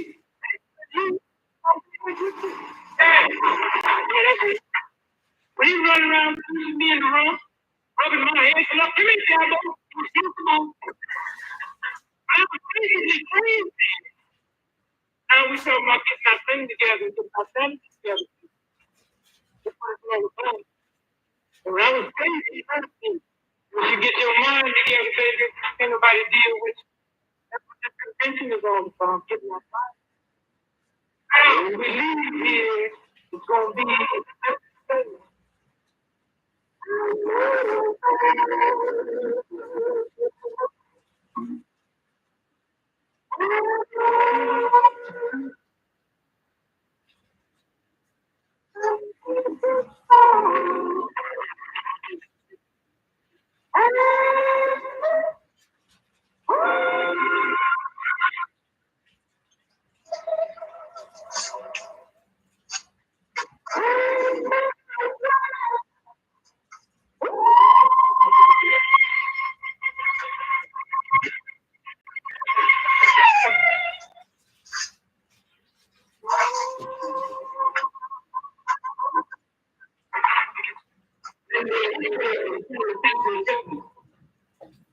One name will be indelible in fabric, and will have the singularly most important man, the most important message, that the first century in the history of mankind.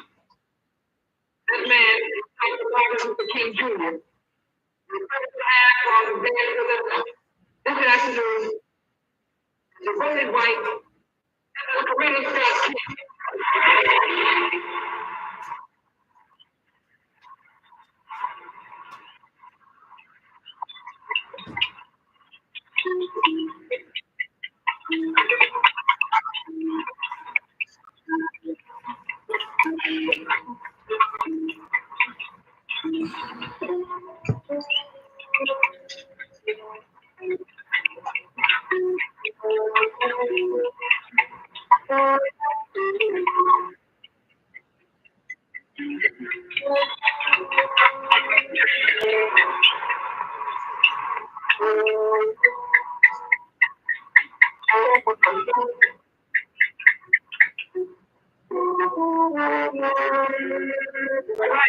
Connecticut, Oregon, Michigan.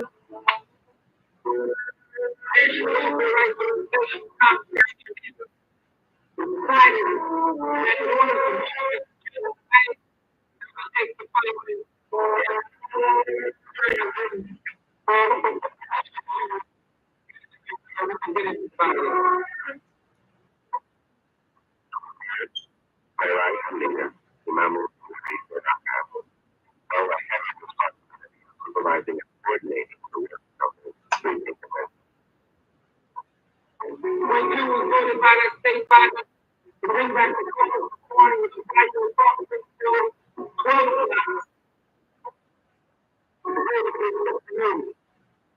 although as I stated, we will not hear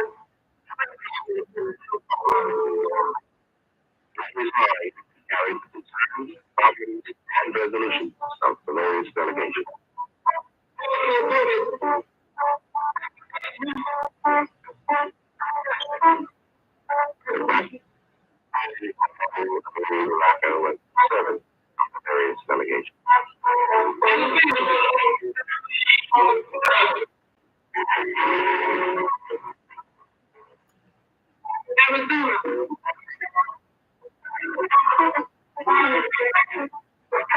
Comes to the sense of reason, the patience and leadership so the wishes of the 3,341 delegates.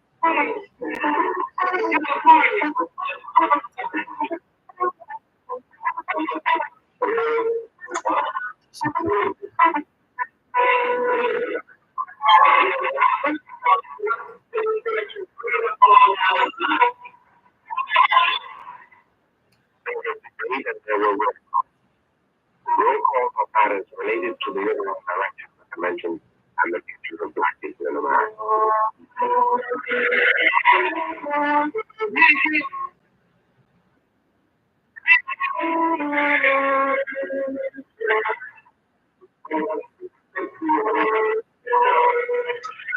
Working closely with the leadership of the various delegations, spirit played a dominant role in the success of the convention. This dominant role was played by the delegates themselves.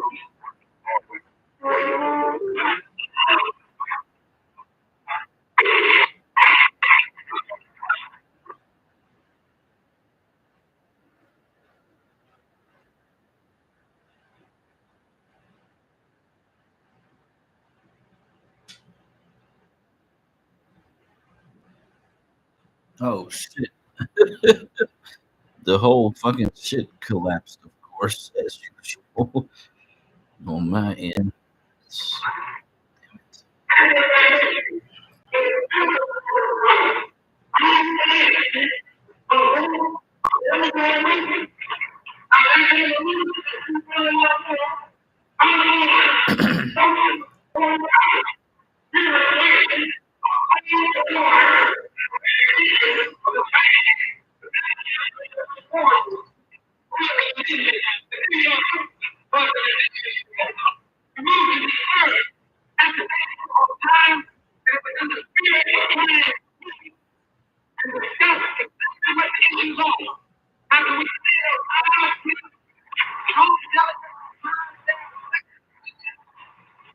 A crucial test of our growing political maturity came in the middle of the final day of the convention.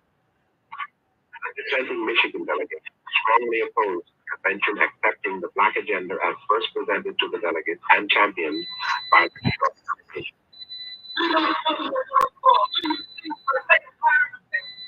Because Michigan seems uncompromised, since the delegates fevered support that seems to forestall Michigan progress. Their efforts were in vain. Michigan angrily walked out of the convention. So walking out. Because y'all been getting y'all way, big babies.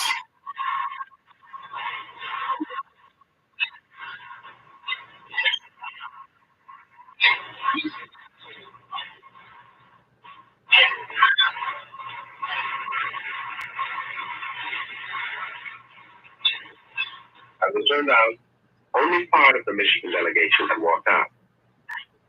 Some remained behind to lend their energies to that historical force, which is destined to become a heartbeat of Afro-American thought in these last moments of the 20th century. The force for unity, so evident in the delegate's call for agent time.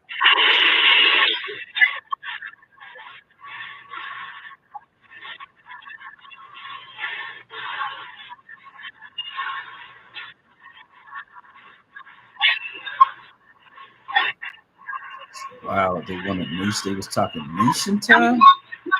Motherfuckers is ready to deintegrate.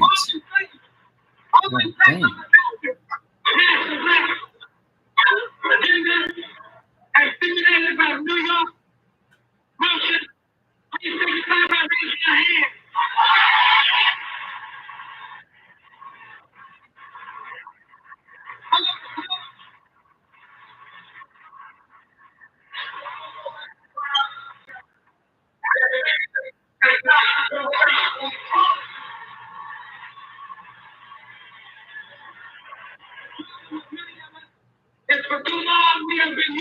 dealing with Western politics.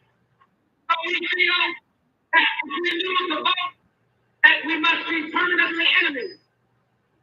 African consensus says that we have to stay until we are until we come to some kind of consensus. The resolution submitted and endorsed by the convention's delegates were many. More than 80% of our people are men. We are a summer people. Yeah, I'm not sure what the situation is over in Michigan, family. But yeah, y'all so happy y'all walked out the building. It was good, Michigan. You know what I mean? Anybody from the M state knows want to pull up and talk about it, you know what I'm saying? All right, all right. All right, let's continue.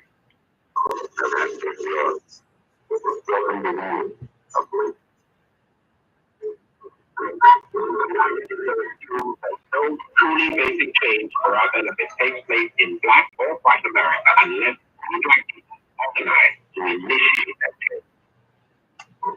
It assumes that we must have some intention of overall growth, even though we may differ on many specific strategies. With our politics of carry must accept major responsibility for creating both the atmosphere and the program for fundamental far-reaching change in America. Such responsibility is ours because it is our people.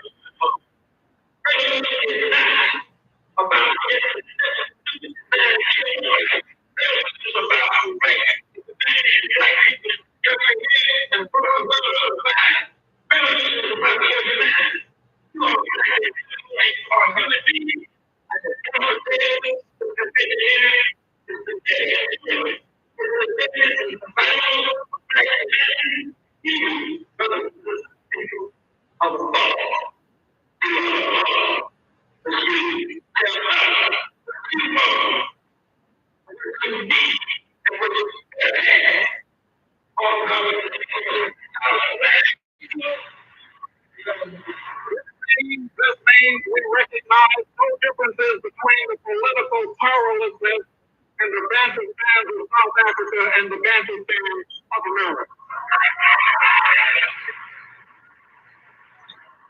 Perhaps there is one difference, and it is the realization of the fact that because we are more materially comfortable in our style of enslavement, that we have a graver obligation to combat oppression in America for the benefit of all Black peoples everywhere.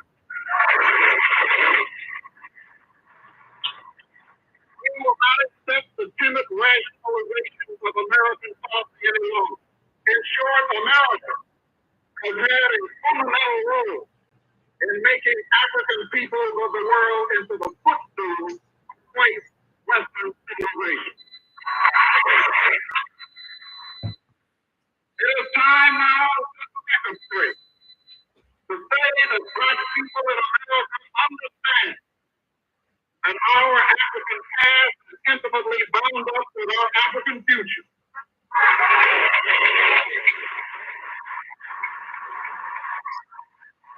It is time to say that the revolution which we think in the nature of our relationship to Americans is ultimately reflected in the struggle between African and European peoples in the world.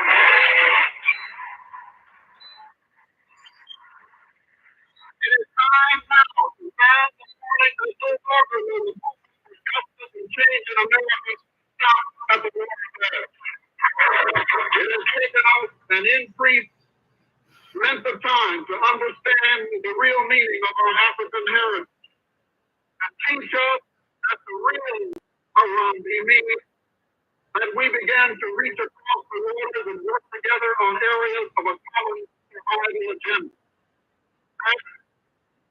Promotion means that we intensify our knowledge of each other as families, organizations, and people, and that you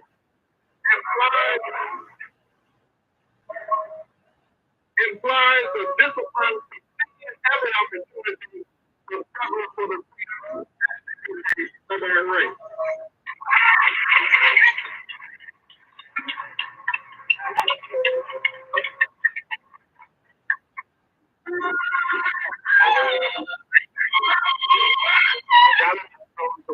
yet in Gary. The challenge is to transform ourselves from favor-seeking vassals and to take up the role that the organized masses of our people have attempted to play ever since we came to these shores.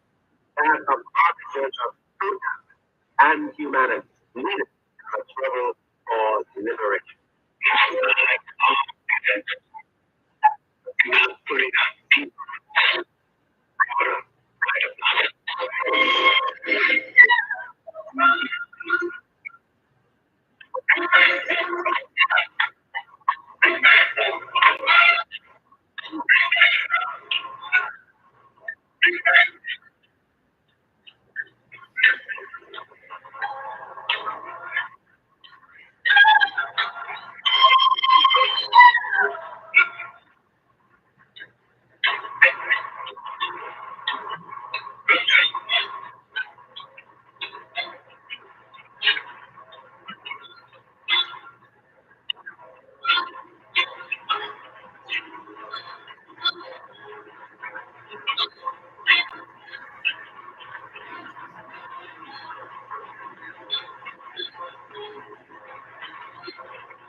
During the American Revolution in the 1700s, the South prohibited the formation of black churches.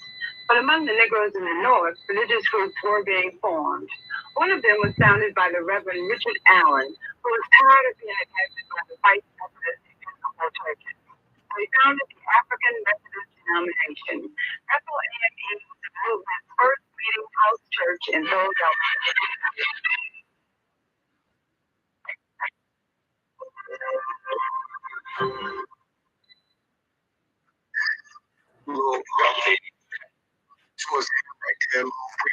Moments for those that caught that, but yeah, shout out to the Nation Time over here.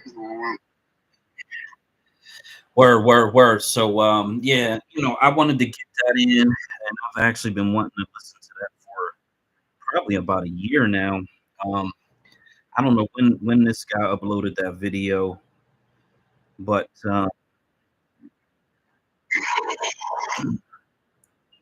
Rashad Sundiato says 2 years ago. I don't know if YouTube just was weird with the search results or what, but I finally did, sit down and try to really find it. And like you did, I looked at a whole bunch of examples, but they were all really short clips. So, over a 3-day event, there's probably some archive video footage somewhere that who knows who owns it or who controls it at this point. I swear to goodness, a black majority state is so necessary and so needed just for gathering up all of this information and putting it into one place that is readily available and easily accessible to our people. Is to me, it's just like paramount. It's mandatory. We shouldn't have to depend on these platforms that are owned and controlled and profited by white Americans or who knows what, some international conglomeration that controls these platforms.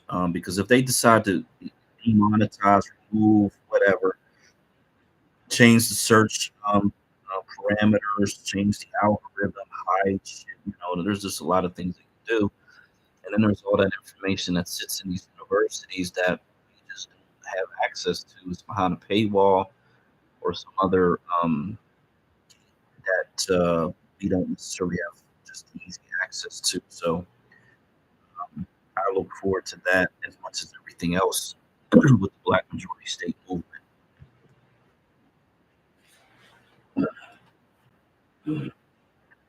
Facts on that, bro. Yeah, and it was a lot said at the convention too. As far as You could just go nitpick the whole Jesse Jackson speech apart. You know what I mean? And see where we at today with it, which is pretty much the same place, 1972. So 2024, y'all, we really in 1972 right now.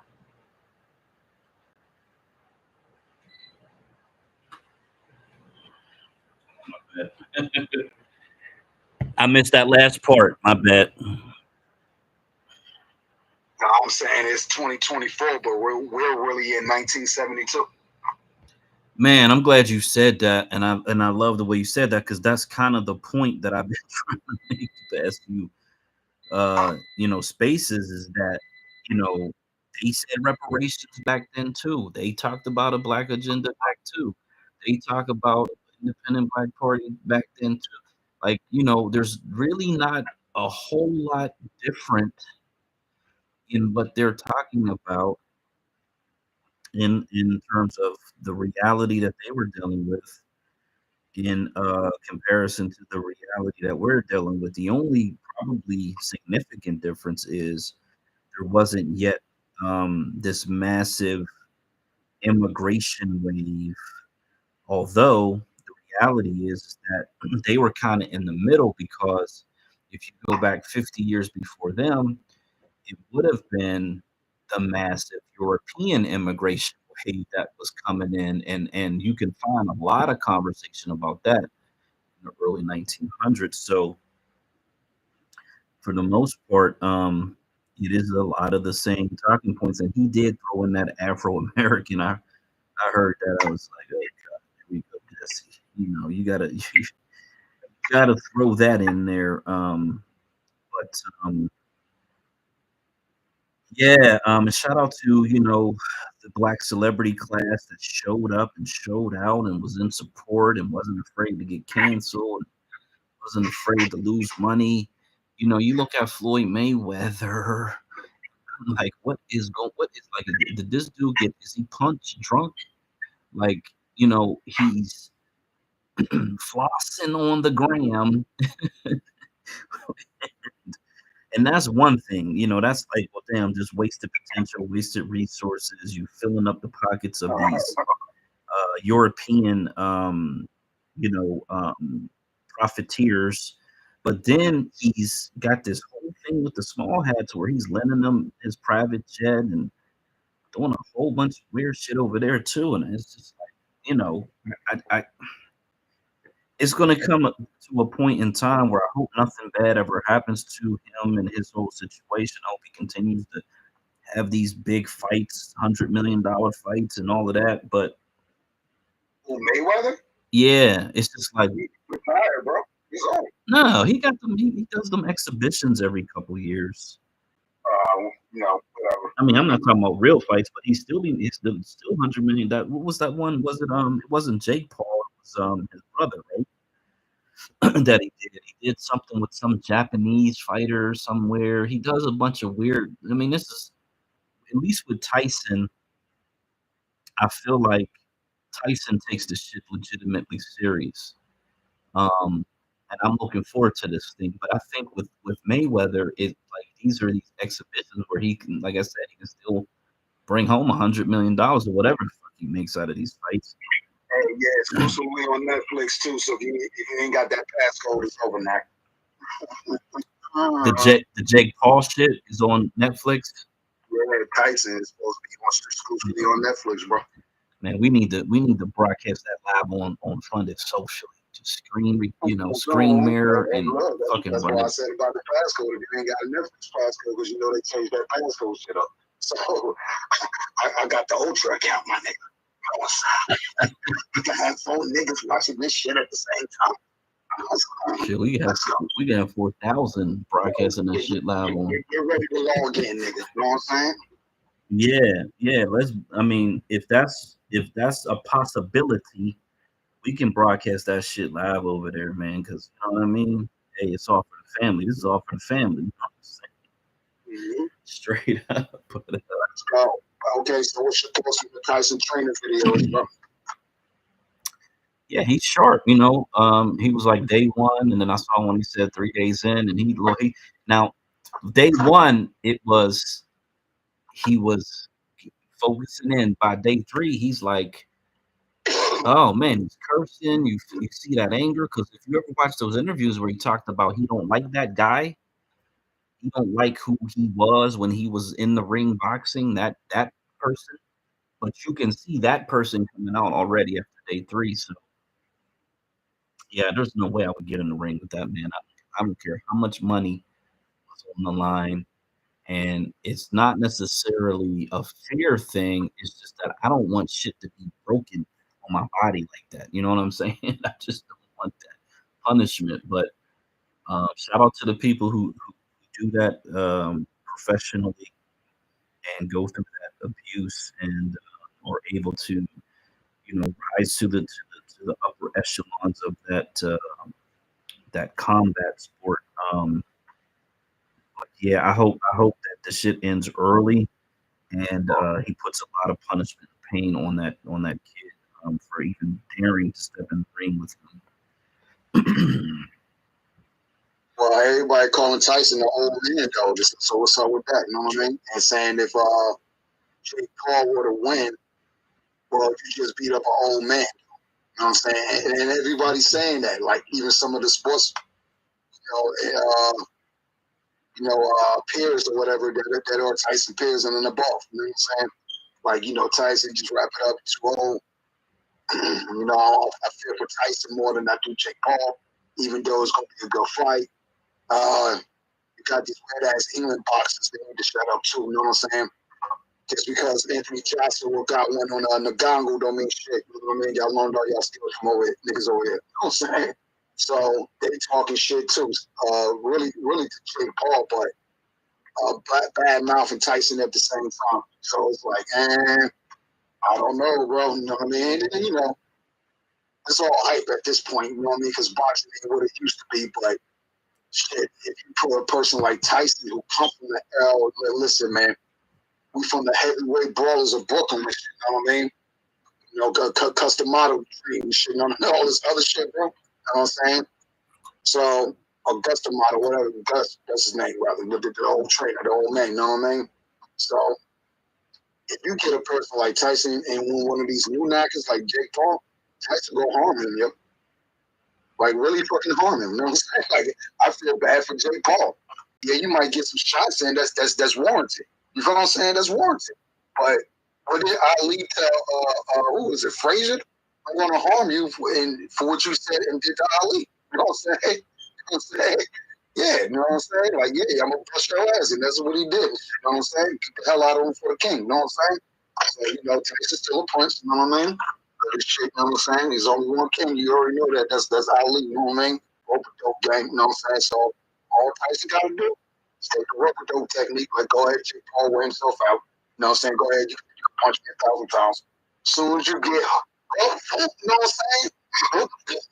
Just on top, and it's gonna hurt. You know what I'm saying? That's when he quit. You know what I'm saying?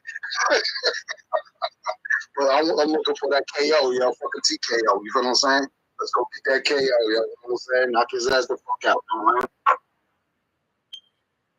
Yeah, so I'm looking at the finances a little bit. So it's $61.5 million plus Tyson demands revenue sharing on a profit sharing guarantee. So Tyson had said at some point that, if he was going to fight again, it would be against one of them because they're able to get 35 plus million people to watch to buy the fight.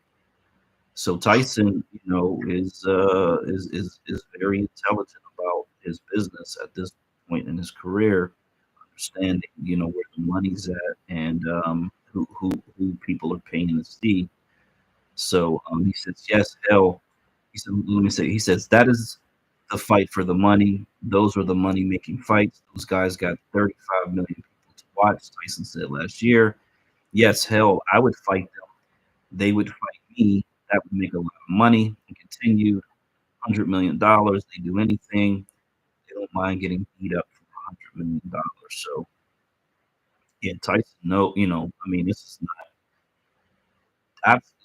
So my father was a Vietnam vet, right? And the time that I spent with him was very short in my childhood, but when I was in the streets, I kind of got to be around him a little bit. And, you know, being a much older individual than myself, obviously, he was a knockout artist, one punch knockout artist. And that's something that you don't lose. That's a skill set. You just don't lose that. And with Tyson being in really good shape, you know, in training and around the gym, I just don't see no way for this Jake Paul to survive. I don't know how many rounds they're going to go. And the thing about these exhibition fights, they don't really be seemingly trying to knock people out, at least based on the Floyd Mayweather fights. It seems like they don't really try, and not that he's a knockout artist, but Tyson is a knockout artist, and I don't see how this thing doesn't end in a knockout of Jake Paul. He's going to harm him. Even if he don't KO him, he's going to harm him. Because these blows, this shit going to hurt, bro. This shit is going to fucking hurt, yo. So, back to the workout videos, right? Because, you know, this is what I specialize in, shadow boxing, you know what I'm saying? So, I'm not sure if you got a chance to look at that video I sent you with Hitman, with Jet Li and Mike Tyson. They was upstairs in the office fighting in Hitman Part 3. If you get a chance, look it up real quick. Hitman 3, Hitman 3, you know what I'm saying? Mike Tyson. Just look it up. It's like a 3-minute fight scene. Now, you tell me, would you jump in the ring with a nigga, that nigga at his age? And look, that movie came out about maybe 5 years ago, 6, 7 years ago. I don't see any difference between that actual choreographed movie stunt stuff, which is real. They really throwing blows. Jet Li and Tyson. And Jet Li is no slug. He really know martial arts for real. You know what I'm saying? You know what I mean? He been at it since he was a kid. He also performed for who was it? I think it was Ronald Reagan when he got elected or something like that. I could be wrong. One of those presidents, Carter or something like that, when he was a kid. You know what I'm saying? Jet Li, you know what I'm saying? He came all the way over from China to perform and shit, you know what I mean? So he's a real deal too, you know what I mean? No sleeping, you know what I mean? So you imagine, you know, joker like Tyson, you know, going at you, you know what I'm saying? Just like that in that fight scene movie. And then look, you tell me who won, Jet Li or Tyson, bro. You tell me who won out of that, yo, because they don't tell you who won. You tell me who won them. You know what I'm saying? I got no money on the home team Brooklyn. You know what I'm saying? I'll fuck with you, Jet Li, but you know what I'm saying? Spoiler alert, nigga, you know what I mean? Word out. We throwing hands out here, you know what I mean? No bullshit. Knockout artists. Shout out to the props too. Knockout artists gang. You know what I'm saying? Right hand bangers, you know what I'm saying? Word out. I can take an uppercut, you know what I'm saying? Ooh. Matter of fact, I think it was Spinks that beat Ali. And then Tyson finished. I think it was Spinks for some reason, which I can't think right now, you know what I mean? Somebody in the boxing fight go down and come correct me. But yeah, he gonna harm that boy. No ifs, ands, or buts. I don't know if niggas take a pass and shit. You know what I'm saying? Word up, you know what I mean?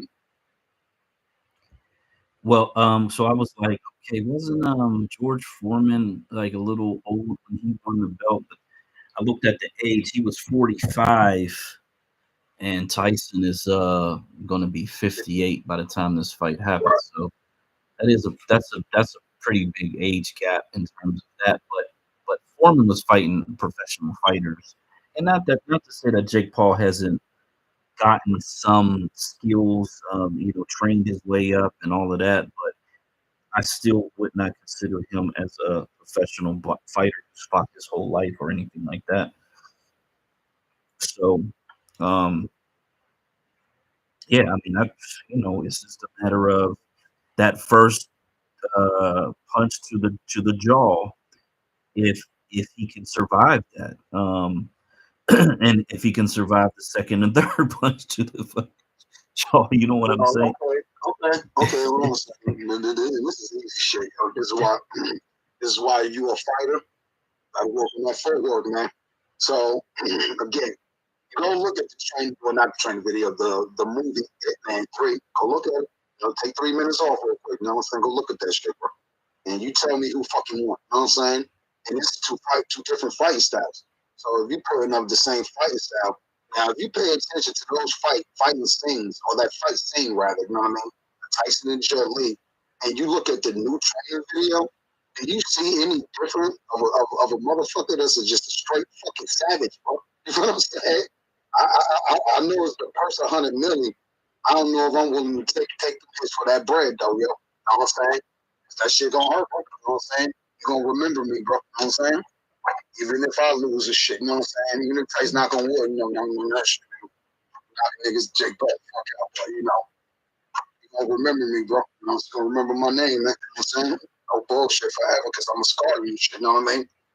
Ribs, you might be pissing blood for a week, 2 weeks, you know what I'm saying? Because Tyson's short. You gotta remember he's short. Jake Paul, like, I think, what, 6'4" or something in that era. Tyson, I think, he was 6'4" or something like that. In that area, 5'11", 5'10", something, correct me if I'm wrong. So he's gonna get under all them Jake Paul jabs. Tyson is the meanest side to side joker that can just run, shift, which is called part of the 8-step. That's part of your 8-step. The Tyson, that whole box on the bottom knee, that's just a basic combination of a 2-step, 3-step move. You know what I'm saying?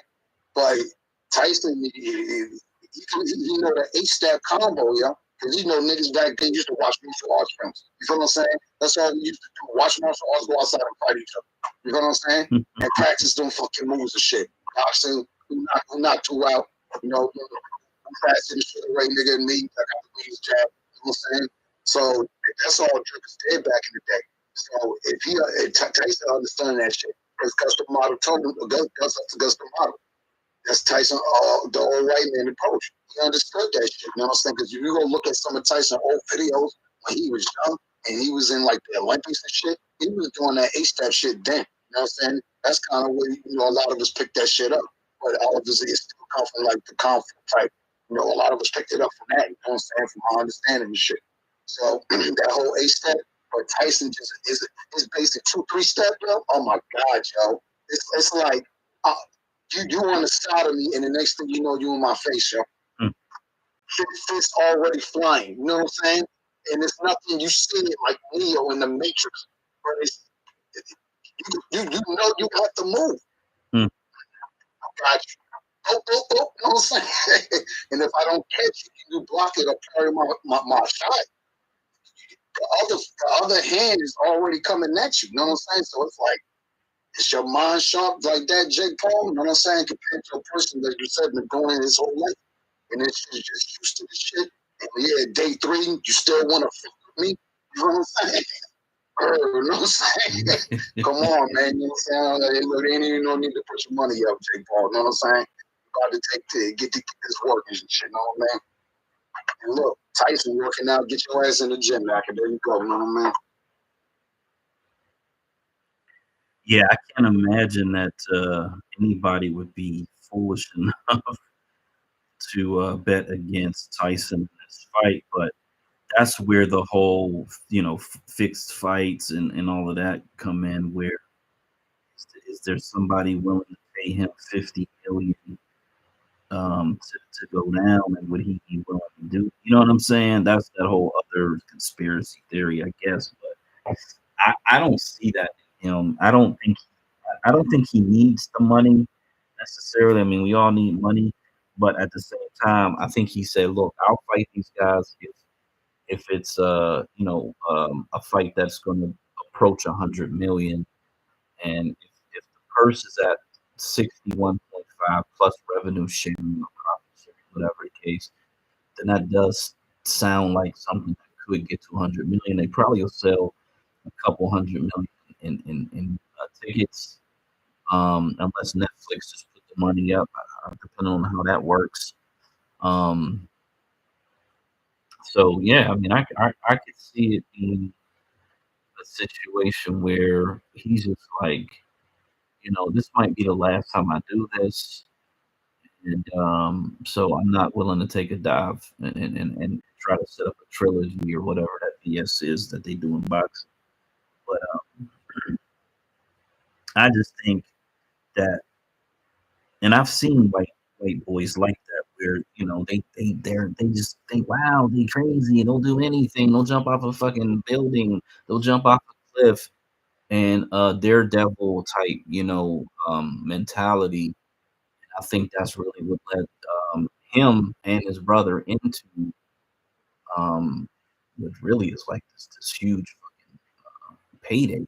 These huge fucking multi-million-dollar, tens of millions of dollars in income that they can flip and invest into other things, because they got some bottled water thing that they're into. At least one of them is into. So yeah, but I don't, like you said, Tyson Schroeder. There's a picture of them standing next to each other. That's the first thought I had, because Tyson loved to get up underneath these fucking boxers, hit them on the inside, chop them up with a fucking uppercut when the ref tries to separate them. I just see a lot of fucking damage here, man. And I think, whether it's a knockout because he got a clean fucking punch in, or they have to end up stopping the fight. That's kind of how I see it, knockout or a fight stoppage. But I don't think this kid is gonna last long. That's my whole thing about it.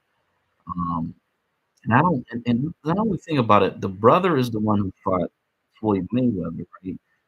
And I'm just in my mind, I'm thinking, like, are they in the same weight class? Did Floyd Mayweather fight somebody who was a heavyweight in that fight? That whole situation, because seemingly, um, they're bigger guys, and Floyd Mayweather's not a big guy in comparison. So I just wonder if that was like a mismatch technically in terms of their weight classes.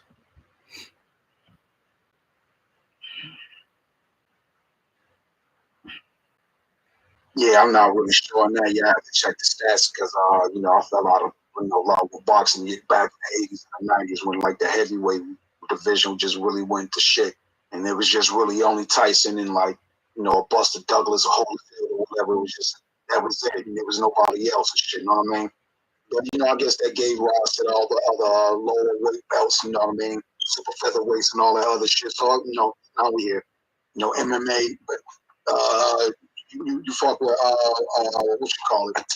I just want to say it. Street beefs on YouTube. Look up street beefs on YouTube. You know what I mean?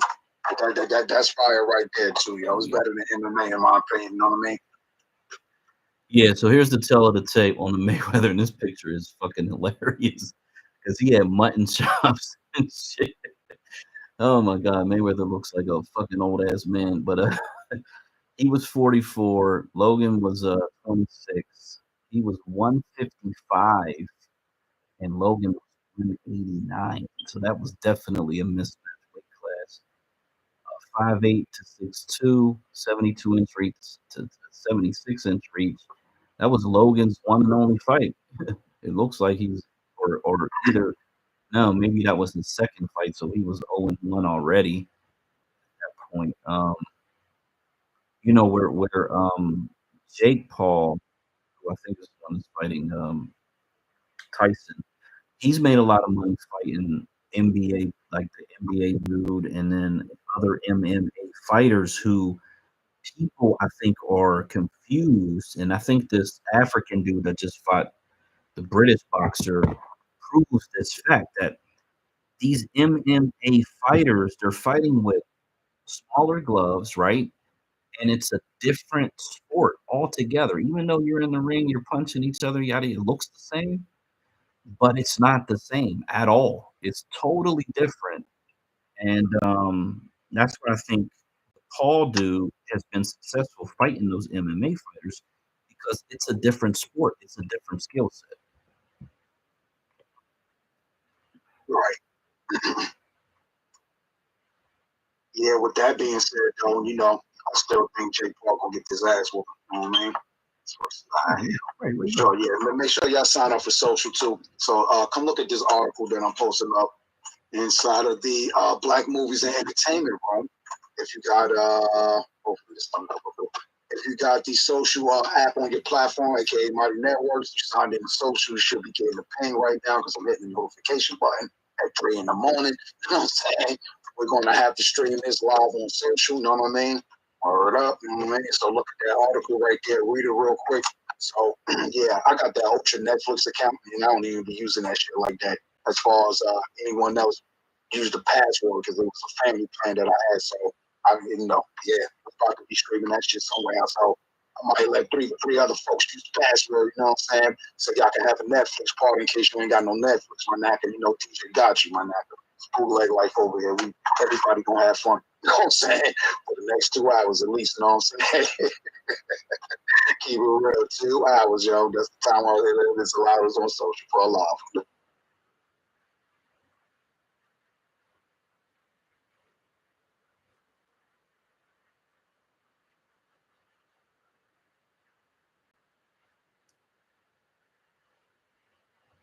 Yeah, make sure y'all sign up for social, y'all. Social, SOXCIL.com. Come on up, make an account. Come on up, make an account.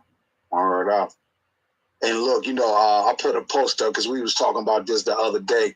So I put a post up of the Mike Tyson punch out, and Tyson hitting someone in real life.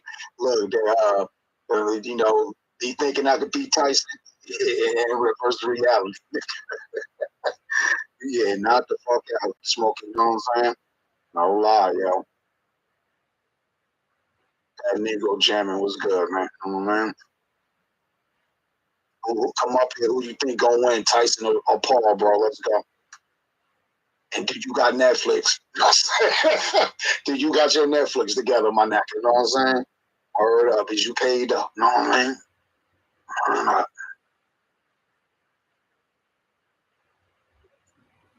It is gonna be at the 18th Stadium too, so that's even wilder. You know what I'm saying? That is even wilder. Which one is the AT&T Stadium? That's the Cowboy Stadium. It definitely holds the most people for an event. And don't forget them TV screens. They got 4 big ass 100+ foot TV screens. You know what I'm saying? Like big, like look at Dallas Stadium TV screens, bro. Just look it up. You know what I mean? You could probably see that shit if they had an open stadium. You could probably see that shit from outside if they had an open stadium like that. You know what I mean? Man, do you see that dude's uppercut? You think I would pick anybody but Mike Tyson? Family, yo. There is no way in hell I see him hit that bag, and I'm like, even the dude that's training with him that's got that body thing. Yeah. For real, man. Nah, Tyson all day, bro. Facts.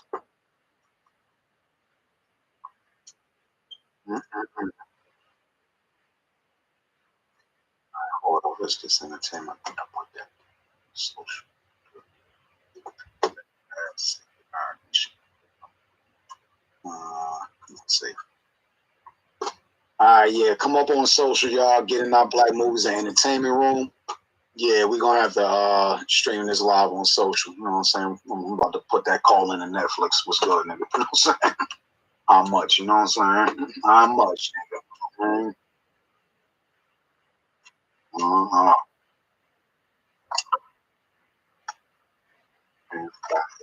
Everybody.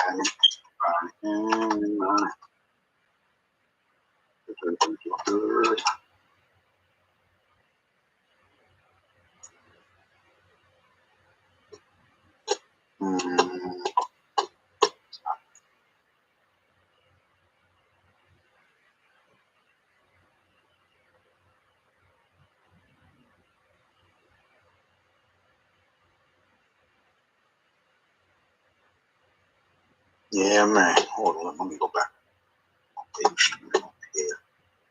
Go back over here. All right, you two, we're going deuces out. It's 3:30. Right, get up for work. So a ringside seat awaits for the first time ever. Netflix, the most valuable promotions are teaming up for a heavyweight boxing mega event headlined by the problem child Jake Elgato Paul funny the baddest man on the planet, Mike Tyson. The Jake Paul versus Mike Tyson match will stream live on Netflix from the AT&T Stadium in Arlington, Texas on July the 20th.